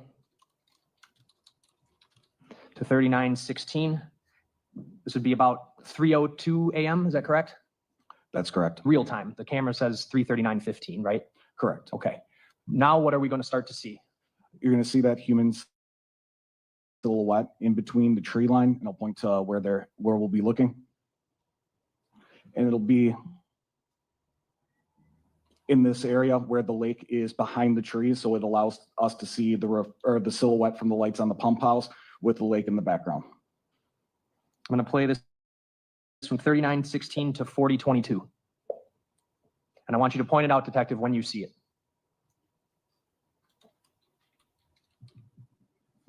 I can already see it right in the left area towards the middle.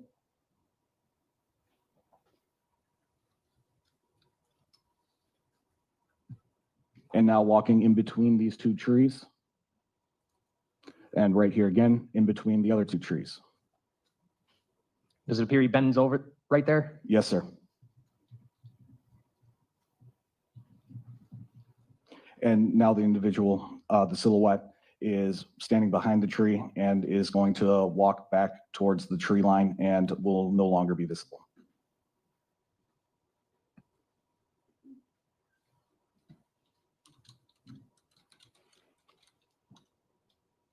Paused at 40:21. I'm going to go back and play it just in slight fast forward.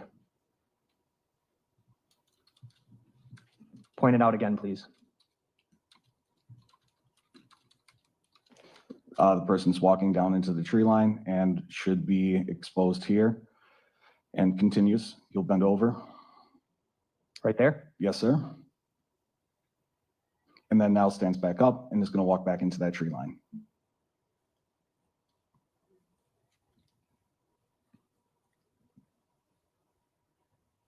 Paused at 40:22. And then last clip on this one. Advancing the video to 43:16. I'm going to play to 44:52. What are we going to see on this clip? We're going to see that same silhouette, and it's going to be entering the same area that we saw before, except this time we'll see the silhouette going down towards the beach level and exiting camera. Playing at 43:16. Please point it out, Detective, when you see it. I can already see a little bit of the disruption as the shadow walks through, and the silhouette's now visible in between the trees. And now the silhouette appears to be hunched over. There are rocks and other things to climb over in that area. The silhouette then moves down and disappears from camera. I'm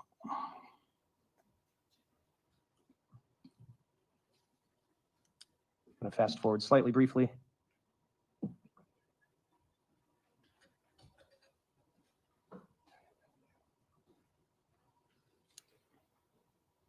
And right there again, the silhouette is visible down on the rocks / rough terrain that is down towards beach level. Pause at 44:51. This would be about 3:05 a.m. real time, correct? Correct. And after this time, do you see anything else up until about 4:17 a.m.? I observed nothing else of note until that 4:17. So that silhouette that descends the bluffs appears, at least from you can see on this video, to stay down there from this time all the way until 4:17. From what is visible on the camera, yes, that is all that I see. Playing clip 4. There's 5 total clips. This is clip 4.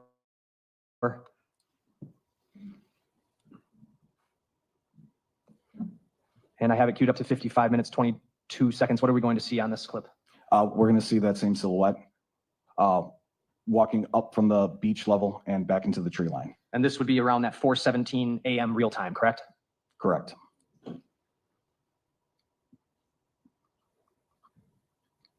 And the silhouette is now visible in the area I just pointed to. Okay. And it appears he's ascending the bluff there? That's correct.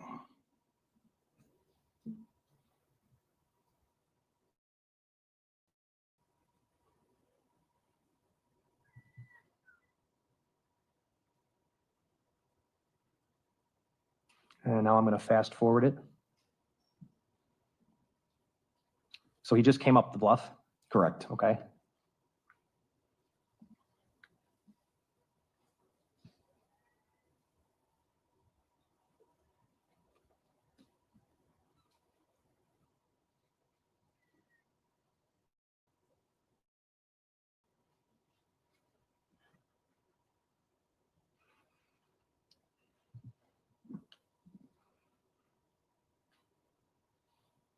Do you see him again? Yes, in that same tree line, the silhouette is again visible and appears to be descending the bluff and the rocks down to the beach level. This would be about 4:20 a.m. real time. Yes,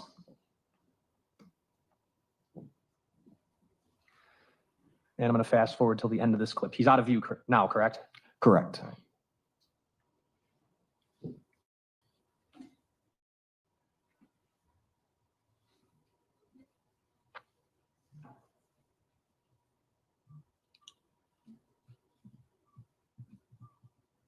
And that takes us to the end of that clip. And then last but not least, clip 5.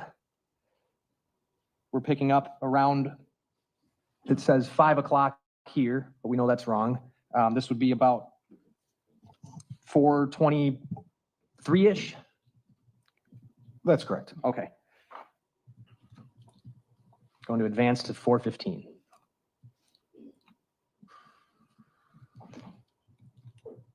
And what are we going to see here? Him come back up the bluff? Yeah, so you'll see the same silhouette ascending the bluff and walking back into that same tree line. Okay. Can we be heard at sidebar real quick? Sure. Can we take that down? Just for a second? Do you want to go in chambers?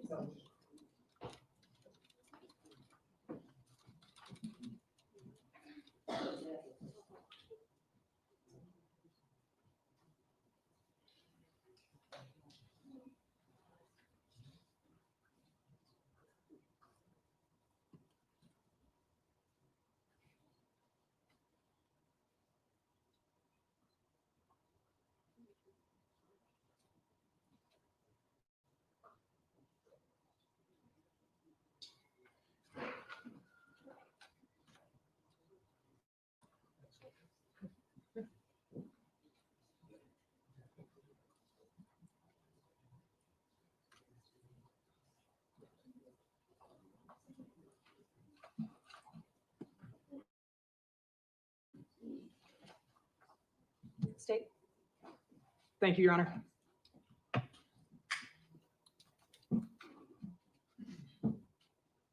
Okay, detective, just briefly, the file title's up here. This one says 5.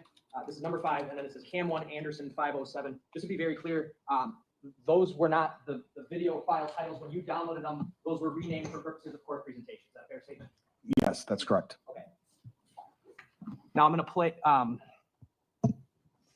We are at, according to this clip, 5:04:14, and you indicated, I think, that we're about to see that figure ascend the bluff. Is that correct? Yes, that is correct. Is this the last time the silhouette appears to come up the bluff? It is. Playing at 4:15. Please point out when we see it. Right there at the bottom of the screen, at the bottom of the bluff, you can start seeing the silhouette walking back up into the trees. Does it appear he has anything on his back? I did not observe anything right. on his back. I'll go back.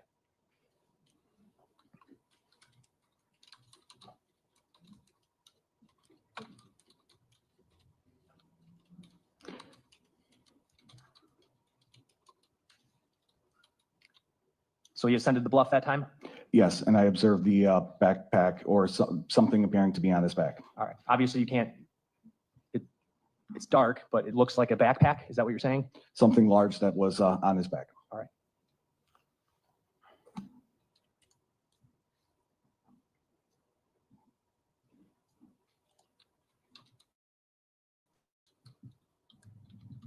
We'll fast forward.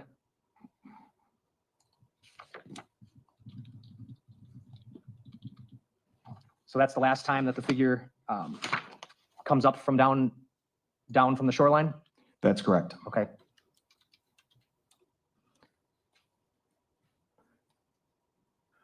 Fast forwarding the video to 7:04. This would be 5:07:05. So this is about 4:29 a.m. real time, correct?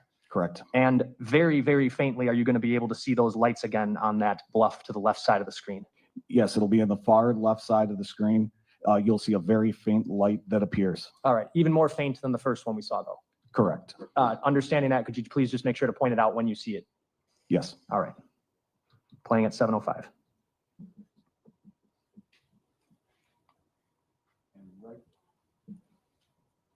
In that area, as I pointed, you can see the light. I'll do it one more time. Right there? Yes, Okay. Very faint, correct? correct. After this time, which would be about 4:29 a.m. real time, is there any more lights on the bluff or silhouette action going on that tree line going down to the coastline? No. All right, so if I understand you correctly, Detective, based on that video, around the time of 3:05 a.m. is when the human silhouette appears to descend the bluff, remain down there until about 4:17 a.m., correct? That's correct. And that would be consistent with the times that the vehicle entered the service road where the gate is and then exited subsequently around 4:30 a.m. That's correct. If an individual had walked southbound from the pump house or been going down the bluffs in that direction, would that individual have been captured in some kind of silhouette form similar to what we just saw here? On the south camera? Yes, on the south camera. It only faced the sidewalk in Lake Michigan. There were no bluffs visible. Okay. A person walking that sidewalk would be visible though? Correct. I have no other questions. Thank you, Detective. Cross-examination. Thank you. You can have a seat now. Good afternoon. Should we hit the lights back on too? I think that's a great idea.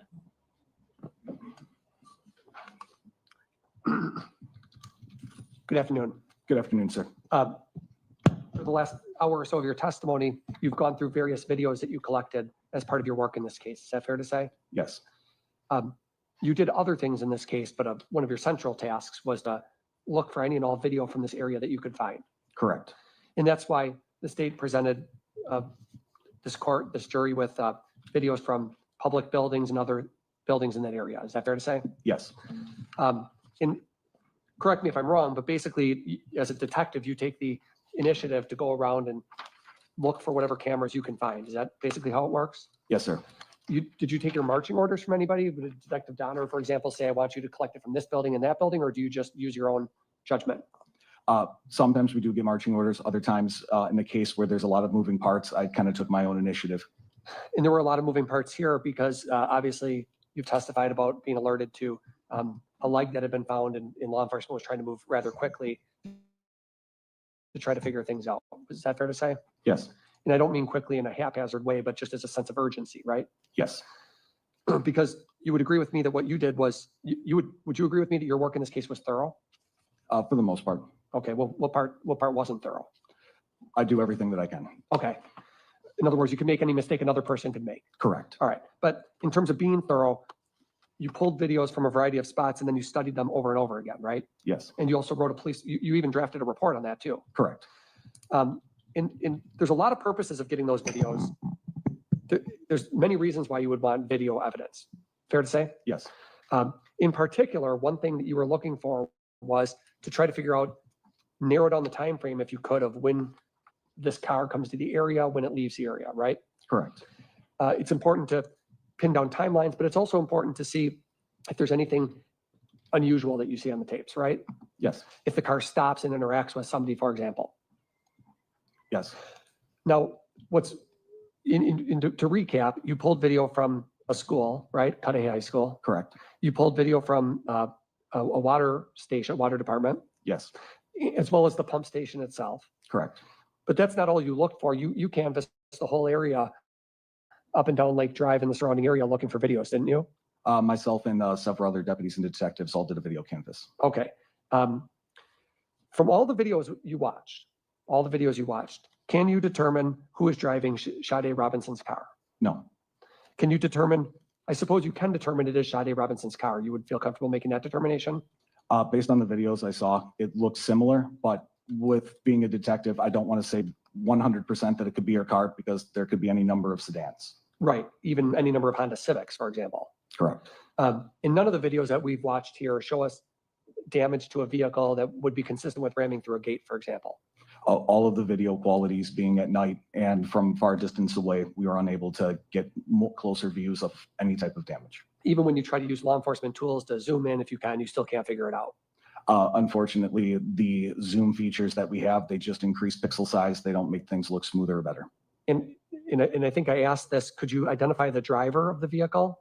No. Could you determine at least gender, male or female? I didn't even get a look inside of the vehicle to determine anything that was going on. So obviously the race couldn't be determined, Black, African-American, white, Mexican? Nope. Okay. Now let's talk about the Warmont Park pump house footage. Yes, There's footage going north, footage going south, right? correct. And where I think the state left off was asking questions about footage that goes to the south, that's angled more towards Lake Drive. It doesn't capture down by the beach, right? Correct. So if somebody were discarding evidence down by that beach area, it wouldn't be captured on that video. No, because it's 6 to 8 feet, I believe, something like that. But from the parking lot down to the beach, you wouldn't be able to, the camera would be positioned above and that would be blocked. In any event, the only footage you looked at was from approximately well, you stopped watching footage at about 5 o'clock in the morning, give or take. Would that be fair to say? I watched the videos at the water department. I also, I believe, fully recovered videos from, I want to say like 1 a.m. to 7 a.m. And I did watch other portions of the videos as much as I could. Okay, April 3rd, for example, a couple days later, a day or two later, do you pull video from April 3rd or no? No, I did not. And the pump videos that we saw, it was your testimony that the figure was somewhat of a human silhouette, Correct. a black and white figure, Correct. grainy images Yes, going in the tree line area, correct. which doesn't show us really anything other than some human figure going up and down in that area, right? Yes, You can't make out even that the person has a body part that they've discarded, can you? that's correct. I can't determine that. Okay. Maybe there's something on the person's back you thought on one of the videos when you watched it again, but you can't even say that that's a backpack, right? Correct. I can only see what's visible on the cameras, and that's just that silhouette and shadow with the lake in the background. But the jury's seen it now here in court, but you've had an opportunity at the department to watch these videos over and over and study them closely, right? Yes, And that's something that was critical in this case that you've done. You've spent many hours of time looking at these videos at the sheriff's department. yes. In all the time can you even estimate how many hours do you think you've spent watching the Warnemont pump footage, for example? It would just be a guesstimate at this point. I couldn't give you a possible number. Dozens of hours? Possibly. And and there's a zoom feature, we saw that, right? But when it comes to zoom features, they don't actually increase any quality. They just kind of increase the pixel size in what you're able to see. Yep. So it doesn't even really do a whole lot. Correct. Can you determine when you spend all these hours studying the video, can you determine the race of the person? No. Can you determine if it's male or female? No. Height? You could probably tell the difference between someone that was 3.5 or 4 feet versus 8 feet, but no. Somewhere between 3.5 and 8 feet, we could say. You'd be able to tell the difference of someone that was incredibly short versus incredibly tall, but I cannot make a height estimate. And obviously hair color, facial features, none of that we can determine. That's correct. Now, the other thing you did in this case was you did a canvas, but the canvassing work you did was to look for video footage. Is that my understanding? Yes. You weren't doing a canvas to look for gloves or other evidence at the scene, were you? That would not have been my responsibility. That would have been on other people that were on evidence search. I was focusing on the video footage. Okay.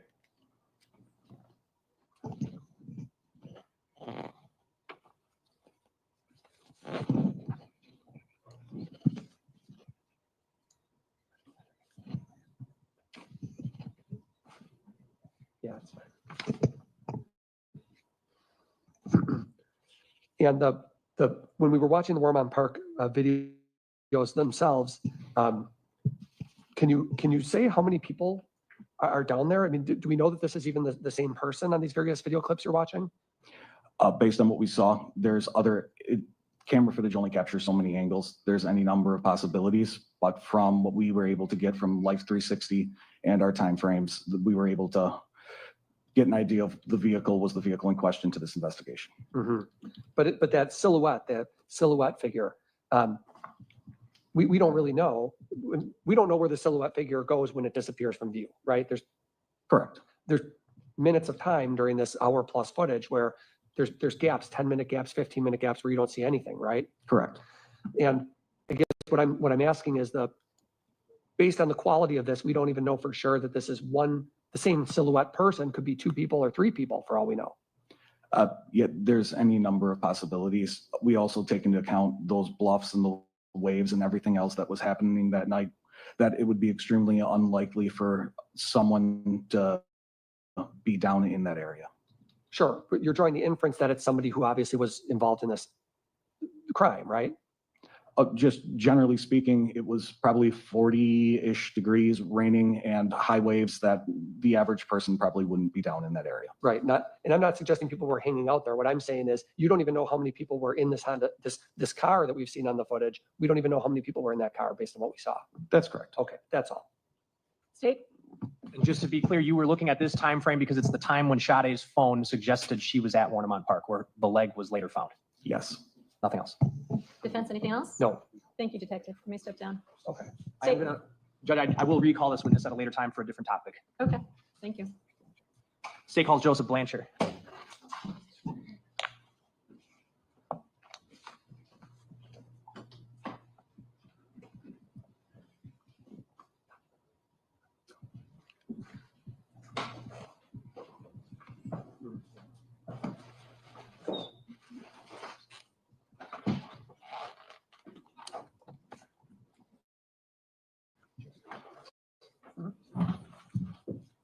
Do you solemnly swear that the testimony you give in this matter will be the truth, the whole truth, and nothing but the truth, so help you God? I do. If you could please be seated, state and spell your name for the record.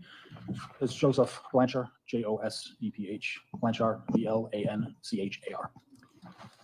You a detective with the Milwaukee County Sheriff's Office? I am. And how long have you been law enforcement with the Sheriff's Department? 9.5 years. On April 3rd of 2024, in the afternoon, were you dispatched to Warnemont Park regarding some vehicle parts? I was. Okay. Did you recover vehicle parts? I did. And where were these vehicle parts recovered from? Near a porta-john restroom area that was near the gate of a access road to the pumping station and around that area. All right.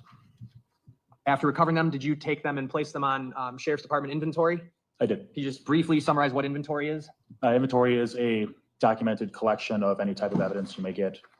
That's what we use for our evidence system, how we keep track basically of everything that we may or may not collect. All right, so basically, so that when you recover something during an investigation, you need to find that very item, you know where to find it. Yes. Okay. I'm going to show you a number of exhibits. 28 through 30. 28 through 32. All right.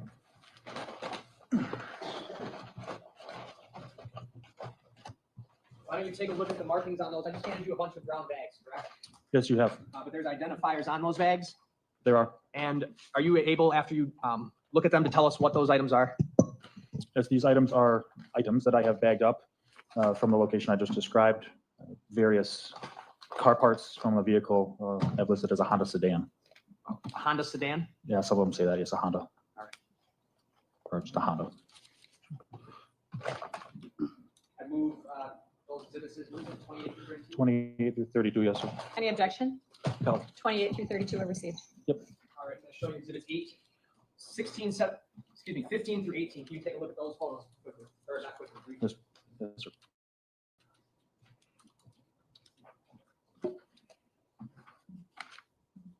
You recognize those photos? I do. Are those photos of Honda vehicle parts? Yes, they are. Okay. In addition to those photos, I'm going to show you what have already been marked and entered exhibit 14. Sorry. Okay. Yep. All right. 22. You recognize that? Yes. Okay. 23. Recognize that? Yes.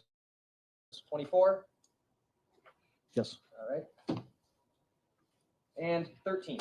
Recognize that? Yes. Okay. Of those photographs, those are parts of the Honda Civic, correct? They are. And did you recover those parts? I did. Are they the parts in those bags there? Yes, it's familiar when I bagged them up with my signature and date name. If you'd like me to open them or anything. Yes, they look like the parts that I was handling in those pictures. All right. And after placing those on inventory, were they subsequently sent to the Wisconsin State Crime Lab? They were. Judge, I'll move 15 through 18 in and ask to publish briefly. Any objection? No. 15 to 18 are received. Go ahead.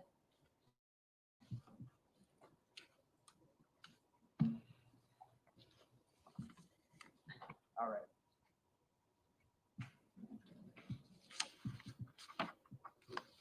Exhibit 15 is on the screen now. This is one of the parts you recovered.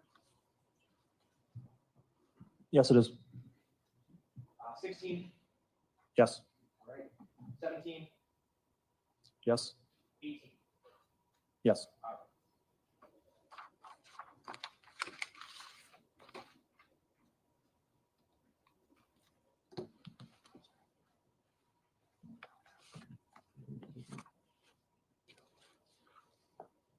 And in general, Detective, all you could really glean from the parts that you recovered is that they belonged to a dark color Honda vehicle, correct? That is correct. All right. When you were in the area of Warnemont Park, did you also spend time canvassing the wooded area to find, see if you could find any other human remains or evidence? I did. And did you find anything? No. Okay. I have nothing else for this witness at this time. He would be recalled later. Defense? No. Thank you. State your next witness. State calls Christine Shuda.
And if you please remain standing and raise your right hand. Do you solemnly swear that the testimony you give in this matter will be the truth, the whole truth, and nothing but the truth, so help you God? I do. You can please be seated, state and spell your name for the record. My name is Christine Shuda, CHRISTINESCHUDA. Ms. Shuda, are you familiar with the address of 1858 North Commerce Street? I am, Is that in the city of Milwaukee? yes. And how are you familiar with that location? I used to be the leasing agent, property manager. Okay, what is at that address? It's an apartment building located down by the Milwaukee River. In what neighborhood is that? That's the east side, downtown east side. Downtown east side. And how long were you the leasing agent there? For 2.5 years. Based on your job as the leasing agent, did you become familiar with any of the residents? Pretty much all of them. Okay, was one of those residents in April 2024 a young woman named Sade Robinson? Yes. And did you become familiar with her? Yeah. Can you describe how many times you think you've interacted with her? Quite a few times, you know. Did you develop a relationship with her? Just as a professional relationship. I'm quite friendly where I work with all the residents. So yeah, she would come in my office and have conversations with me. My door was always open for that, I guess. So you actually worked there on a daily basis in that building? Every day. Every day. Did you see Sade every day? No, I didn't see her every day. In April of 2024, did you become aware that she was missing? Yes. How did you become aware of that? On which date? Let's start with the second day of April 2024, April 2nd. Did something happen that day that alerted you to the fact that someone thought she was missing? She had a coworker of hers came to my office and said that Sade had not shown up from work, and it was unusual, and they were concerned, or she was concerned about her. So she asked me if I could use my master key to open her door, and I told her I can't do that. I'm unable to open someone's door with the master key. So she said, will you go upstairs with me to the apartment? And I said, yeah. So we both went up the elevator, went to her apartment, and we knocked on the door. She wanted to knock on the door, and I had no problem with that. So she had explained that Sade didn't show up for work, and I told her, I said, if you're concerned about her, which she seemed to be, I said, you should give her mother a call. And she didn't really want to give her mom a call. And we keep emergency numbers, you know, in a file at work. Instead, I said, well, if you don't want to call her mom, then what you can do is call the police and they'll come and do a welfare check. And she said, okay, well, we went back downstairs. And can I just ask, do you remember what apartment number Sade was renting at the time? She was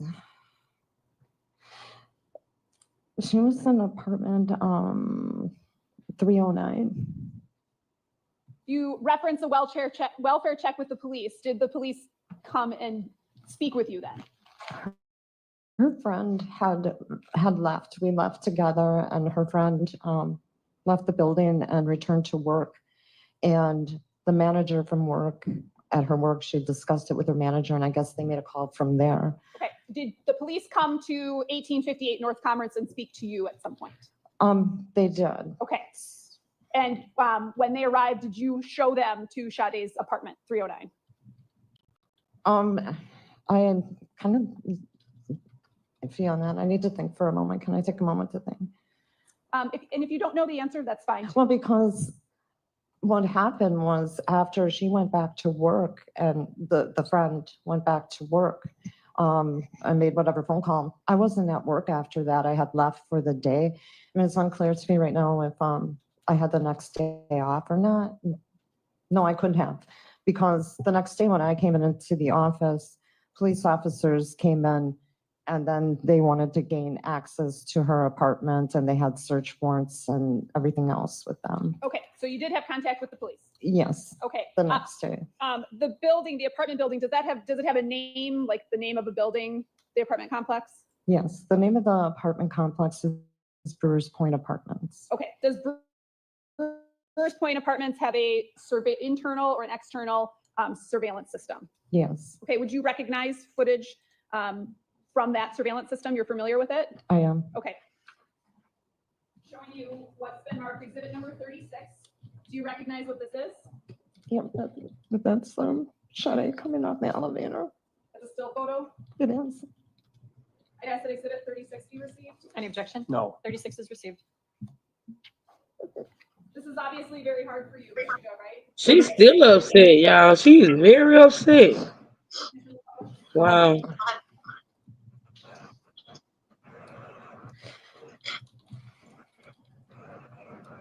Do you recognize where this still photo is taken? What part of the building? I'm sorry. This photo of Sade coming out the elevator of the apartment building in the main lobby.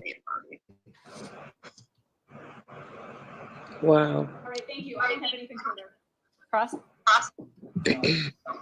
Thank you, ma'am. You may sit down. Thank you. State?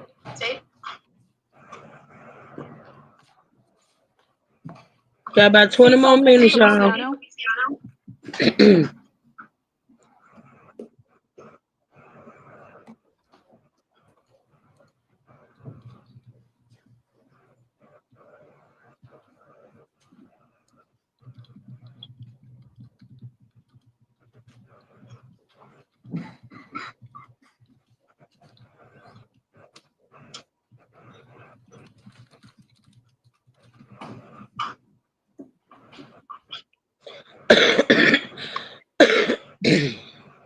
All people just remain standing and raise your hand. Do you solemnly swear that the testimony you give in this matter will be the truth, the whole truth, and nothing but the truth, so help you God? Okay, if you could please be seated, state and spell your name for the record. My name is Eddie Feliciano. Mr. Feliciano, good afternoon. Could you spell your first and last name for the record, please? E-D-D-I-E. Feliciano.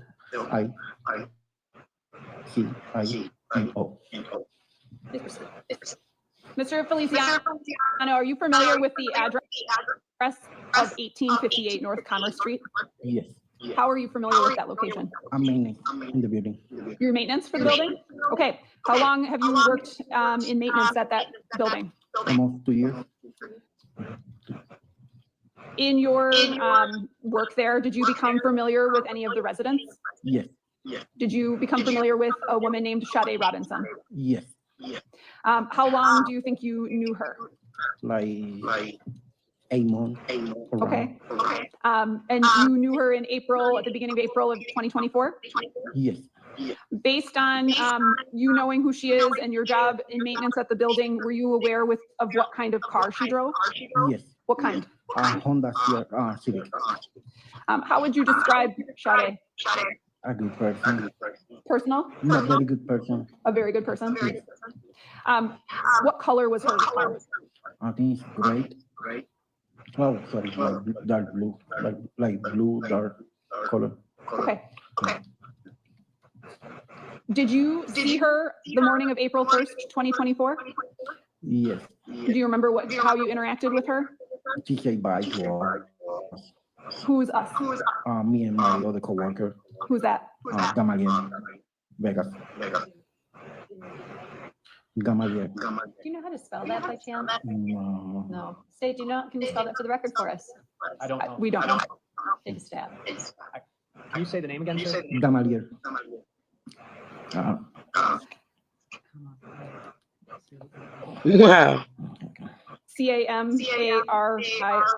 CAMARILO. That sound right, Mr. Feliciano? Mr. Feliciano? I think he was checking for the proper spelling is what was happening. And now just for the record, we're going into the court reporter to document the spelling of that. Thank you. Good. Okay, thank you. Okay, next question. Did you have contact with the Milwaukee Police Department? She contacted me at 3 o'clock in the morning, around 3 o'clock in the morning. A police officer? Yes. Okay, and what did you help the police department with? They contacted me asking for her apartment number, and after then we shot her the number, and they told me like, you can open the door for Hey, us. Kate Swanson, welcome to the Did chat. you do that? Yes. Okay. That apartment building also has cameras, right? Yes. And did you help the Milwaukee Police Department obtain surveillance footage? No, everything do the secretary is the one do like cameras. The secretary is the one do the cameras. The secretary? Are you talking about Ms. Shuda? Yes. Okay. Did Sade have a parking spot that was assigned to her? Yes. Do you remember where that was? I know it's all the way to the front. You know, to the building. Where is the parking lot for that building? It's I don't remember the number for the, because every single spot had the number for the spot, but I don't remember. I know it's close to the street. Okay, the apartment building's on the river, right? So one part of the building faces the river, and then where is the parking lot in relation to the front of the building? It's like, okay, the front of the building right here is all the way to the to the end, to the building. Is it actually in front of the building? Yes. Okay, and she had one of those parking spots? Yes. That parking lot borders Commerce Street? Yes. I have nothing further. Defense? No. Thank you, sir. You may Thank sit down. State?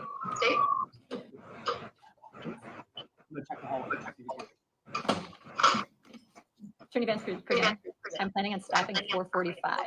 So give a quick one out there. Okay. Okay.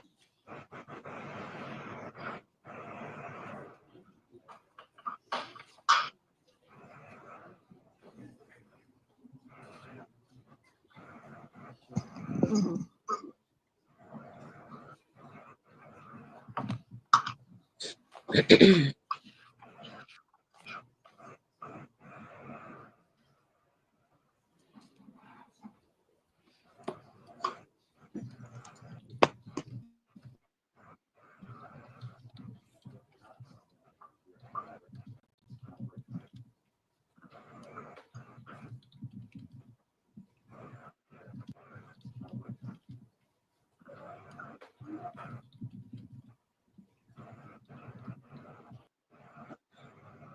truth, and nothing but the truth, so help you God? I do. You can please be seated, state and spell your name for the record. First name is Angela, A-N-G-E-L-A, last name Young, J-U-N-G. Miss Young, were you familiar with somebody named Sade Robinson? Yes. Can you describe what your relationship was with her? Friend and coworker. How long did you know her? Maybe 4 years, if I had to guess. Would you describe yourselves as friends? Yeah. Can you talk about what you would do with her? Did you socialize, go out? Not really outside of work, no. Okay. Because you worked together, did you get to know her? Yes. Okay, can you describe her? I don't know. She was a really sweet girl. She was really smart. She was really motivated. And she had big plans. Based on your friendship with her, did you have her phone number? Yes. Do you remember that phone number today? I don't. Is that something that you would have shared with the police? Yeah. Are you familiar with what type of car she drove? Yeah. What was that? It was a Honda. Do you remember the color? I don't. I think it was black. Maybe it was blue. Were you aware of where she was living? Yes. Do you remember the address or general area? Yeah. What is that? Gosh, I can't think of the name of the street. Right off Humboldt, around the corner from Pick and Save. I can't think of the street offhand. Was it down by the river? Yeah. Had you ever been there? Yeah. Can you give us a physical description of Sade? She was slender, about my height, so shorter on the shorter side, maybe 5'2", 5'3". Her hair was kind of short, but she wore it all different ways, and sometimes she wore wigs, so we wore it the same.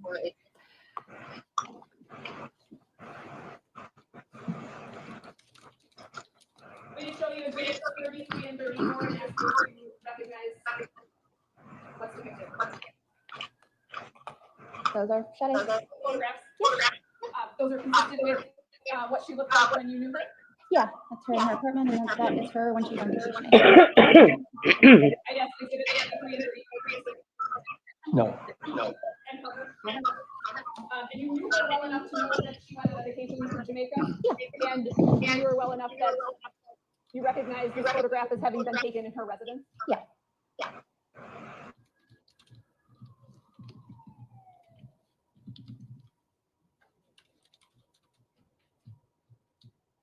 Did you contact law enforcement on April 2nd, 2024? I did. Why? Because I could not reach Sade, and she had not shown up to work that morning, and that wasn't like her, and I was scared. So she was scheduled to work. You were at work. I was not at work. Okay. No. How did you know that she didn't show up? I messaged somebody at work saying that we had talked a few days before about her possibly getting a raise and a new position. And I messaged somebody at work saying that we should probably go forward with that.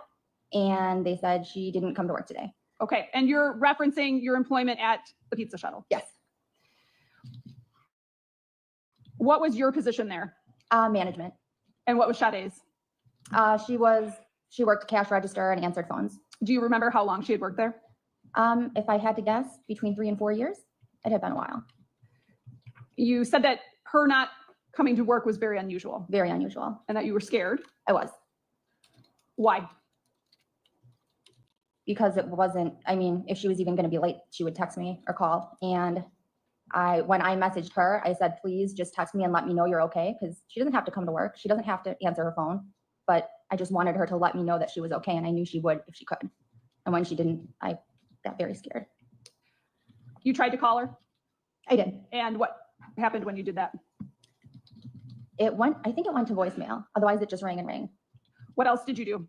I texted her and I went by her apartment. What did you do at her apartment? I just pulled into the parking lot, looked for her car, didn't see it. Spun around, sat there for a minute, hoping that I'd see her. And when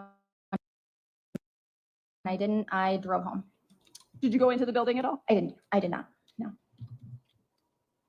Do you recall seeing any social media that Sade would have posted the night before? I did not until the next day. Okay. So was that on April 2nd that you saw some social media? That would have been on April 3rd. I don't really use social media, but I saw it on somebody else's phone the next day. Okay, what did you see? It was a Snapchat. And what was it? Was it a photograph? It was not, no. It was a Snapchat from a bar on Water Street, I think, where she was playing some kind of bar game. Beer pong maybe, something like that. Okay, so was it an image that you saw? Yeah. Okay. I think it was video. Okay. Based on not being able to get a hold of her and not being able to get a hold of her and not being able to find her at her house, what did you do? I drove to the police station. Do you remember what police station? The one on Lincoln and 5th Street-ish. So down on the near south side? Yeah. What did you do? I asked them if I could file a missing persons report, and they told me that first they would have to do a wellness check. And I said, okay. And I gave them her address, and they said they would send somebody out and they would contact me and let me know what happened. Did they contact you? So I did see that they contacted me in the morning. When I woke up, I had a few missed calls, and I was a little bit worried about that because I don't know, it seemed like a lot of missed calls and it was very late at night, like 2 a.m. So instead of returning the call then, I just drove back to the police station to see what was going on. Did you make a second report then? I did not. I went in and said that I had missed some phone calls. I had been there the night before to ask for a wellness check or a missing persons report to be filed, and asked them what had happened with it.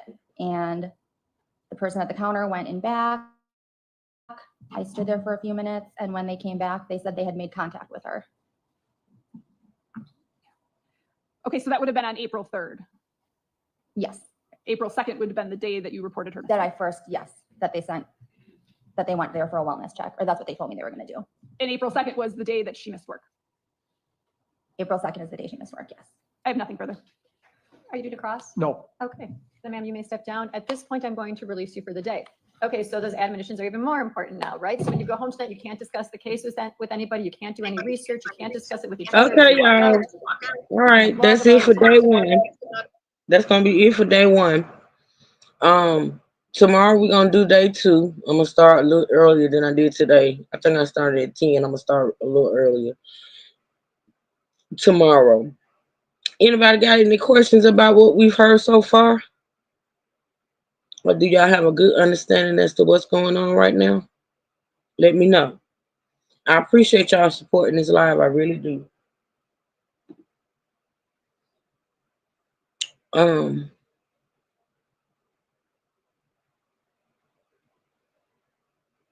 Yeah, we're gonna do day two tomorrow. And if y'all don't have any questions, we're gonna get out of here today. I appreciate y'all joining me. Thanks for the support. I will see y'all tomorrow morning. Y'all have a blessed, beautiful Saturday. Okay? And until next time, true sippers and stay gang, stand up, and we out. Thank y'all so much once again for supporting the live. I appreciate it.